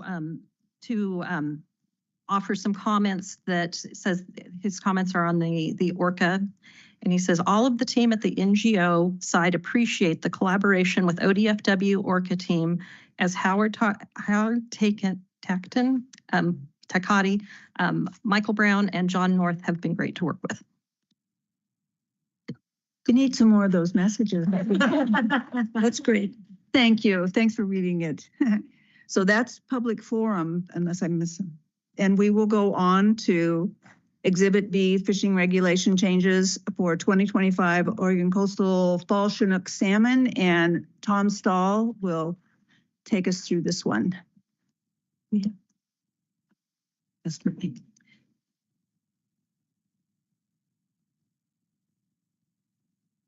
In keeping with your newly adopted governance manual, you'll notice that we have scheduled tackling one of the bigger ticket items first on the agenda.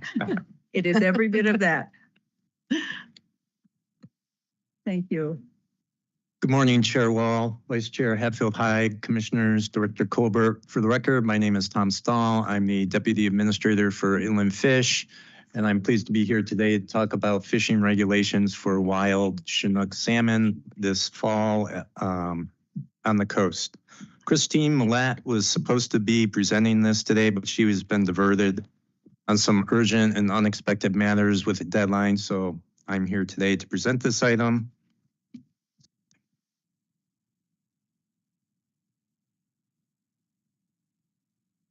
Is there a trick for this?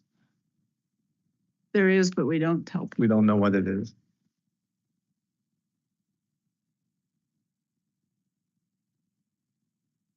Where's Tucker? You can.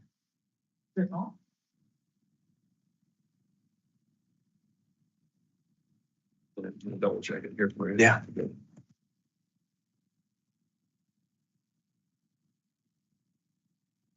You just say next slide. I'll take care of it for you back there. Oh, just say next slide. Yeah. Okay. So next slide. No.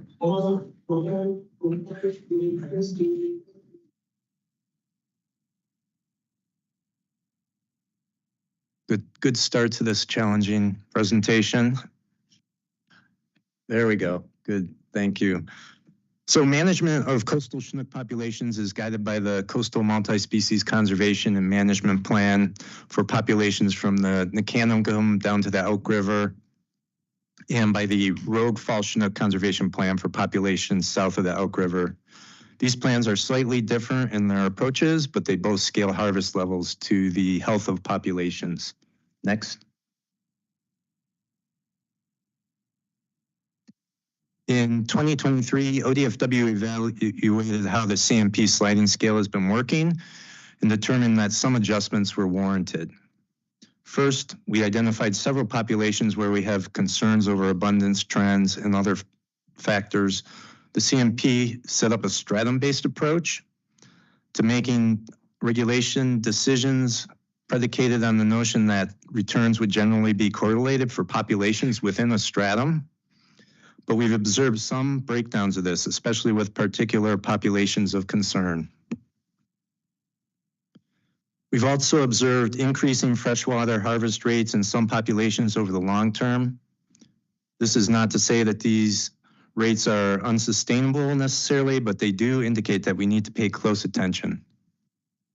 Lastly, we also have increased uncertainty over our forecasts. This is primarily due to the changing environment. Droughts, catastrophic fires, and shifts in the freshwater and ocean environments are making it harder to predict what is coming. For forecasting, we're essentially trying to look at what we've observed in the past and link those observations with what the populations are doing. But when you start observing things you haven't seen before, you have much less of a foundation to link those observations up with, which leads to some uncertainty.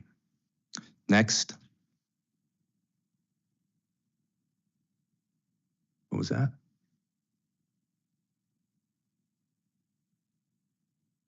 Yeah, next. We were one off. Thank you. Okay, so based on this review and consistent with the adaptive management provisions of the CMP, we updated the sliding scale approach to manage at the population scale. This approach is more protective where we need to be, and is also simpler and easier to enforce compared to the stratum scale approach. We also generally reduced bag limits and implemented very protective limits in key populations to try to avoid future closures. Following the review and public outreach through webinars and the survey in 2023, these changes were implemented through temporary rules. Then last year in 2024, similar regulations with changes for a few populations were adopted as permanent rules. For 2025, next slide. Fall Chinook conditions look similar to last year for the most part, but we do have a few key populations where we're proposing regulation changes based on our review of the 2024 returns and 2025 forecasts. Next. Here are those numbers. The coastal Chinook populations listed here are organized from north to south, listing their 2024 spawner estimate, the abundance forecast for this year, The conservation plan's decision metric, which is the average between the two former values, and the critical abundance threshold for each population. Overall, the CMP approach is to use a decision metric to guide fisheries management decisions. That is the average of last year's spawning escapement and this year's forecasted spawning escapement. Depending on where that metric falls, we have different responses under a sliding scale approach. The highlighted values for the Umpqua, Coquille, and elk rivers show that the decision metric falls below the critical abundance threshold this year. Next slide. This slide shows spawner abundance estimates and forecasts for populations managed under the Rogue Fall Chinook Conservation Plan. That plan uses a 2 or a 3-year average to identify populations in the conservation status, which is not the same as the critical abundance threshold I just mentioned about in the CMP. And under this plan, conservation status also triggers a range of actions depending on what the actual population status and trends are. Next slide. So these next several slides, we're going to go through the department's proposals. They're all formatted similarly. In the slides show the current permanent regulations in the middle, and our proposed changes on the left. So for North Coast areas, also for North Coast areas, there's one proposed change in the Nehalem. The egg limits here are indicated by 1/2. That indicates that it's one fish per day and two fish per season. And the dates indicated are the season that the bag limits apply when Chinook fishing is open. And as I said, the Nehalem is the only place where there's a proposed change there because that population is hovering around critical abundance, but is not below it. So next slide. In the mid-coast, we don't have any proposed changes. Next slide. So skipping the Umpqua for now, moving on to the Mid-South Coast, we are proposing 2 changes. In Flores Creek, we are proposing an increased bag limit based on improving returns. And in the 6s, we are proposing a change in the permanent rule for the annual low water closure between Crystal Creek and the Hughes House boat ramp to protect wild fall Chinook salmon vulnerable to snagging or poaching. The change to a fixed period from October 1 to November 3rd is based on data indicating when fall rains have typically begun, and will provide the same protection as the current approach while also avoiding the need to file a temporary rule, which we do annually to reopen that fishery when fall rains arrive. The temporary rule will be used to extend the closure if fall rains have not arrived by this particular date. Next slide. On the South Coast, the only change here is opening Hunter Creek. For the dates indicated, for the period indicated, which has had some improving returns, but still remains in conservation status. So we're proposing a conservative bag limit. Okay, next slide. So moving on to the Umpqua, several factors were taken into consideration when we developed the 2025 proposal. First, wild Chinook have fallen below the critical abundance threshold identified in the plan. The 2024 spawner estimate for the Umpqua was the lowest observed since 1980. These fish have been affected by freshwater conditions. The 2021 drought was the driest spring in the Pacific Northwest since 1924. Poor returns from Umpqua salmon cohorts that outmigrated in 2021 were seen in fall Chinook 4-year-olds that returned last year. 4-year-olds are typically the largest cohort. 5-year-olds are returning this year, so we expect the forecast indicates that it's not as high as it could be. But this year's 4-year-olds did have better out-migrating conditions, so the forecast for this year is better than expected better than the returns we saw last year.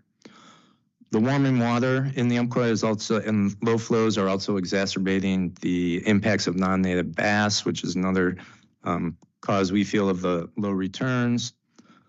Another indicator here of the staff proposal is that we are expecting a low return of hatchery Chinook from the Umpqua Bay program. That has had releases far below the program target in years.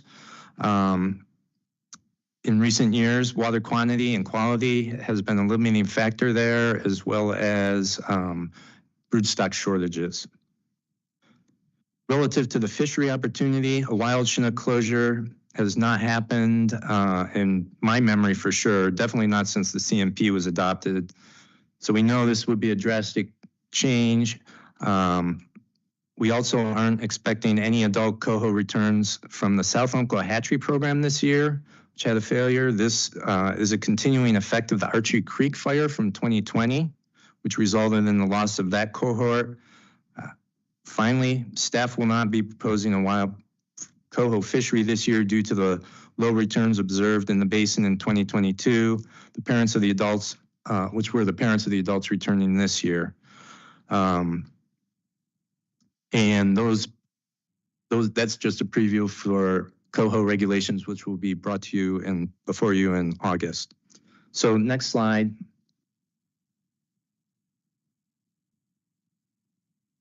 Based on these considerations, the staff proposal in the packet is to close the Umpqua to wild Chinook retention, but keep it open, keep the fishery open for hatchery Chinook salmon by bank angling only from the Tipsage jetties to the Highway 101 bridge in Reedsport. This would allow some opportunity for anglers to target returning hatchery Chinook in some bank angling locations near where hatchery fish are going to be returning, while minimizing the number of wild salmon handled by the fishery. Next slide. There's been a large amount of comments, feedback, and discussions around the staff proposed angling regulations. You've seen many of these comments and they are still coming in. I'd like to point out that a letter from the Cow Creek Band of Umpqua Tribe of Indians arrived this morning. Given all this week the department explored some outside the box solutions or options for a fishery in the Umpqua. So we have a couple of additional options to offer the commission for consideration. These are options that have not been used for coastal salmon management and provide a high level of control over the fishery and harvest. Numbers for these options were based on keeping harvest of wild Chinook well below the 1,500 fish that are forecasted to be above the critical abundance level. These options would also have the added benefit of likely assuring that there are more hatchery fish that return and are available for the broodstock for the hatchery program. We've also continued to work with tribes in the Umpqua in our usual annual discussions to determine tribal angling regulations under the MOA, their Memorandum of Agreements. And so the first of these two new proposals is what we're calling a limited entry. This is one where we would issue 750 harvest tags through a random draw. There'd be a mandatory tag return after the season, so we understand what happens in the fishery, and there'd be no other changes to the locations or the season for this option. This, again, is a new approach to the state. We haven't really had this level of control in a fishery. We do this on the wildlife side of things through hunts, but this would present an opportunity to pilot this type of an effort. We wouldn't be able to manage this through our electronic licensing system, so staff will be managing this year. But we think we can do it if this is an option that is selected. And I'd also like to point out that the expected harvest here would be less than the 750 Chinook that would be tags that would be limited, that would be issued, because all people who get a tag are likely not going to be are not likely to harvest a fish. We do expect of what would be harvested, there'd be about 10% of those would be hatchery fish and 90% would be wild fish. Next slide. The second option, we're calling a quota option. This is where we would have a 1-in-1 bag limit for Chinook, both hatchery and wild. It would be closed after 500 Chinook were harvested. And it would only be open Tuesday, Thursday, and Saturday of each week during the season in order to extend the season. Because it's on a quota system, there's some uncertainty in terms of when that fishery would end. So if you kind of limit the days of the week when people can fish, it's likely that the fishing would last longer into the season. This is a new approach for coastal salmon. This is done in Columbia River and some other locations throughout the state, but it hasn't been done on the coast for salmon. We will leverage ELS data to keep track of harvest, likely also have staff out performing creels to understand when exactly the 500 fish quota is met. The days in between the Tuesday, Thursday, and Saturday angling days, we would be able to be looking at the data and understanding what harvest has been. For this, we expect that of the 500 fish, about 450 will be wild and 50 would be hatchery fish based on the mark rate and expected returns for those two different types of fish. Next. And with that, I believe I'm ready to take any questions you may have. Yep, question. So Tom, you said Cow Creek had a letter that came in this morning. I've not seen that. I don't think. Could you just summarize that letter for us? Chair Wall, Commissioner Lampard, I thought we were able to make some copies of that letter, but that letter basically talks about some of the things we heard yesterday in terms of partnership and working together to understand the needs of our species and manage them. I think that the tribe, not specifically speaking for the tribe, but I believe that they are supportive of having some level of wild harvest. I have talked about these options with the tribe and they're supportive of them. And so they look forward to working with us and on issues around Chinook and supporting fisheries in the future. Okay, thanks. We got a pretty big packet this morning, and so at least I got here early and I still didn't have time to read it. So I don't think the other commissioners did too. So thank you if you did have it in there. I just didn't have time to read it. So thank you. Chair Wall, Commissioner Lampard, the letter from the tribe was not in that packet. It came in later. It came in right after the meeting started, so we weren't able to print it then. So I think Michelle is passing that out now. Thank you. And how would they expect us to see it if it came in after the meeting started? Wow. We're trying. We know this is changing fast. Okay. And thank you, by the way, for spending all last night on this. So we have some questions. Go ahead, Dr. King. Thank you, Chair Walton. Thank you, Tom. This actually, that we were asking for examples about the resist, adapt, direct that we just learned about. I think this falls right smack into that. And also the human dimension aspect that I said, like we can start to bring into this, because if we start to try and grapple with this, I realize it's changing fast. We're getting letters that we've never seen, et cetera.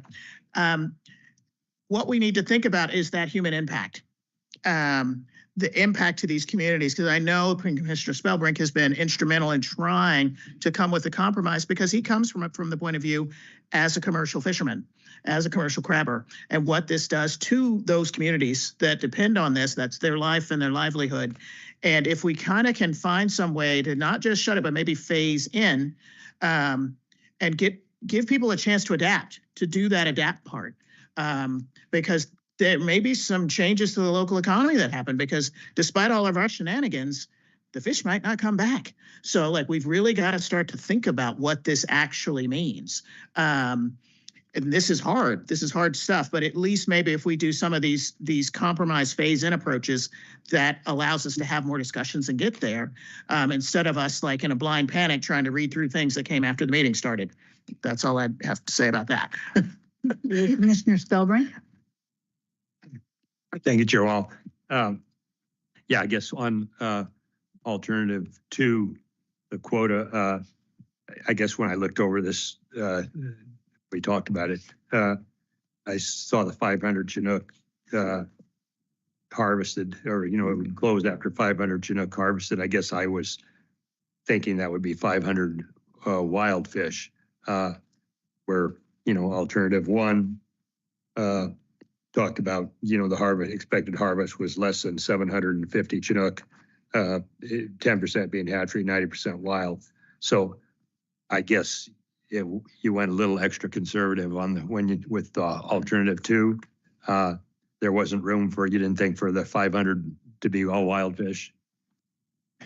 Chair Wall, Commissioner Spellbrink, if the commission wants to add in approximately 50 more fish to that to make it 550, this is all a risk determination here. There's uncertainty. The 500 number, like I mentioned, was meant to be a fraction of the difference between that critical abundance threshold and the forecast of what we're going to come back. That difference is 1,500 fish. So we took about a third of those just to make sure that we account for any uncertainty in the forecast and make sure we're not trying to manage for critical abundance, which is not the level we're trying to manage for. But again, there's uncertainty here. It's a policy call in terms of your risk tolerance, in terms of what that might be. We were trying to make it simple that the first 500 fish caught, Chinook, hatchery or wild, would limit the fishery, but you could up that number if you're comfortable doing that. Yeah, I guess I would be comfortable with that, but I won't speak for the other commissioners. Yeah, I guess I would suggest that change. I mean, if there was more room for adaptive management, I would say if it looks like maybe the run is a little better than expected, add those 50 fish in or something like that, or I don't know. I'm just thinking out loud right now. And of course, if it doesn't look like we're going to even reach the 450 number, then he'll leave it at that. But anyway, like I say, I would suggest leaving it 500 wild fish and just not considering the hatchery element. Commissioner King. Thank you, Chair Wall, and thank you, Commissioner Spellbrink. Could you, on that note, could you explain a little bit? You did, but say it again, because for those of us that just got this morning, explain the difference between the two proposals in terms of limited entry versus quota, and because one ELS will help us and one ELS won't. Like how are we tracking it, and how exactly can we watch this? Because we understand that this is it's going to be very limited, and we're going to have to watch this very closely. So explain how you would be watching it closely, and also what's the benefit of which one. Bob, Commissioner Spellbrink and I were talking about a little bit that the kind of the harvest tag is more like a lottery, and if you're out of town, it wouldn't work, whereas this one might. So could you kind of get into the weeds a little bit and explain these two things to me? Sure, Chair Wall, Commissioner King. There are some differences between these two different options. The limited entry, there will be fewer people who are allowed to fish because there'll be only 750 tags out there, but they will have the entire season, regular season, to fish. The quota-based option, anybody could go out and fish, but as soon as we hit 500 fish that are harvested, it'd be cut off. So there could be some competitive early fishing to make sure you get out there and fish and catch your fish before we hit that quota. That's why we were putting in only open a couple of days of the week, so we can extend that out because people may make plans to fish in October and it may be closed by then. So one is open all year for fewer people. The other is open for everybody, but only until it closes off. And then as far as ELS goes, the first one we'd be usually we issue tags through our ELS system. We don't have that set up yet to do this. It's new, but we would have to manually issue tags.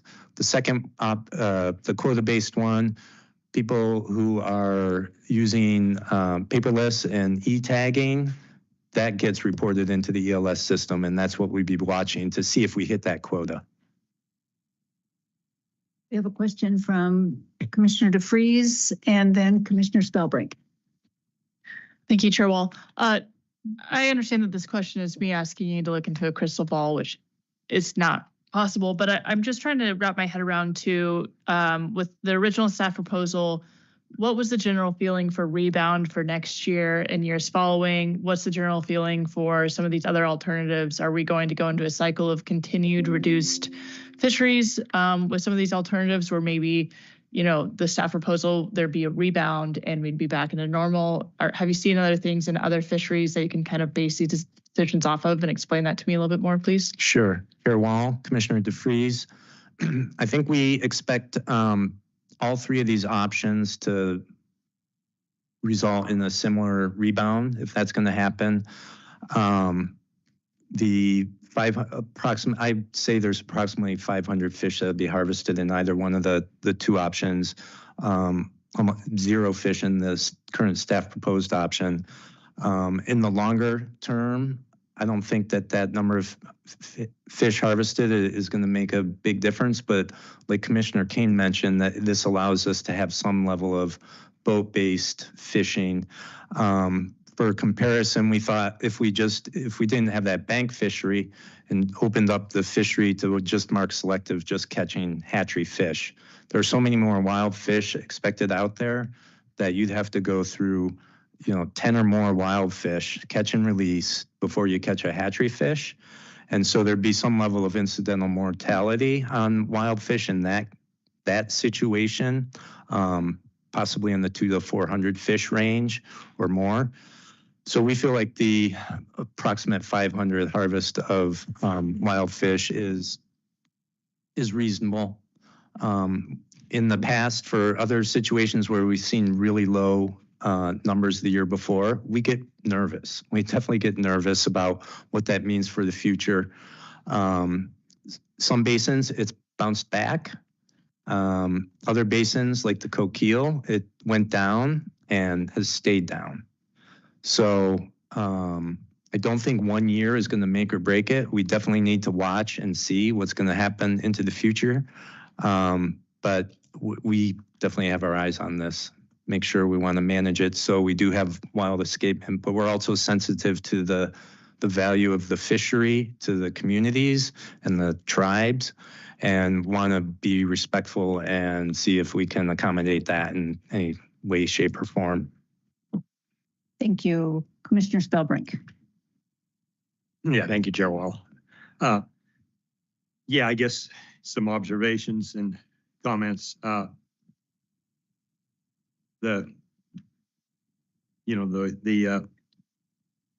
Basically what we catch this year probably is going to affect what comes back next year. It's going to depend a lot more on, river conditions, that when they went out, how warm the water was, how many smolts the predators ate, and the ocean conditions are the biggest driver. You look back through history and you'll see that ocean conditions controlled how good returns were more than anything. I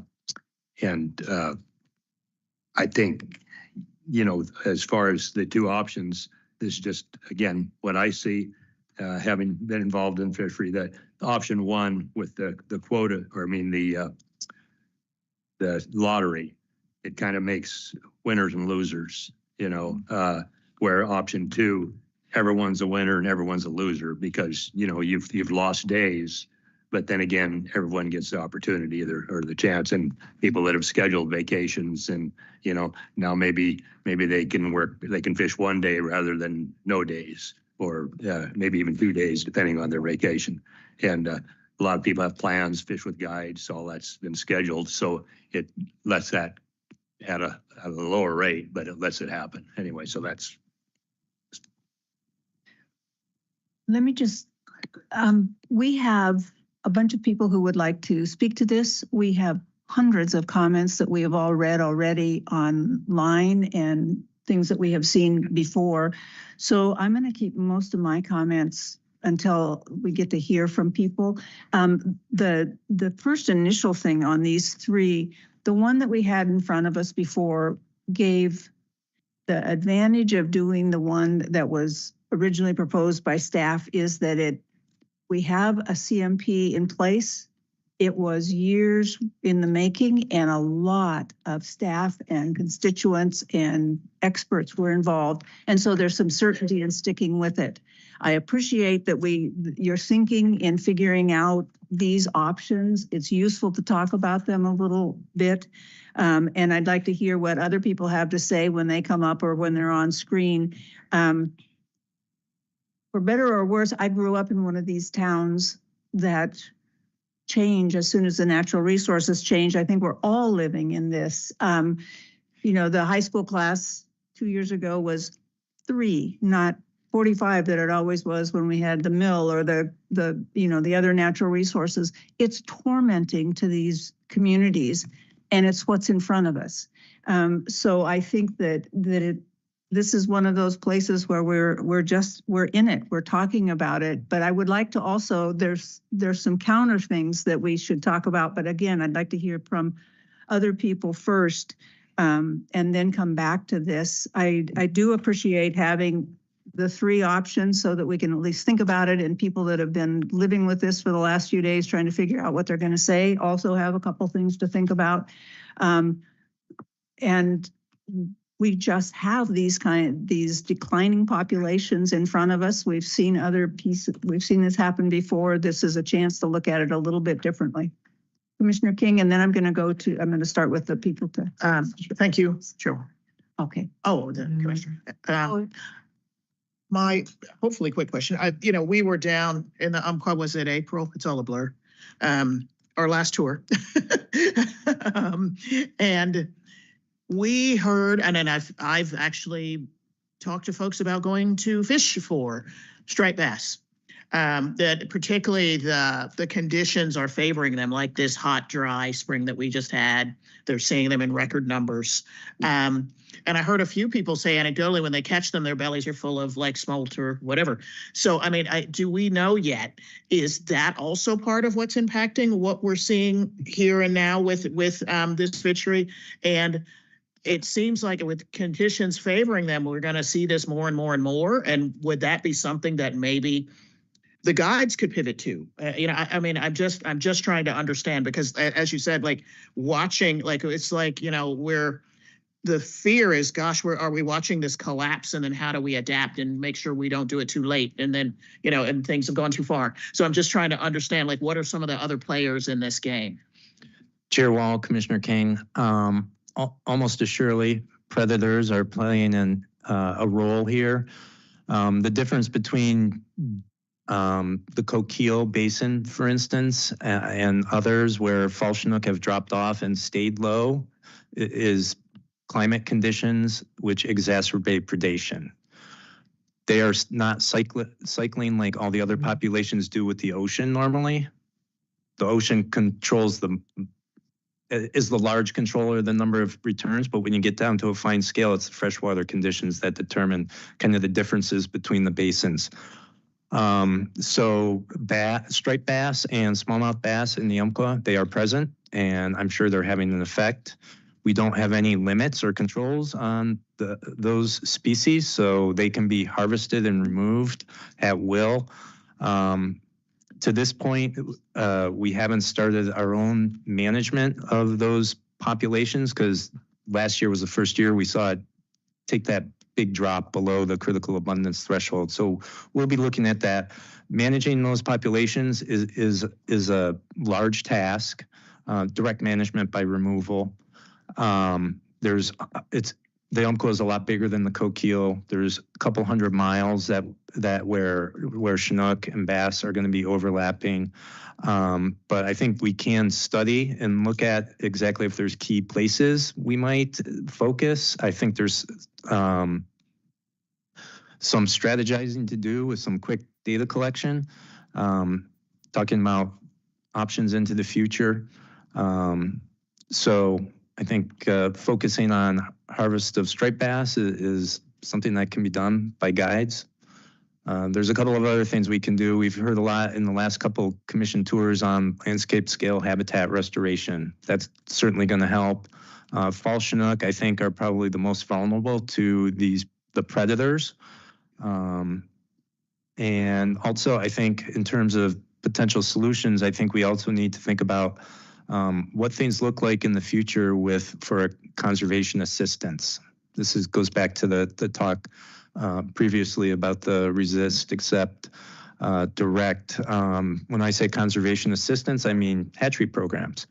Our hatchery programs for Fall Chinook and the Umpqua have not been performing really well. I think we need to take a hard look at how they have been performing and see if we can possibly make some changes. And of course, all of these different options we have for the future here are the habitat, dealing with predators, and hatchery programs. It's all going to take funding. So those are some of the limiting things, but we'll definitely be taking a look at what our options are and how to proceed. And I think this coming year will really be telling whether or not this population bounces back, and it really is driven by that 2021 highest on record water temperatures, or if it's something deeper like is happening in the Coquille where the predators are really a driver. Predators have been in the Umpqua for a very long time, and we haven't seen this. So I think this coming year will be telling. Vice Chair Hatfield-Hyde, you had one other question, and then we will go just 1 second, Commissioner Hatfield-Hyde, because I want to tell the three people that are in the room that will be the first up for testimony. Chris Boyce, who is a county commissioner from Douglas County, Jody Wilson, Douglas County, and then Craig Hall. And then we'll go to 3 online people, but those are the first that we'll call as soon as we get this question answered. So go ahead, Vice Chair, with your question. Yeah, thank you. I am extremely curious about how, especially the impacts of 2021 are affecting this situation. But all I was hoping is that Michelle could email me the letter from the Coquille or from the Cow Creek tribe, because I don't have that with me. Thank you. Thank you. Then Tom, if you could stay close, but if Chris Boyce and Jody Wilson will come up, and apparently Craig Hall. Okay, we'll do the online ones after. Let's do these 2 people, and then and Robert. Close enough. I was just going to try it. Okay. Jen Sorek. Commissioner Boyce, go ahead. Hello, thank you, Chair Wall and members of the commission. Thanks for doing this. I have to tell you, I'm very encouraged to hear that you're considering alternatives to the proposal. That's exciting. In the notice of rulemaking, I think a few things that have people pretty freaked out is under the area where it talks about fiscal and economic impact, it says no major fiscal or economic effects are expected to result from the proposed changes in fishing regulations.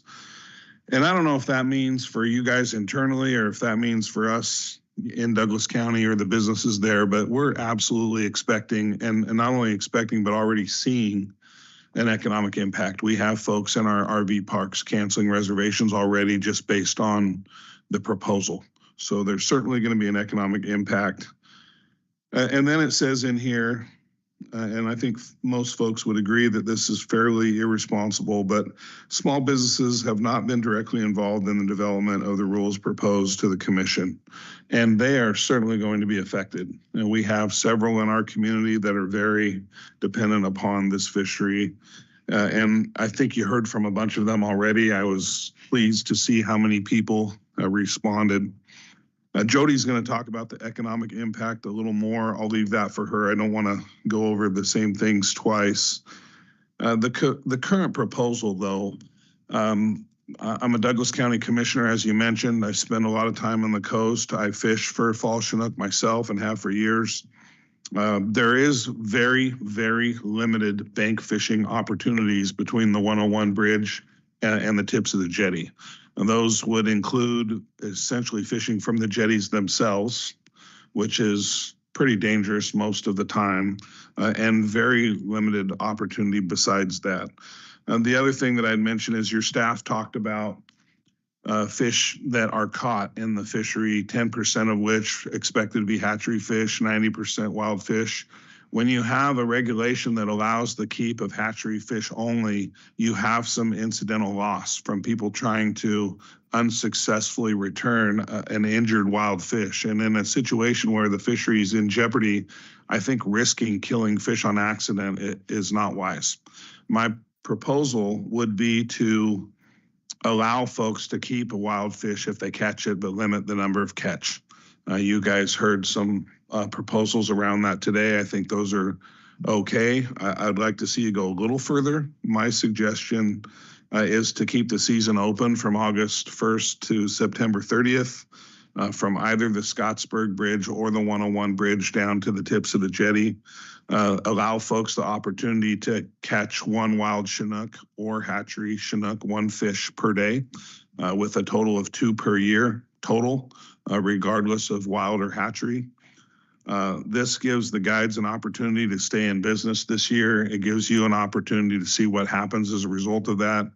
I do think that we are sort of having a knee-jerk reaction to potentially a one-year anomaly. We had a low return last year, so we want to fix it right now. And I think allowing some change and seeing how that plays out is wise. And then you guys have a tough job, and so does your staff. There's things out there that you don't get to control. You can't control regulations that are put on you by the federal government, the Marine Mammals Act, for example, and predation that happens from pinnipeds and cormorants. You can't control that. But we have to control what we can control. And the answer to this problem is to put more fish in the system. We are seeing the results on the Coquille River and now on the Umpqua River of the hatchery programs going away. And I know that there's arguments out there about this in the fish gene pool, but when a hatchery fish and a wild fish spawn and a fish is born, that's a wild fish. If 2 hatchery fish spawn and a fish is born, that's also a wild fish. And I speak in those terms of coming from the fishermen because they don't have the adipose fin clipped. And that's what we look for between a wild and a hatchery fish. So thank you for your time. You're going to hear a whole bunch of the same things over and over again. That's just people being passionate about what we're doing here. Thank you for considering alternatives. And if you can, advocate for more fish in the system. Thank you. Thank you. Commissioner, we have one question. Sure. So yeah, this I'm not going to ask this question of staff because I don't think they can answer it, but Commissioner, I think you can. So first of all, thank you for driving all the way up from Roseburg to be here. That tells you something about how important this is to Douglas County. So I got to tell you, I own an airplane, so that's what made it possible. Well, thank you for flying up. So my question of you, Commissioner, is Tom made a couple comments. He said that we have the highest record water temperature right now on the Umpqua. Low flows contributing to the number, including bass. Sure. The trend for the Umpqua does not look good. I've been told that the Galesville Reservoir is owned by the county. That's correct. And that you control the water flow out of there and you sell water to irrigators and those kind of things. Is there an opportunity that the county could possibly release some more cold water into the system and help with the issue of the Umpqua with cold water and still maintain your economic and recreation opportunities at that reservoir? So that's a great question. And I will tell you, yes and no. The Galesville Reservoir doesn't have a huge volume. So the ability to impact the water temperature on the main stem of the Umpqua, the Galesville dumps into the South Umpqua. Yes, yeah, I'm very familiar with it. And then the main stem would be limited based on just the capacity of water available. I will also tell you that what we are able to store in there is regulated by the federal government. They want us, and for years, in the years past, several years, we've been arguing with them about when we can sort of close the valve and start storing water in the reservoir in order to try to get it full. And they don't like us to do that as soon as we'd like to. So we've been fighting with them a little bit about when we can start to hold back water and how much we can hold back. And our goal is to do exactly what you just suggested, although in the long term, it's going to make a small impact. And I can't talk about this without mentioning something that I mentioned prior. You talk about water, drought conditions, and you talk about stream temperatures. And what I will say is, again, we're leaning very heavily on our federal partners because of the conditions on the North Umpqua and in the Umpqua National Forest. As you well know, forest fires don't care about riparian areas. And that's been devastated in the North Umpqua and the Rock Creek drainage where the fish hatchery was. And that also contributes to shade on the streams and all the other things. And the Forest Service and the federal government haven't been great about salvage logging and replanting those forests after they burn. So there's a whole bunch of work to do with them that also impacts what you guys are doing here. Okay. Great question. So again, thank you for coming. It says a lot that you made the time to come. Yep. Thank you, Commissioner. Any other questions? Yes, Commissioner King, did you have is yours up? Yes, thank you, Chair Wall. Thank you, Commissioner. And I guess you guys come by it honestly. Didn't court have jet boats or something? Yeah, yeah. Commissioner King, thanks for the question. My family pioneered the jet boat industry. My grandpa was the first aluminum jet boat builder, I think, in the Pacific Northwest. He started making jet boats out of wood before they made them out of aluminum. His name was Alden Boyce, and that business was Boyce Built Boats. And several uncles and cousins have been involved in the industry. Jerry's Rogue River Jet Boats in Gold Beach, Oregon was founded by my grandpa and my great uncle Jerry. So the rivers down there have been a lifeblood for my family for years. Right. Yeah. And so therefore you guys are so passionate about this issue. And I know Court comes to visit us when he can. Yeah. He came and saw us in Roseburg. He comes by when he's in Salem. Sure. So again, bringing that human dimension, like I think we're all beginning to understand, but again, how do we adapt and change and adjust? And not do things just so draconian, do things where you can shift and pivot and everybody adapt and adjust, because we can't stay the same. Yeah. That's the thing, like, and there's no going back. So how do we move forward without like coming at each other and hammer and tongs? Like how do we move forward with some kind of compromise, something that doesn't lead to collapse of everything? Because if the species collapse, then the town really will collapse. Sure. So we've got to come to something that is measured, I guess I should say. It's not going to be perfect. Yeah. It's, you're always, there's going to be parts that none of us like on the other side, but we have to start to make some really hard, awful choices, frankly. Commissioner King, it was refreshing to me to hear you bring in the human element, because a lot of times when we're talking about the environment and we're talking about species, we're here too, and we're part of it, and it does affect what we do, and it certainly affects the livelihood of the people in Douglas County, the fishing guides, the guy that owns the tackle shop for sure, the restaurants, the RV parks. Our county has sort of revamped our entire park system and made our park system operate in a cash positive situation that helps us fund other things in the county that are necessary. And that is very dependent upon people coming to visit us. And this is one of those things that they come to visit for. So thank you for recognizing that. And I'll tell you again that I think in some of these situations, everything is possible. And putting more fish in the river system will solve a lot of these problems. If we can get back to robust hatchery programs, to hatch box programs, I think we can solve some of these problems that way. Thank you. Let's ask Jody Wilson. Thank you. Thank you so much for having me.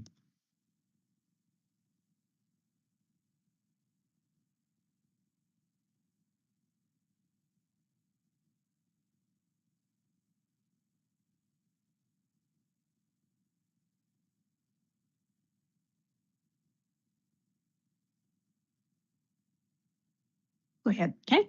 Chair, Commissioners, Director, thank you for your time today. My name is Jody Wilson and I work for Douglas County, specifically in Winchester Bay, which is where I actually live. I'm about 400 miles from home today. We came over here specifically for this meeting so I could speak for 3 minutes. As a representative of the county, I'm actually here to represent the county and all the small businesses, the owners, the families, the entire community from Winchester Bay to I-5. Winchester Bay, like many small coastal towns, we survive on tourism. Not thrive, but survive. The proposed closure of the fall salmon season would be devastating to our small businesses. It's not going to be difficult, or it is going to be difficult. It's going to be inconvenient, but it's going to be devastating. Every small business will be affected. Our tourism comes from two key groups, off-road enthusiasts and anglers. Due to past regulatory action, particularly ODF&W listing the coastal martin as endangered in our sand dunes, it has canceled events and decreased tourism already. Now with this proposal, you're threatening to cut the fuel line entirely, including 2 fishing derbies who have helped fund the local STEP program. The impact of your decision will not be isolated. It will cascade through every business along the Umpqua River corridor. Winchester Bay is still recovering from the economic gut punch of 2020. Our vacant buildings are finally being filled with new businesses. This proposed closure would set us back even further, and for some, it may close the doors. I read the notice of proposed rulemaking. Frankly, I was stunned by the statement on page 2, which read, "No major fiscal or economic effects are expected to result from the proposed changes in fishing regulations." That line could not be more out of touch with reality. Here are some facts. In front of you, you have a report from Datafy. That company targets cell phone users. As a whole, Winchester Bay sees over 840,000 visitors a year. Between July 1st and November 30th, we see 416,000 visitors. Out of that number, 150,000 come specifically for fishing-related activity. Of these visitors, 41% of them stay at least one night. 12% stay 6 nights or longer. And here's the kicker, 35% of those fishing visitors come from out of state. The dollars they spend ripple well beyond Winchester Bay. This isn't just local, this is statewide. If you cancel the fall salmon season, we're not talking about a few tourists. We're talking about eliminating over 1/3 of our economic lifeblood for 5 straight months. It will devastate Winchester Bay. These aren't visitors passing through. These are anglers and their families, people who shop in our stores, eat in our restaurants, hire our guides, launch their boats from our docks. These numbers represent visitors in the Umpqua River and at our boat launch. These are not visitors passing through and stopping and parking or visiting our sand dunes. They are in the river themselves. To add another insult to our economy, page 3 of your proposed rules, it's noted that small businesses have not been directly involved in the development of these regulations. Frankly, that's a little unacceptable. The report considered the impact to ODF&W and to Oregon State Police, but not to the businesses that are the very backbone of rural Oregon. Why not? Let me be blunt. If funding is a problem for rebuilding the Rock Creek hatchery, has no one looked at tourism dollars? Oregon has no problem spending millions of tourism dollars funded by transit lodging and tax on feel-good projects. We paint murals on the sides of buildings. We design scenic signage. We fund festivals, art installations, and branding campaigns to promote wine country and urban getaways. That's fine and well, but where's the investment in the backbone of outdoor recreation and working tourism? Let me close by saying this. We're not asking for unlimited harvests or to ignore conservation. We understand the need for balance. We're asking you to hear our concerns and come up with alternative solutions. Allow us to work with you to find a balance. Thank you. I don't see questions, but I think I got your name wrong. This says Jody. Yeah, but the moral. It was a recent name change. Same person, promise. Okay. Thank you. Are there other questions, Commissioner? Okay, we'll go on then to Robert. I only try once. Members of the commission, esteemed people, thank you so much for allowing me to have this time. I hitchhiked a ride with County Commissioner Boyce. There would be a lot more people here today. This room would be filled if we were closer, and that's not lost on a lot of folks. A lot of people are very disappointed of the distance, being an 850-mile round trip. And, fishermen we're redneck, blue collar type people. Most guys think Zoom is a type of fish bait, and it is. They don't know about meetings called Zoom. You say, hey, you want to do a Zoom? And they think you're talking about buying bass bait. So if they knew how to do that, you probably even see more people telephonically communicating with us.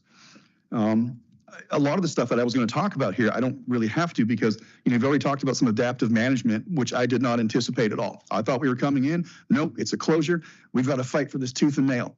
It's nice to hear, and my heart is lightened by hearing that there are some procedures potentially being put in place to look at adaptive management and perhaps have some type of season. I have to mirror what Commissioner Boyce had said about putting in more fish, about getting those hatcheries going. That'll fix it. And we talked about striper earlier. I fished striper a lot. 2 years ago, I caught hundreds of striper. I caught so many striper, I felt like I was committing a crime. But as soon as the ODFW said, there's no more limit on them, catch as many as you can, I caught so many. I gave away, we were coming home with 20, 30 striper. And it's not just me, there's hundreds of us doing it. And if you take that concerted front of people that are doing that right now, guides, personal people, I'll fish from 8 o'clock at night till 8 o'clock in the morning and catch 20, 30 striper. If that's combined with the release of more salmon smolts, of hatch boxes being utilized again, we can bring these salmon back. I know there's the whole thing about, hatchery versus natural fish, nature versus nurture, whatever it comes down to. But we can fix this. We can fix this. Something we were talking about, and I'm just going to read now verbatim some of what I wrote because it kind of does tie in. I've watched for the past several years as Winchester Bay has clawed, scraped, sweat, and bled in a widespread community effort to pull itself from near obscurity to become a destination, a desired place for travelers near and far to visit, and to make it a part of their lives. And they've succeeded. The main natural resource they depend on for their past, present, and we hope the future success is the fall run of Chinook salmon, the very resource that you have the power to deny or allow here today. To be certain, there are other species, but they are ancillary to Chinook salmon, and all combined do not provide the economic draw of the one species we stand before you to discuss today. We can and should discuss the economics of these fish at length. The revenue provided, feed families, build homes, pay for educations, and provide health care for untold numbers of people. But there is something that I feel exceeds the dollar value of this resource greatly. It's something we don't talk about enough. You touched on it. And it's the culture of the outdoors and the culture of these fish and the humanity of it. Generations of people of every race, religion, and creed have converged on these coastal systems for generations to live, laugh, love, and share the bounty that is available to anyone willing to participate. I've been in a very unique position. I've owned a tackle shop. I've written a syndicated newspaper column. I have a huge social media following. I have a radio show. And I've got to meet a lot of people throughout the years. And they've shared their amazing stories with me. I've watched parents take their children fishing. I've watched grandparents take their grandchildren fishing. And in one of the most beautiful examples of the circle of life I've watched, this chokes me up because I had a friend, his dad died recently, but I've watched these children that grew up fishing with their parents take their dying elderly parents out fishing for their last salmon fishing trip. Salmon is such a big cultural thing. It's not just fishing in general. Salmon is the crux of everything that happens on that coast. And a funny side note to this, I don't like fishing for salmon. I don't like eating salmon, but I care about the people and I care passionately for what is right. And I hope and pray that you all do too, because these people affected, these people whose hearts and souls are inextricably intertwined with the culture of these fish right now depend on you to do the right thing. They're the backbone of these areas affected. They're the backbone of this state, and they're the backbone of America. Thank you. Thank you. We do have one question for you. Yes, ma'am. Yeah, it's Amelia, just a comment. So, sir, we cannot win, I guarantee you. And the reason we can't win is we schedule our meetings a year ahead of time. And so you heard I don't know if you were here this morning, but you heard the chair of the tribe say how much they finally appreciate us coming to their part of the state to listen to that. So, and this is an important issue for Douglas County. And if we'd have postponed this, or it's wait till August, then we would have caught flack about, well, you just did this at the last minute. So we go to Astoria and we have a meeting in Astoria and they said, thank you for coming. It's about time you got to Astoria. And we might have something come up that affects wolves in Northeast Oregon. Why didn't you have, you did this on purpose. You had your meeting in that, so we try the best we can.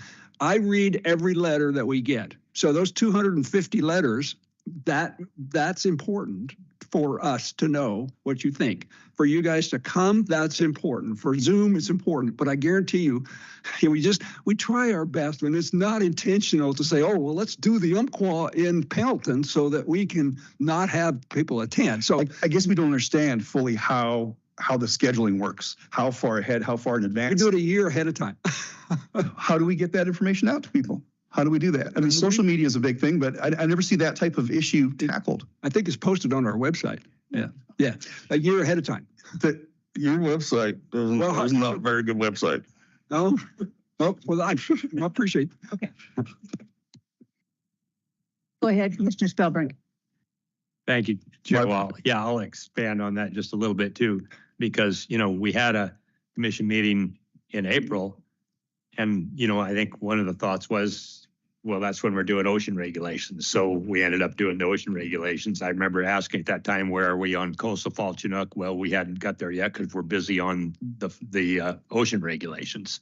So the reality is, yeah, we know pretty much that usually in June we do Fall Chinook regulations. So maybe we need to, I thought about that, because they have a poll of the commissioners about, when and where, and like say, I guess we need 2 meetings at the coast, but we have to be, I think we're supposed to have a meeting in every congressional district. So okay, we're up against that also. I'm learning a lot right now. Thank you. No, exactly. Anyway, but that's why this one ended up here. And, I think we kind of scheduled the coastal one in Reedsport because we knew we were doing the ocean regs, but in doing that, we weren't really ready for the coastal Fall Chinook yet, because that happens a little later. The coastal ocean regulations, of course, start in June, so we got to get that done first. Anyway, that's just giving an explanation of kind of where we're at. See, and that's great information, because there is a great divide. As you know, one of our favorite hobbies is to hate the state of California and to hate the ODFW. That's sportsman. I'm calling it like it is. I mean, I don't know if you all know this or not, but you're not the most liked people. But I sit here before you and it's like, oh, I want to hang out with you people. I want to talk some more about this. I want to let's make this meeting go to midnight. Let's figure and solve all the problems that are out there. That's unrealistic. But communication. Somehow we need to make better communication with the anglers and the hunters. And again, you talk about the social media stuff, and the web page is not so bueno. Needs a little work. And one other thing, I would love to help you out with your striper problem. Sure. Do you fish them? What's that? Do you fish striper? No. Would you like to? But I would love to. I will take you. I will leave you my information, and we will go next week. Let's go on to Commissioner King if we could, and then we'll go to. Hey, can I? Thank you. Go ahead. Can I go? Is it all right? Yes. Sure. Well, okay. Thank you. I appreciate the speaker and the concern about the distance. And I just want to say, as a rancher who's spent a good share of my life driving many, many hours to get to anything where things are actually happening in Oregon, I absolutely understand the frustration. I also want to point out, though, that in the time I have been on this commission, I remember somebody that we spent a lot of time with named Leonard Krug, who was on the Oregon coast. And when we did testimony on one of our issues, he had spent, I think, a great deal of time, Commissioner Spellbrink can probably back me up on this, organizing his community that is full of people like the people in my community. I like to call ourselves people that are not good with the digital forest. It was some of the best rural testimony I have ever experienced. It was organized, and it was a way of gathering up voices so that they could be heard from their community in a way that wasn't expensive. So I just want to offer that. This commission deals with fish and wildlife issues across the state of Oregon. We will always be in conflict over something. Right. And for example, this meeting is being held in Pendleton because in my 5 years on the commission, we haven't spent a whole lot of time on the far east side of Oregon. I think Burns is the closest we've gotten. So I've been at the coast a lot. We've been to Douglas County. I just want to throw that out there because this commission is very concerned about rural issues, rural economies, communities. And it's a pretty cool commission. So there might be hunters and anglers that don't like us, but I know a lot that are fine with us. Good. Thank you, Commissioner Hatfield Hyde. We'll go to Commissioner King. Thank you, Chair Wall. Thank you, Vice.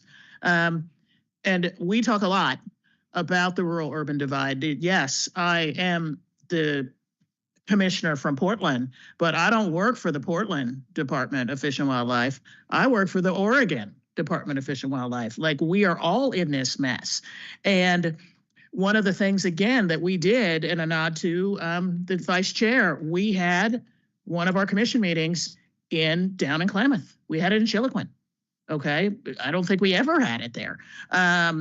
You know, this is literally a stroke of luck. This was not intentional, not in any way at all. But our April meeting was in Winchester Bay, literally at the marina. We had to set up a little hotspot because the internet didn't work. I mean, you know, so we understand that rural-urban divide. And I was going to mention, it was out in Enterprise.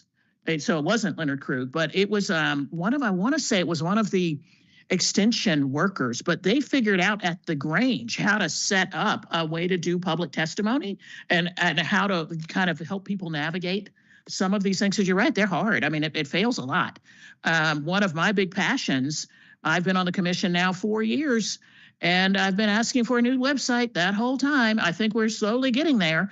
But I mean, that's one of the things that we got in the budget. And like, we're trying to get better because you're right, there is a divide. Like, people don't know us, who we are, what we do. They think it's all at random. And like, here we are in Pendleton talking about fish at Chinook, somewhere far away. That was not planned. That can be some feedback that we take back, because we do send out a survey and we try to go to each part of the state and maybe trying to get the issues to link up. That's going to be tough. We'll just do our best. It won't be perfect, but we do purposely. I think this commission intentionally tries to go everywhere. Like, we've done tours in Portland that have never been done before. We used to just go to the Sportsman Show and that was it. So like, we are trying to actually be representative of this state, knowing how diverse it is. Again, that resist, adapt, direct, like knowing that we're going to be in all sorts of conflicts if we don't start pivoting and seeing each other in a whole different fundamental way.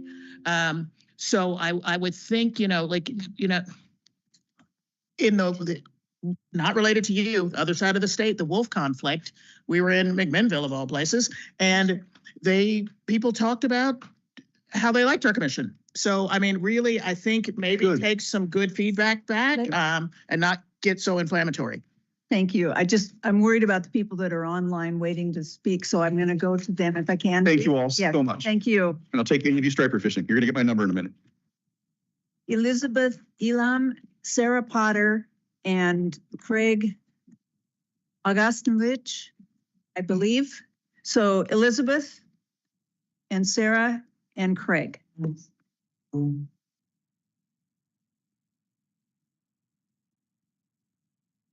to give it just a minute to.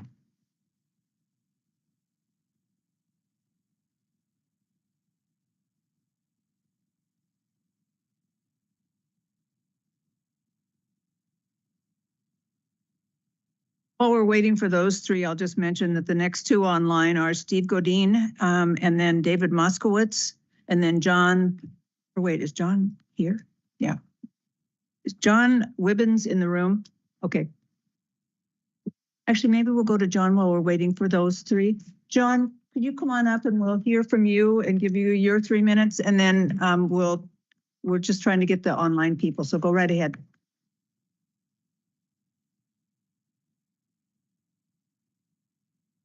Good morning. I'm going to forgo what I had prepared because everything's kind of developed. I am a full-time fishing guide, lifelong recreational angler in Oregon. Spent many years fishing around Bob here and there on the sleds, actually. But for the last 11 years, I've been guiding on the Umpqua River estuary, fished the lower river my whole life. And I'm basically just going to echo everything that everyone has already said. The economic impacts of losing the opportunity to fish out of a boat on that river system will be huge. Specifically to me and many other fishing guides, it's a big time fishery for everyone. And then also I want to address something that Commissioner King mentioned. She mentioned the pivot to the striper fishery, which for some that I guarantee that will be an option. But the other like more common pivot that I see coming that I haven't heard addressed yet is going to be pivoting to the nearby basins. So you're going to take a large amount of impact and shift them north and south one stream, in my opinion. And one of which is the system of great concern over the last 5 to 10 years, the Sayus Law. It's been on a 1 and 2 fishery for a long time. And I think you're going to shift quite a bit of extra effort there, which may affect some of the alternative options for the Umpqua. So I support whatever limited bag, reduced bag limit we can come to allow some opportunity to continue to fish the Umpqua estuary, and echo what Chris and Robert said about doing what we can to get those hatchery programs back on their feet and assist the wild fish. If nothing else, put some more fish out there for the stripers to eat so they're not only eating the wild ones. So thank you. Thank you very much. Appreciate it, and that you came. Thank you very much. I think our online testimony is ready. Elizabeth Elam. Yes, I'm here. We can hear you. Okay, great. Hi, good afternoon, everyone. I've been listening all morning with you, so thank you for giving me the opportunity to speak. My name is Elizabeth Elam, and my husband and I own Salmon Harbor Cafe and Mercantile right here in Winchester Bay. I'm not a fisherman. I'm a wife, I'm a mom, and a business owner. We purchased this cafe last spring, and after a lot of effort and very costly renovations, we were able to open in June of last year. We put every penny that we had into this cafe. We had a wonderful summer, and we were truly hoping that it would carry through the fall and winter, but it didn't. It was our first year, and we were really optimistic, but we weren't sure what to expect. We weren't sure if we would be able to even make it open until this summer, but we were able to make it by and pay the rent and the loans and all of our other expenses. This summer in particular is critical to us. It's the combination of the fishing guides and the guests that are here to fish at the same time that allow us to stay open. We have employees depending on us, and we support local businesses, from our local coffee roasters who provide our coffee to the food suppliers that we purchase from, and the local people who sell their work in our cafe. I ran the numbers and I made our forecast, and we made a significant amount of our income from 5 a.m. to 7 a.m. And that's not dune riders or campers here during those hours. It is fishermen and it's guides. We're hosting the Fishing Derby dinner this year. We're so excited about that, but we've added that income into our forecast. So we rely on the people that come in after a day of fishing, and it will absolutely annihilate our business if you completely remove the salmon fishing season this summer. We truly do need this specific summer if we're going to make it. To take a financial hit like this so soon after opening and without any warning at all would be devastating to us. I can't just go get another job. I have a child who has special needs, and this is the first time in my life that I've been able to work and care for him. So flexibility is crucial when you have a child who's so dependent on you. So this is much more than just a vote or another business. It's everything to us. My daughter is taking marketing classes at the high school here and business classes so that she can one day run the family business. My son, who's autistic, he lives on peanut butter and goldfish. For the first time, he tried salmon jerky. The reason he tried it, he loved it because it was caught here locally. So that means something to him. It means something to all of us here. So we're asking that you work with us. We have worked incredibly hard, and we just need a chance to succeed. So thank you very much. Thank you, Elizabeth. We will go to Craig Augustinovich. Go ahead, Craig. Can you guys hear me? Yes. So I too am going to throw away everything I prepared because we weren't expecting any options. I mean, I'd worked closely with Greg and Evan and Levi and those guys down there, and this was the proposal, and we didn't see any options. But it's a breath of fresh air that at least you're considering some options other than this extreme sway to a complete closure, which in my opinion is not necessary. So what I'm going to focus on, and you guys have already received my written comments, is focus a little bit on the numbers and the counting and the estimate, which is ultimately what it is estimates, and fish adapt and change and that kind of stuff. But just in the Umpqua Basin alone, on the North Umpqua, the local Derby has presented a fish window in the North Umpqua there that they do detailed fish counts, and I'm not trying to put down ODF&W or identify that they're not doing the job correctly, but just in the winter steelhead counts this year, on a specific 0.1% error, they got 6,221 fish went through that window and counted every one of them. And with the mathematical equations and guessing and stuff that ODF&W do, they only showed 5,250 fish through that.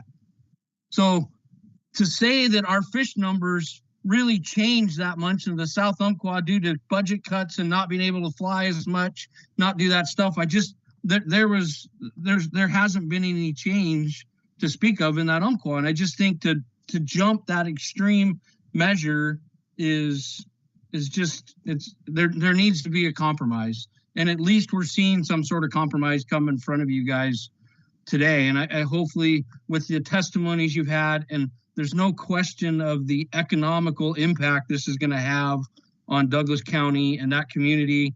I'm a lifelong fishing guide. I'm zooming from you today in Iliamna, Alaska, where it's a sport fishing lodge I've been involved in for 36 years. I'm a Douglas County resident. I own a house in Winchester Bay. I guide at Winchester Bay every day, and that decision is way too extreme to the left. And then to throw another dagger, you looked at the proposal they take today that they're not going to allow a coho fishery that's going to come up to you guys in August. And last year there was more coho in the Umpqua River than we'd seen in years. That river was chocked with coho. To say that numbers were down last year is they just didn't find them. They didn't see where they were and they didn't count them, because that river was chocked with coho last year. So not only are you talking about taking away our Chinook fishery, now you're saying you're going to take away our coho fishery as well. So I don't want to emphasize any of that other stuff. Plenty of people there today have talked about the economical impact. I think you guys are well aware of that. And I'd like to see that there's some sort of compromise, and I'm for any kind of compromise you guys could come up with to allow us to continue to work and enjoy that great fishery. Thank you, sir. And we will go to Steve Godine, please, and then David Moskowitz. Okay. Sorry. Chair Wall, Director Colbert, and Commissioners, can you hear me? Yes. Hello? Yes. Okay. I'm Steve Godin, Oregon Coast Anglers President. I would be there in person. However, I'm participating at the Oregon as the Oregon Sport Fishing Representative on the Groundfish Advisory Panel at the PFMC meeting in California. So I'm hopeful that you were able to read my written testimony regarding ODFW's proposal to close fall Chinook salmon on the Umpqua River. There was lots of testimony that I saw there. In my testimony, I support an alternative proposal for 1 fish per day, 2 for the season, August 1st to September 1st from the Scottsburg Bridge to the mouth of the Umpqua River. Terminal tackle limited to 2 single-point barbed hooks. I'm surprised that ODFW didn't include some kind of limited hooks in their alternatives, but they didn't. This recommendation comes from the OCA June 5th meeting, which you were at the same place we met. If you can picture the Marine Activity Center where you met was standing room only. That's how many people participated in that meeting. It recognizes the coast-wide decline of fall Chinook salmon with very limited quota and season, while still providing some angling opportunity. My experience with ODFW and the PFMC has taught me that there is always some amount of uncertainty in fish science. I cannot find any factor for uncertainty on ODFW's proposal to shut down fall Chinook fishing. Is there 100% confidence in the escapement count from last year and the same level of certainty in this year's return forecast? I can't be 100% certain about anything I do. So what's the margin for error? Is it 3%? That's what ODFW wants to shut down the Umpqua River for. There must be some consideration for economic hardship. Businesses in Reedsport and Winchester Bay rely on visiting anglers for a profitable year. Besides losing customers who insist on fishing the Umpqua River, guides with no other choice will take remaining clients to the other rivers, Suislaw and the Coos. Sport anglers will also go to the Suislaw and Coos River. In addition, there are 2 salmon fishing derbies scheduled in August on the Umpqua River that benefit local businesses and support salmon propagation. All are waiting for the commissioner's decision. I request the commissioners grant the compromise proposal and give ODFW an opportunity to reevaluate the data based on last year's returns, this year's returns, and next year's forecast. This will provide a higher level of confidence for next year's salmon fishing decisions. Thank you for your consideration. Thank you, Steve. We'll go to David Moskowitz and then Sarah Potter. Very good, thank you. He's not there, okay. I'm Sarah Potter and I'm, okay. Go ahead, go ahead. I missed you earlier and you can go ahead and then we'll go to David Moskowitz and also Craig Hall is after David because he's back online now too. So go ahead, Sarah. Okay, I will, thank you.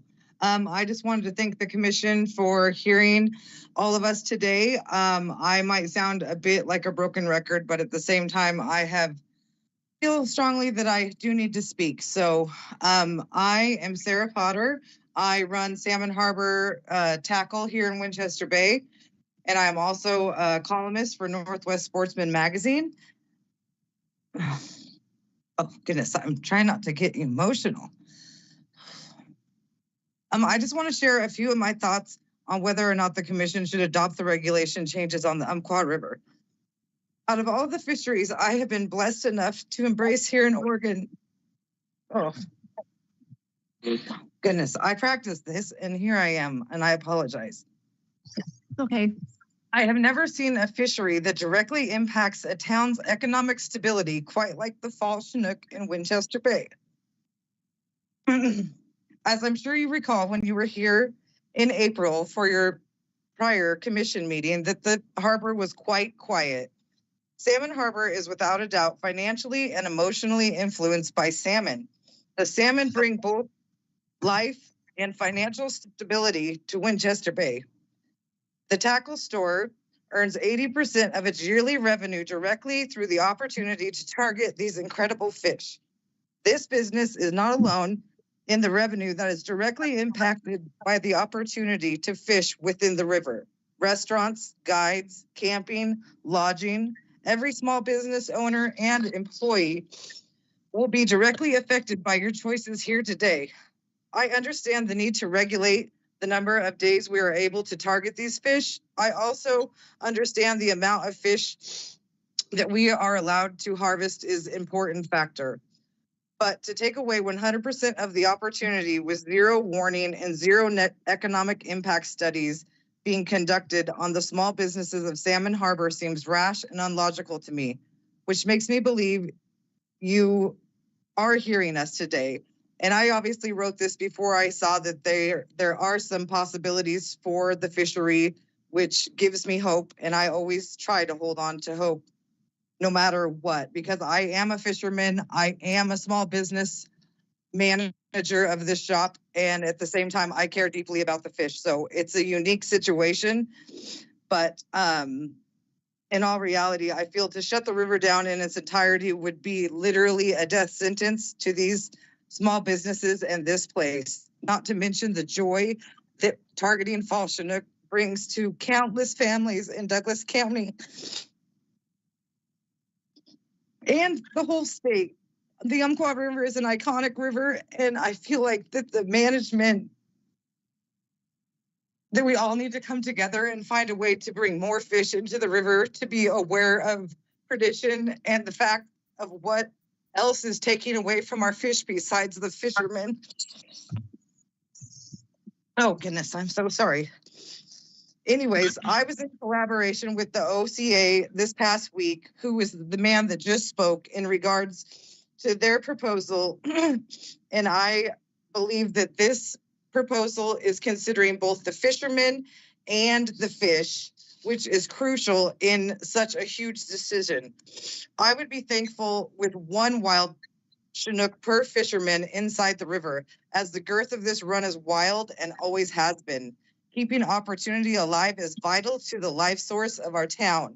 I have so much more to say in regards to the fish, the CMP, where we are gathering the required numbers for returning spawners from, and how we can move forward in a productive, healthy way. But today, I mostly am focusing on the economic impact of this little town if you were to shut this river down here today. Many of us will not financially make it through the winter. Please at least give us the opportunity to target these fish and allow the people to come. Please accept the proposal brought to you by the president of the OCA. Thank you for your time and for your consideration. I'm so sorry. It's absolutely fine. And Sarah, thank you for testifying. And we will go to David Moskowitz and then Craig Hall. David? Thank you. Hello, Chair Wall, members of the commission. My name is David Moskowitz. I appreciate the opportunity to speak to you virtually, and sorry I'm not out in Pendleton. I'd like to just say thanks to the tribal leader for her initial remarks this morning, which were quite illuminating. I want to just go north a little bit of the Umpqua right now and talk about the reduction from 1 to 5 to 1 to 2 and then Hallam, and want to support that. I'm concerned about the impact of guides on using that regulation, who can go out with a number of people every single day. I'd like to see or know if the idea of racking your rod after you take your one fish is part of the deal up there on the North Coast bays. That would be a significant regulation to include with that change, but I support that. A little worried about effort shift between the basins here. That was brought up by a couple of people already today. I think that's an important factor to consider. In terms of this regulation on the Umpqua, it seems good to be thinking about what the opportunities are. I believe that the extending ODFW's work into looking at limited entry fisheries has to become part of the agency's everyday work. We've had wide open fisheries for a long time, and I think we're seeing the effects of climate change and ocean harvest and habitat degradation on these fish populations. We're not going to solve this simply by releasing more hatchery fish. If that worked from hatcheries and hatch boxes, we'd be awash in fish. It's simply not a way to do it, especially on the Umpqua. It's a wild fish driven fishery, and it needs to stay that way. I support the opportunity to look at a limited entry. I'm hopeful that the department has some serious confidence in their ability to monitor this return and the harvest in real time during this. And I'd like to hear from Tom Stahl a little bit more when he comes back up about their ability to do that. It's important for the commission to think about your audience And what your mission says is that your use, we're giving anglers the opportunity for use and enjoyment, but it's not just for present generations, but for future generations. And that is the challenge that you are wrestling with today. It's not the economies of the Umpqua River and Winchester Bay just today, just this season. What are we going to hand down to everyone's kids that people have been talking about? If we don't take the sacrifice now, when are we going to take it? We may be pushing that off on our future generations. And that's your challenge, commissioners. I commend the way you address it, but please keep in mind future generations. Thank you very much for the opportunity. Happy to answer any questions.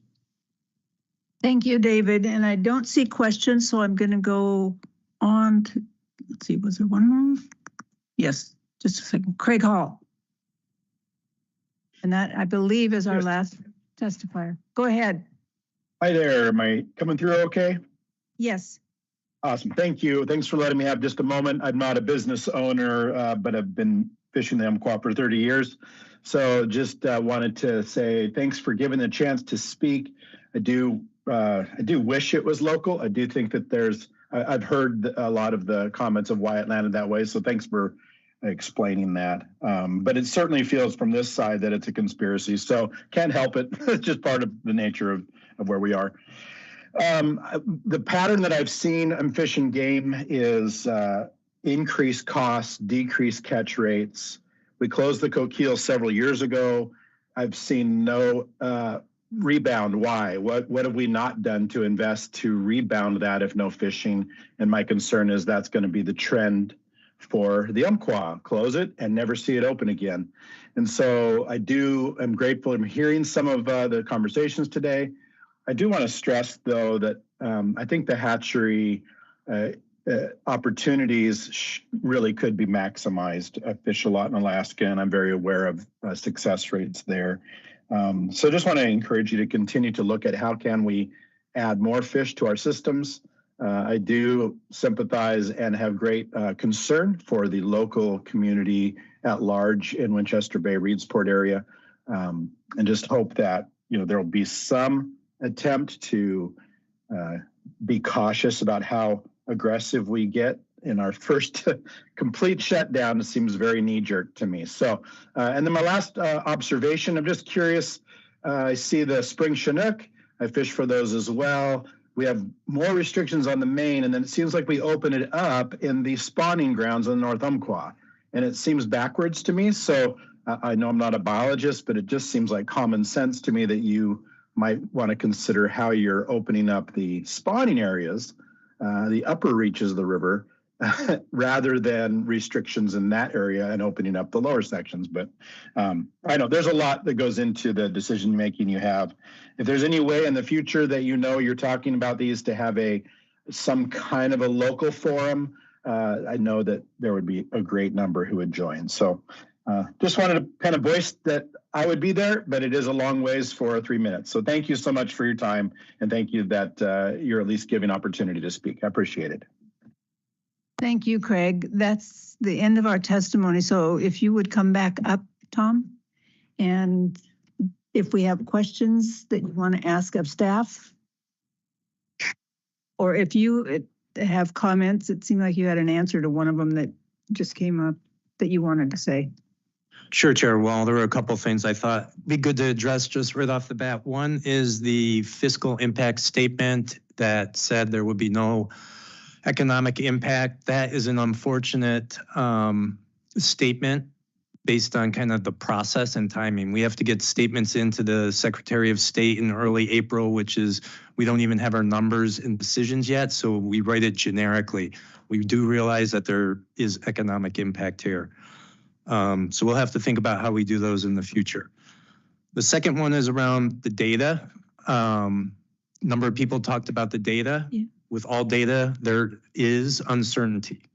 So no doubt about that. There is uncertainty, but the uncertainty goes in both directions. We may be overestimating or underestimating these forecasts, as well as the escapement, but it's based, the numbers you see are the best available science that we have.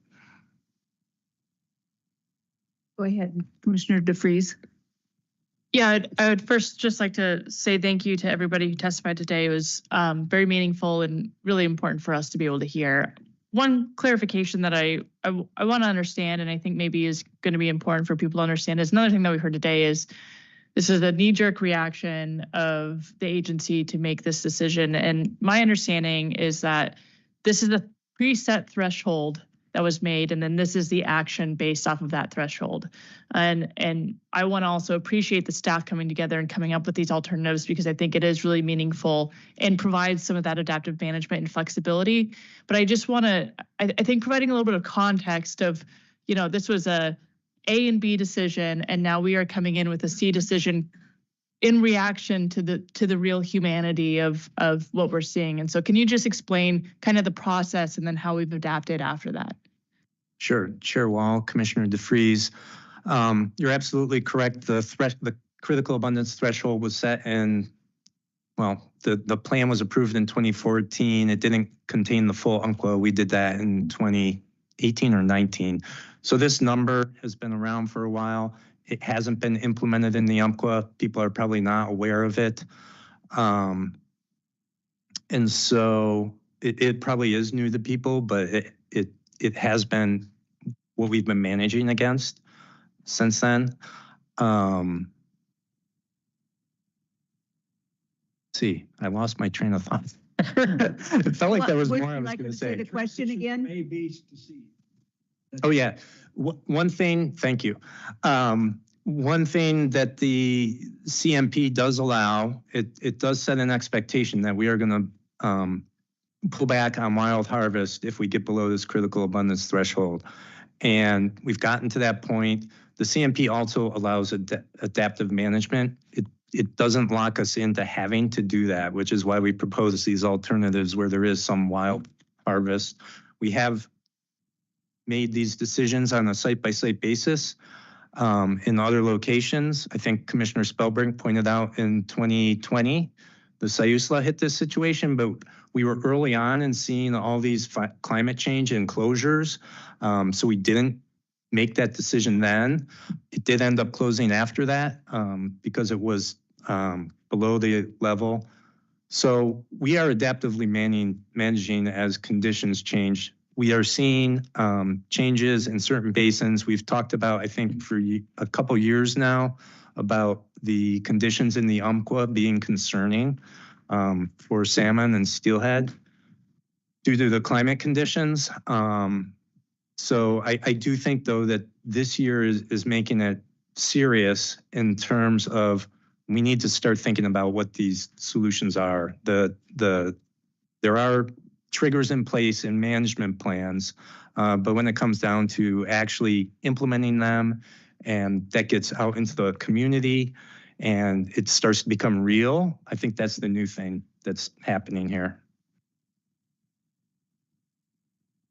Commissioner King and then Commissioner Spellbrink. And I see somebody up there. Hey, No, those are people that. oh, okay, got it. Thank you, Chair Wall.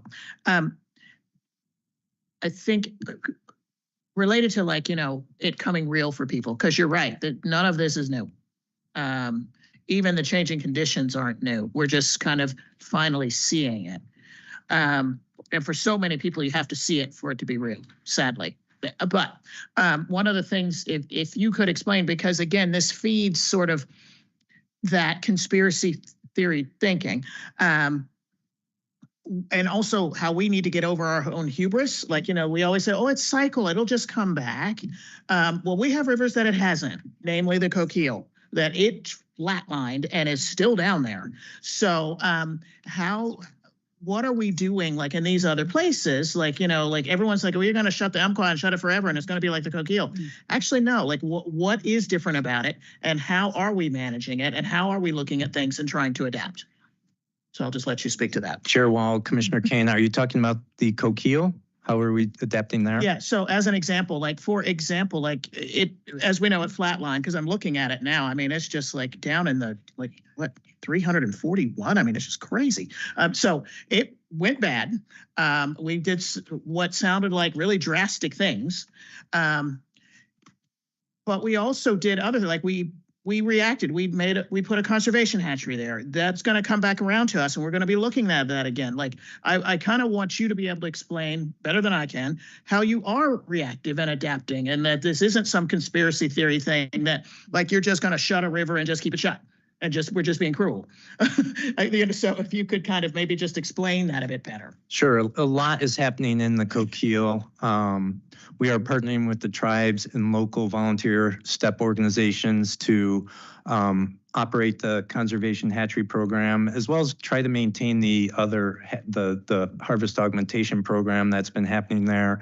There are efforts to remove smallmouth bass, which are the primary predator there.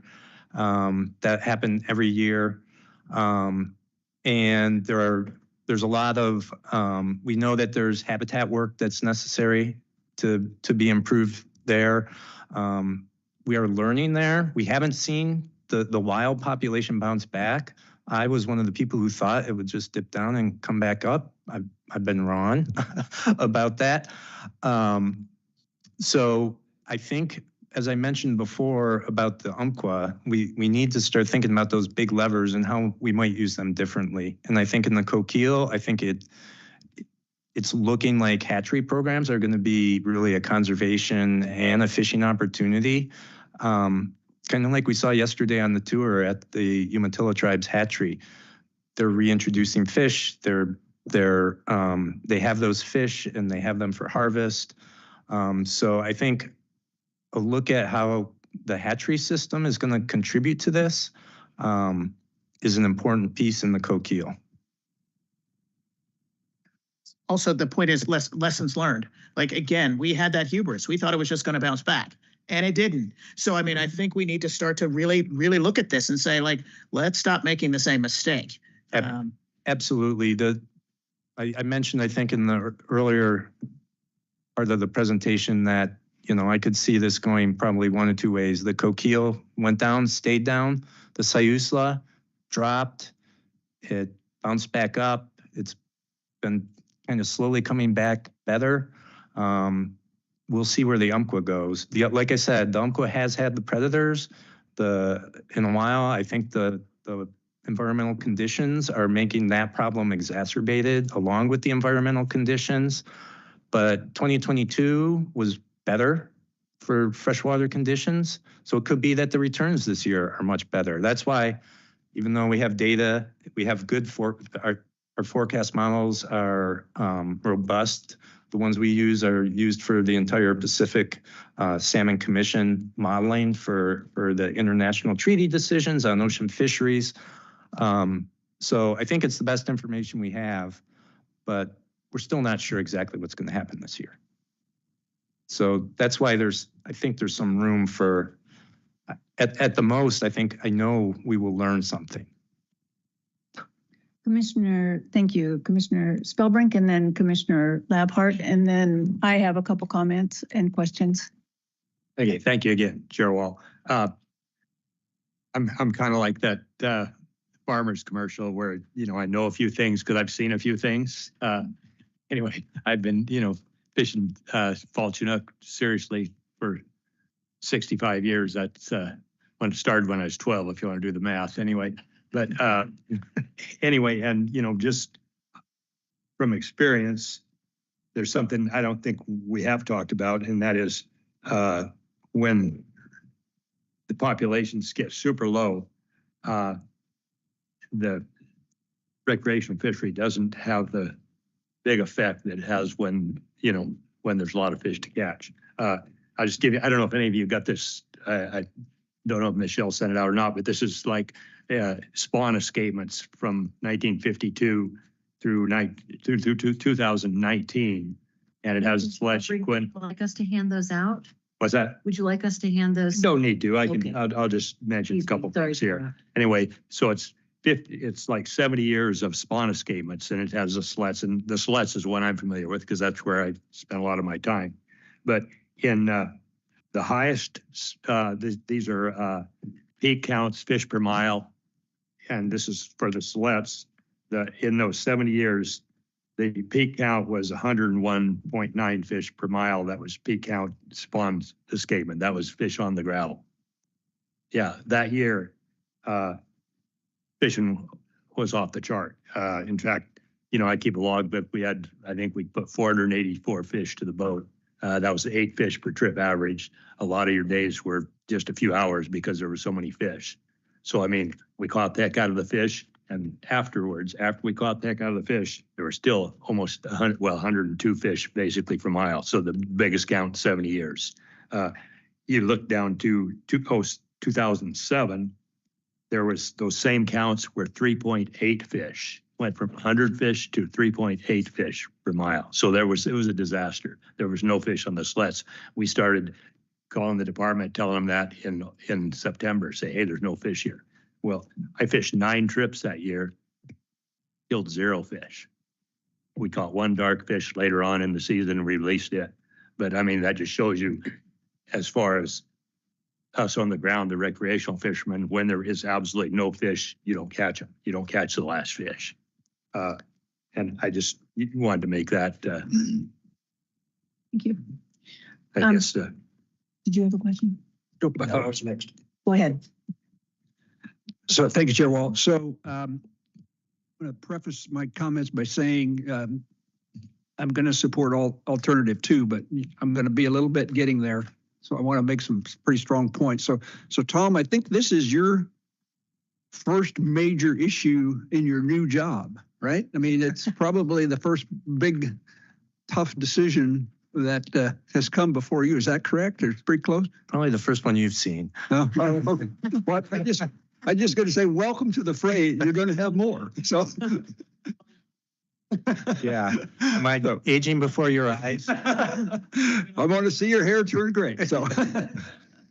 So, I want to also say I appreciate the staff responding to commissioners and presenting us with some alternatives. I really appreciate that. I'm going to take a tone a little bit following Commissioner DeFries. She said it very succinctly and clearly, and I'm probably not going to do that. But, you know, so what I don't want to have happen is I don't want us to get into the Coquille like we are now. And it's done. It's over. I mean, we won't have harvest on the Coquille River. And I've had people say, well, why didn't you see that ahead of time? Well, you know, I've lost my fishery on the Coquille. You guys need to see that. And why didn't you do that? Why didn't you follow the plan? And so I said, well, we did the best we could. And so I don't want us to do that on the Umpqua. And so you might be thinking, oh, my Lord, what's he going to say? But I want to read the plan here for a minute, because it is very clear. I participated in the development of the CMP in 2014. I was on the committee as a county commissioner at that time to develop the 2014, and then I want to talk about the 2020. So I'm very familiar with the CMP. So the CMP identifies critical abundance level for most Chinook. This critical level identifies the point where the conservation of the population could be in jeopardy if the downward trend continues. If this level is reached, harvest in the population will be curtailed to taking precedent over the sliding scale. The critical abundance level will be reached when a population's abundance has been or at below critical level for 1 year and is forecast to be at or below for a second year. However, given uncertain associated population abundance estimates and the forecasting results, a weight of evidence approach will be used to determine the population in question is actually experiencing a serious decline in abundance. All available information, including professional opinions of local biologists, will be weighed in the decision-making process. If it is determined that critical abundance level of the population has been observed, the wild harvest fisheries of that population will be suspended. ODF&W will conduct an annual review of population status, and biologists will be looking for declining trends that could signal concerns for health of individual populations. ODF&W will not wait until a critical abundance level has been reached to adjust the management for a population. Reduced retention limits, shorter seasons, and other measures will be considered to prevent the declining population from falling below the critical level. I believe that staff has done that. You have followed the plan.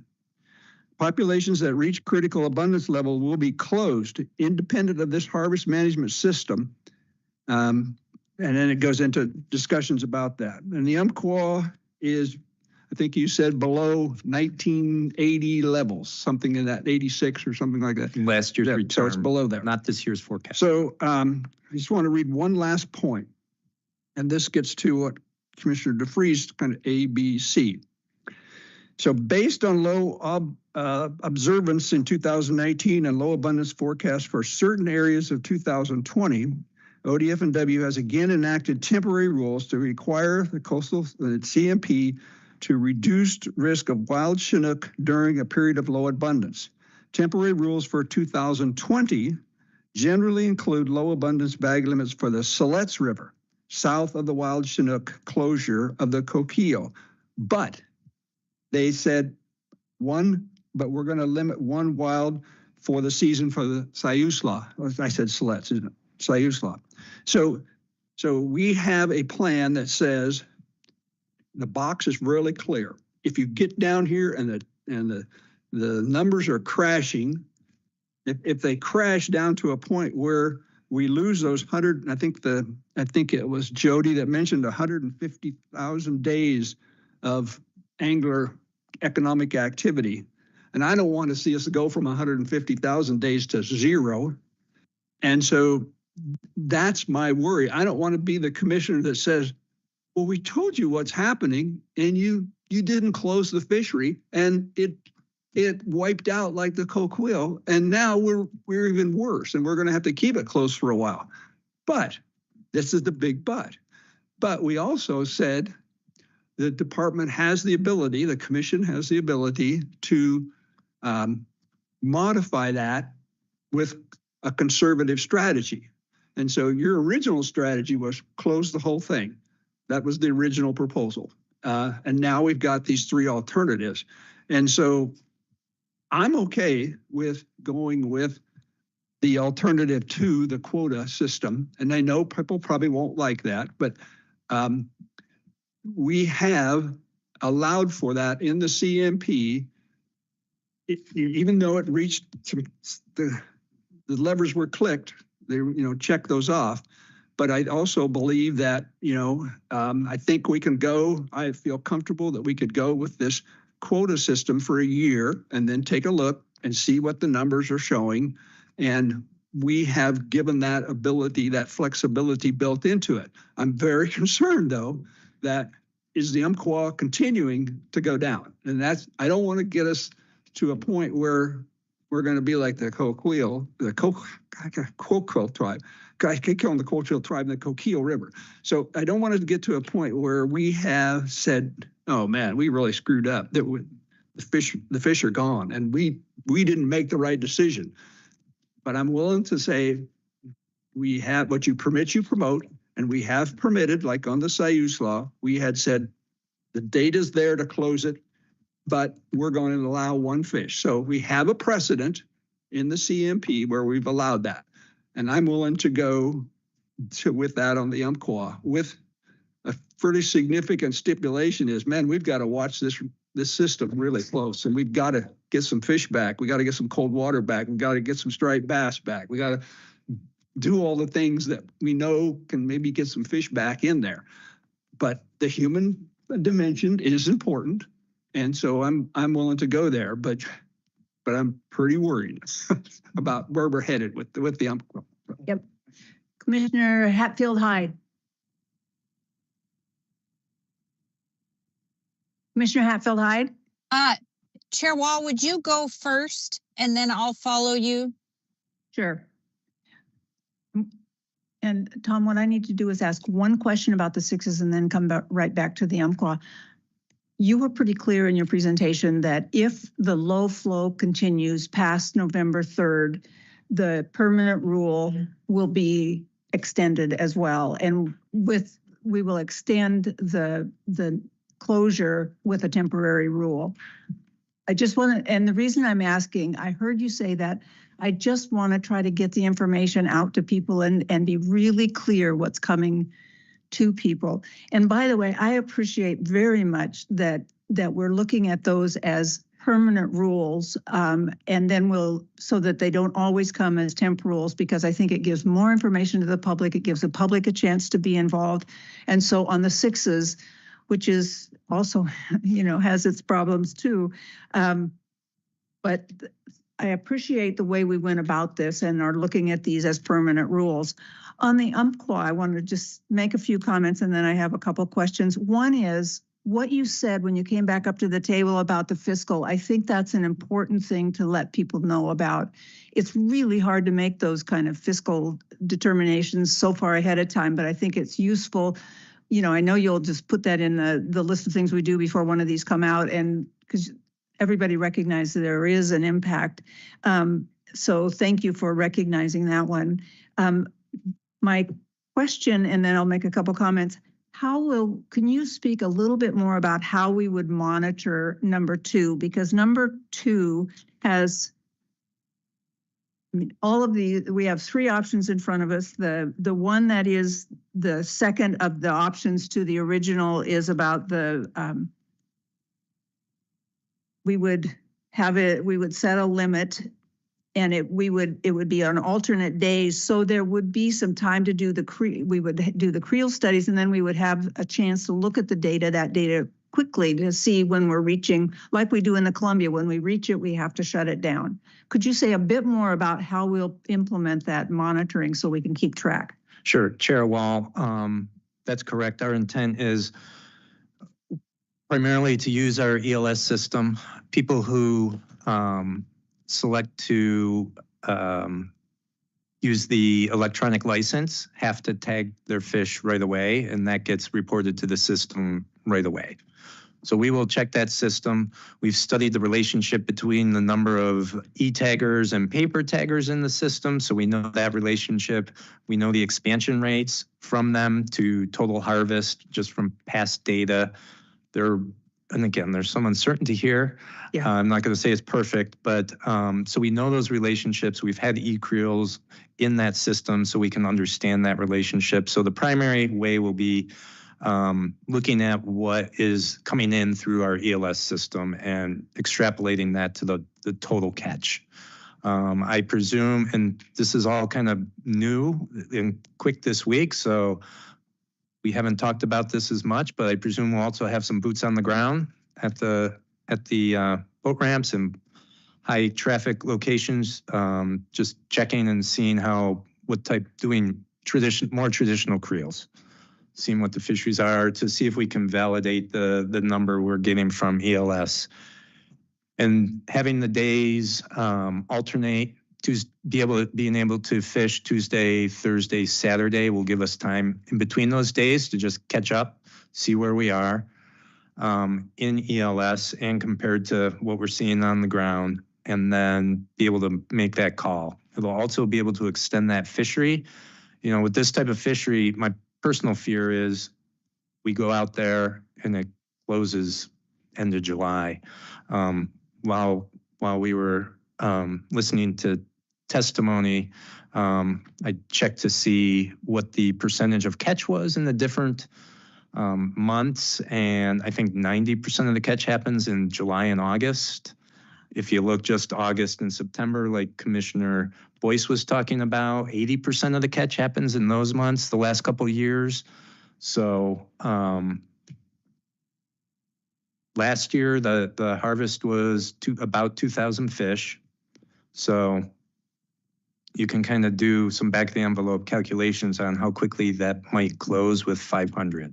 Yeah. So hopefully every other day will extend that. So people who are counting on fishing in September maybe can fish in September, but we'll see. It may close fairly quickly, just depending on pressure. Again, this is new, so we don't know how this is going to affect effort out there. So we'll be learning something this year. Thank you. Yep. I want to say a couple things about just this commission and what's happening in the way the testimony is happening and that sort of thing. One of the most satisfying things about being on this commission, this particular commission, is that people on this commission listen, they pay attention to the public, they read this stuff, we have gone through hundreds. And I know that you always read these, others always read what we get. So it's a remarkable thing. One of the comments was from a 73-year-old, and since that's so close to my own age, I read that one carefully.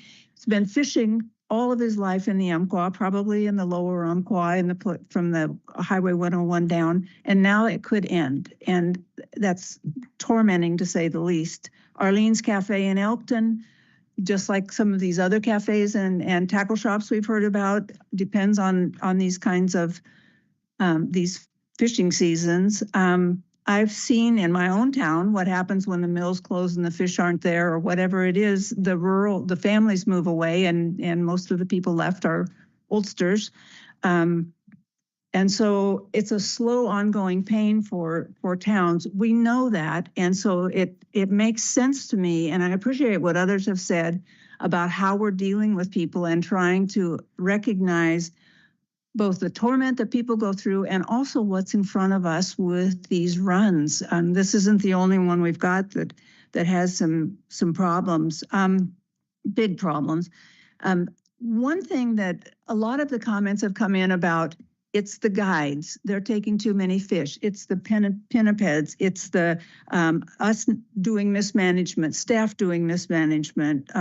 The bass are the problem. And I think that what we are trying to do, and what I think is in front of us, is looking at the whole picture and looking at all of those things. The only one of the causes that has been presented to us or talked about that I can't accept is when people, and there were a few comments, not many, but there were a few comments that, that staff there were accusations about staff that I just can't accept. It is such a dedicated staff that we regard this staff highly. Nobody has to agree with the staff all the time, but we do, I can't accept, and I have to push back just a bit on some of the comments that were made in the written testimony.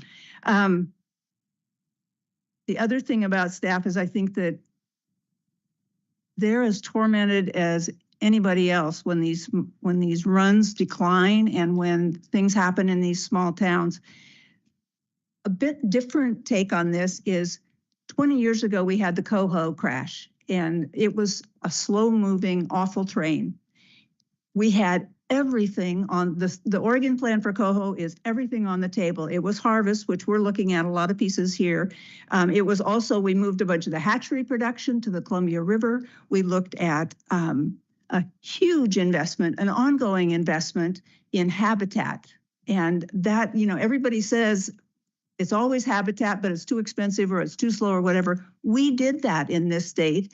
And though Coho are also a problem right now on the Umpqua, there have been increases in the Coho numbers. So when Oregon decides to do something about one of these things with everything on the table, landscape scale solutions, sometimes there's something possible. So I think it gives me some hope when I hear from the others of you that what are we going to do about this? Are we going to really look at it? It seems like we need a Coho plan for Fall Chinook right now. And it takes all of those things. So I don't blame it on any one thing. Just a couple other things I wanted to say. One of the commenters actually said, well, we didn't catch Chinook last year. We caught our quota of Coho. So there is some hope in this. The last thing I want to mention just in terms of causes is we're looking at flow and temperature from climate change that are problems, and they're ongoing problems. So this isn't going to go away. We've got fire clearly in this one up the Columbia a couple days ago. We've got habitat loss. So it's all of those things. And I keep going back to, we need a big scale solution and we're trying to get there. So I guess it's tormenting for everybody. And so now we have three options in front of us. We can go with what the CMP said, and I'll come right back to Commissioner Hatfield-Hyde. I haven't forgotten. We can go with what the CMP said, or we can go with one of the two options. And I appreciate that you looked at this hard and that we have those options to even look at. So let's go to Commissioner Hatfield-Hyde, Commissioner Spellbrink, and then I think we need to just close this and make some decisions. So Commissioner Hatfield-Hyde. Thank you, Chair Wall. I am somebody who lives in the middle of the high desert driving in intense Portland traffic. So thanks for letting me follow you. I really wish I was there with you in person around this issue. And my brain is spinning and trying to integrate a lot of what I've heard in my time as a whole on the commission, and also the testimony that we've had on this issue, the written testimony. And I have to tell you that my gut feeling right now is just sick. I am sick that we are facing these issues on the Umpqua. We have been hearing a lot about the Umpqua, not just this issue. And I think some of you know that my family were early settlers in that Umpqua region, the very late 1840s. So I have in my bones a feeling about how iconic the Umpqua is. And to be at this place where we are not meeting the CMP with the fall run, I got to tell you, it makes me sick. And the other thing that is really disturbing to me is that as it relates to the Umpqua as a whole, not just this issue, we got to get on the same page with one another. We can't have any of this, this is some big conspiracy theory or something. This is a very serious situation. This is death by 1,000 cuts. There are multiple things going on here that are getting us to this point. So when I hear these communities that are struggling, I think of my own communities that, are struggling for a lot of the same reasons. I think about our mule deer that are struggling. And we cannot have, we just need more alignment. And we also have to realize that we have this Umpqua, like I do, in our mind, that is the most iconic place. And I think it's really hard to realize that it's struggling. But I think we need to realize that now. I also have to say that I am very thankful for our staff, and I trust our staff to do their very best. And I also trust that our staff spend a hell of a lot more time than most people do actually constantly looking at the data around fish. I trust that they do serious work. Are they always 100% right? Do they count everything perfectly? Do others have important things to add to that? Absolutely.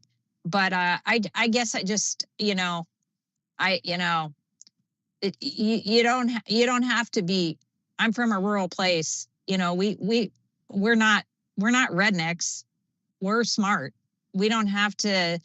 We can assimilate information from a lot of different places and think these things through. So what I would say is, I am very thankful that the staff has come up with some potential alternatives. I definitely leave it to people who know more about fish issues, Commissioner Spellbrink and others, to choose the best alternative. But I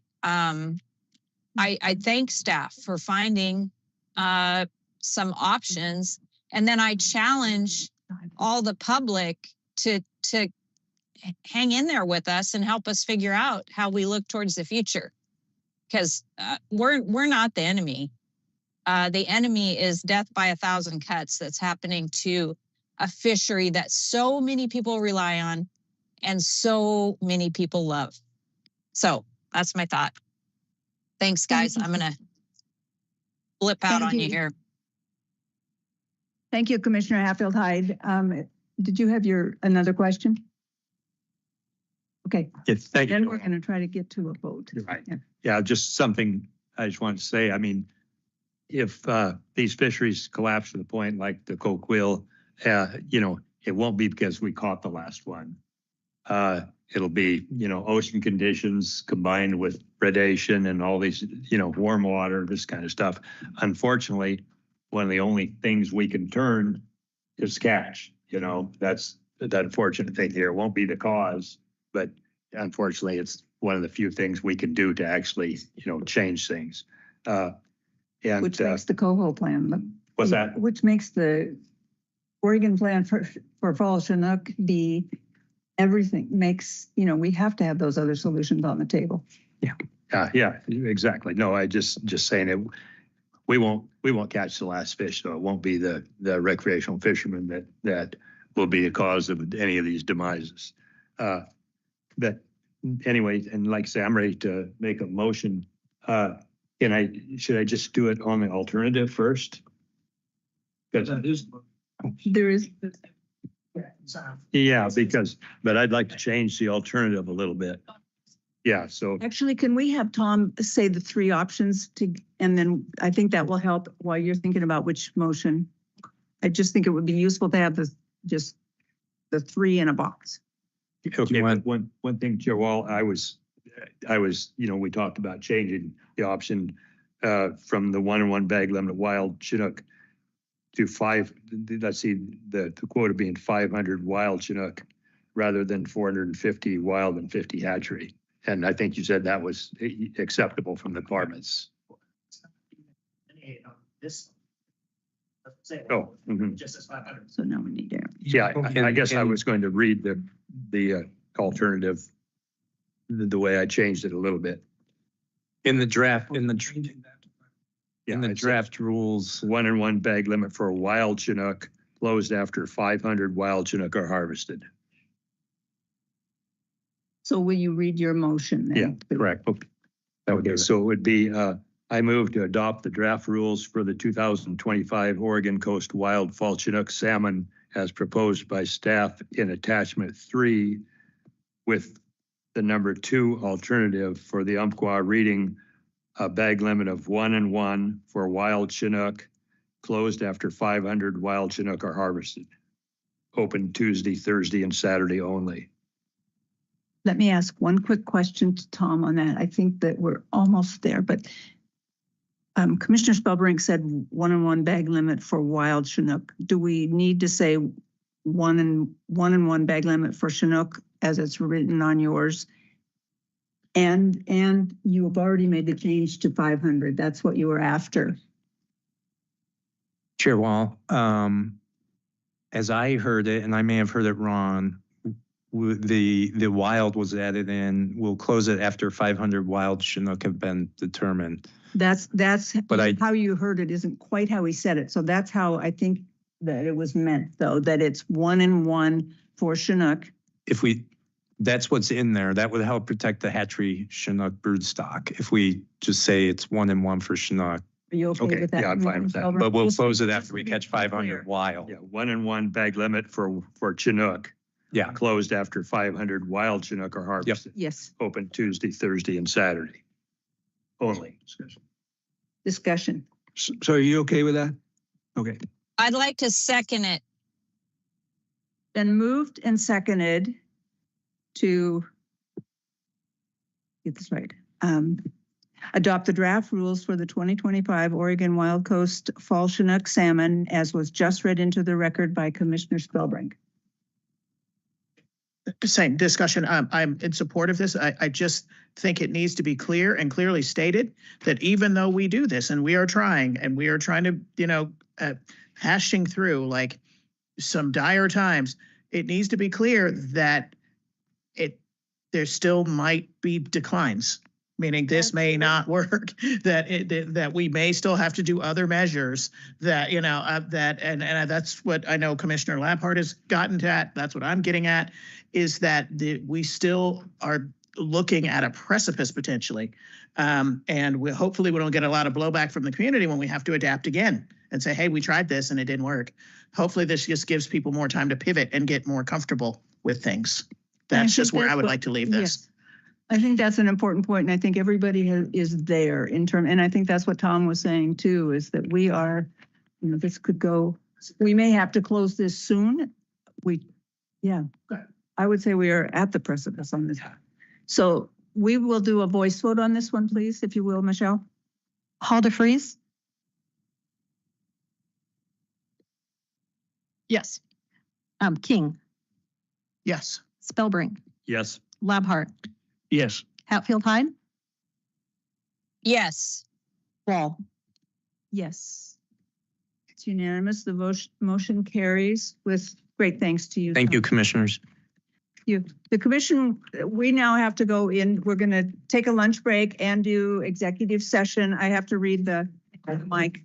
The commission will meet in executive session to consider information or records that are exempt by law from public inspection and to consult with legal counsel concerning the legal rights and duties of a public body with regard to current litigation or litigation likely to be filed as authorized by ORS 192.660 2F and 2H. Representatives of the news media and designated staff shall be allowed to attend the executive session. Representatives of the news media are specifically directed not to report or otherwise disclose any of the deliberations or anything said about these subjects during the executive session, except to state the general subject of the session as previously announced. No decision may be made in executive session. At the end of the executive session, we will return to open session. We will try to do lunch and executive session in 45 minutes. Please don't be surprised if it takes us an hour to get back, but we will try to do it in 45 minutes. Thank you, everybody, for staying with us. Commissioner Hatfield Hyde, I sent you an executive session link. It should be at the top of your email.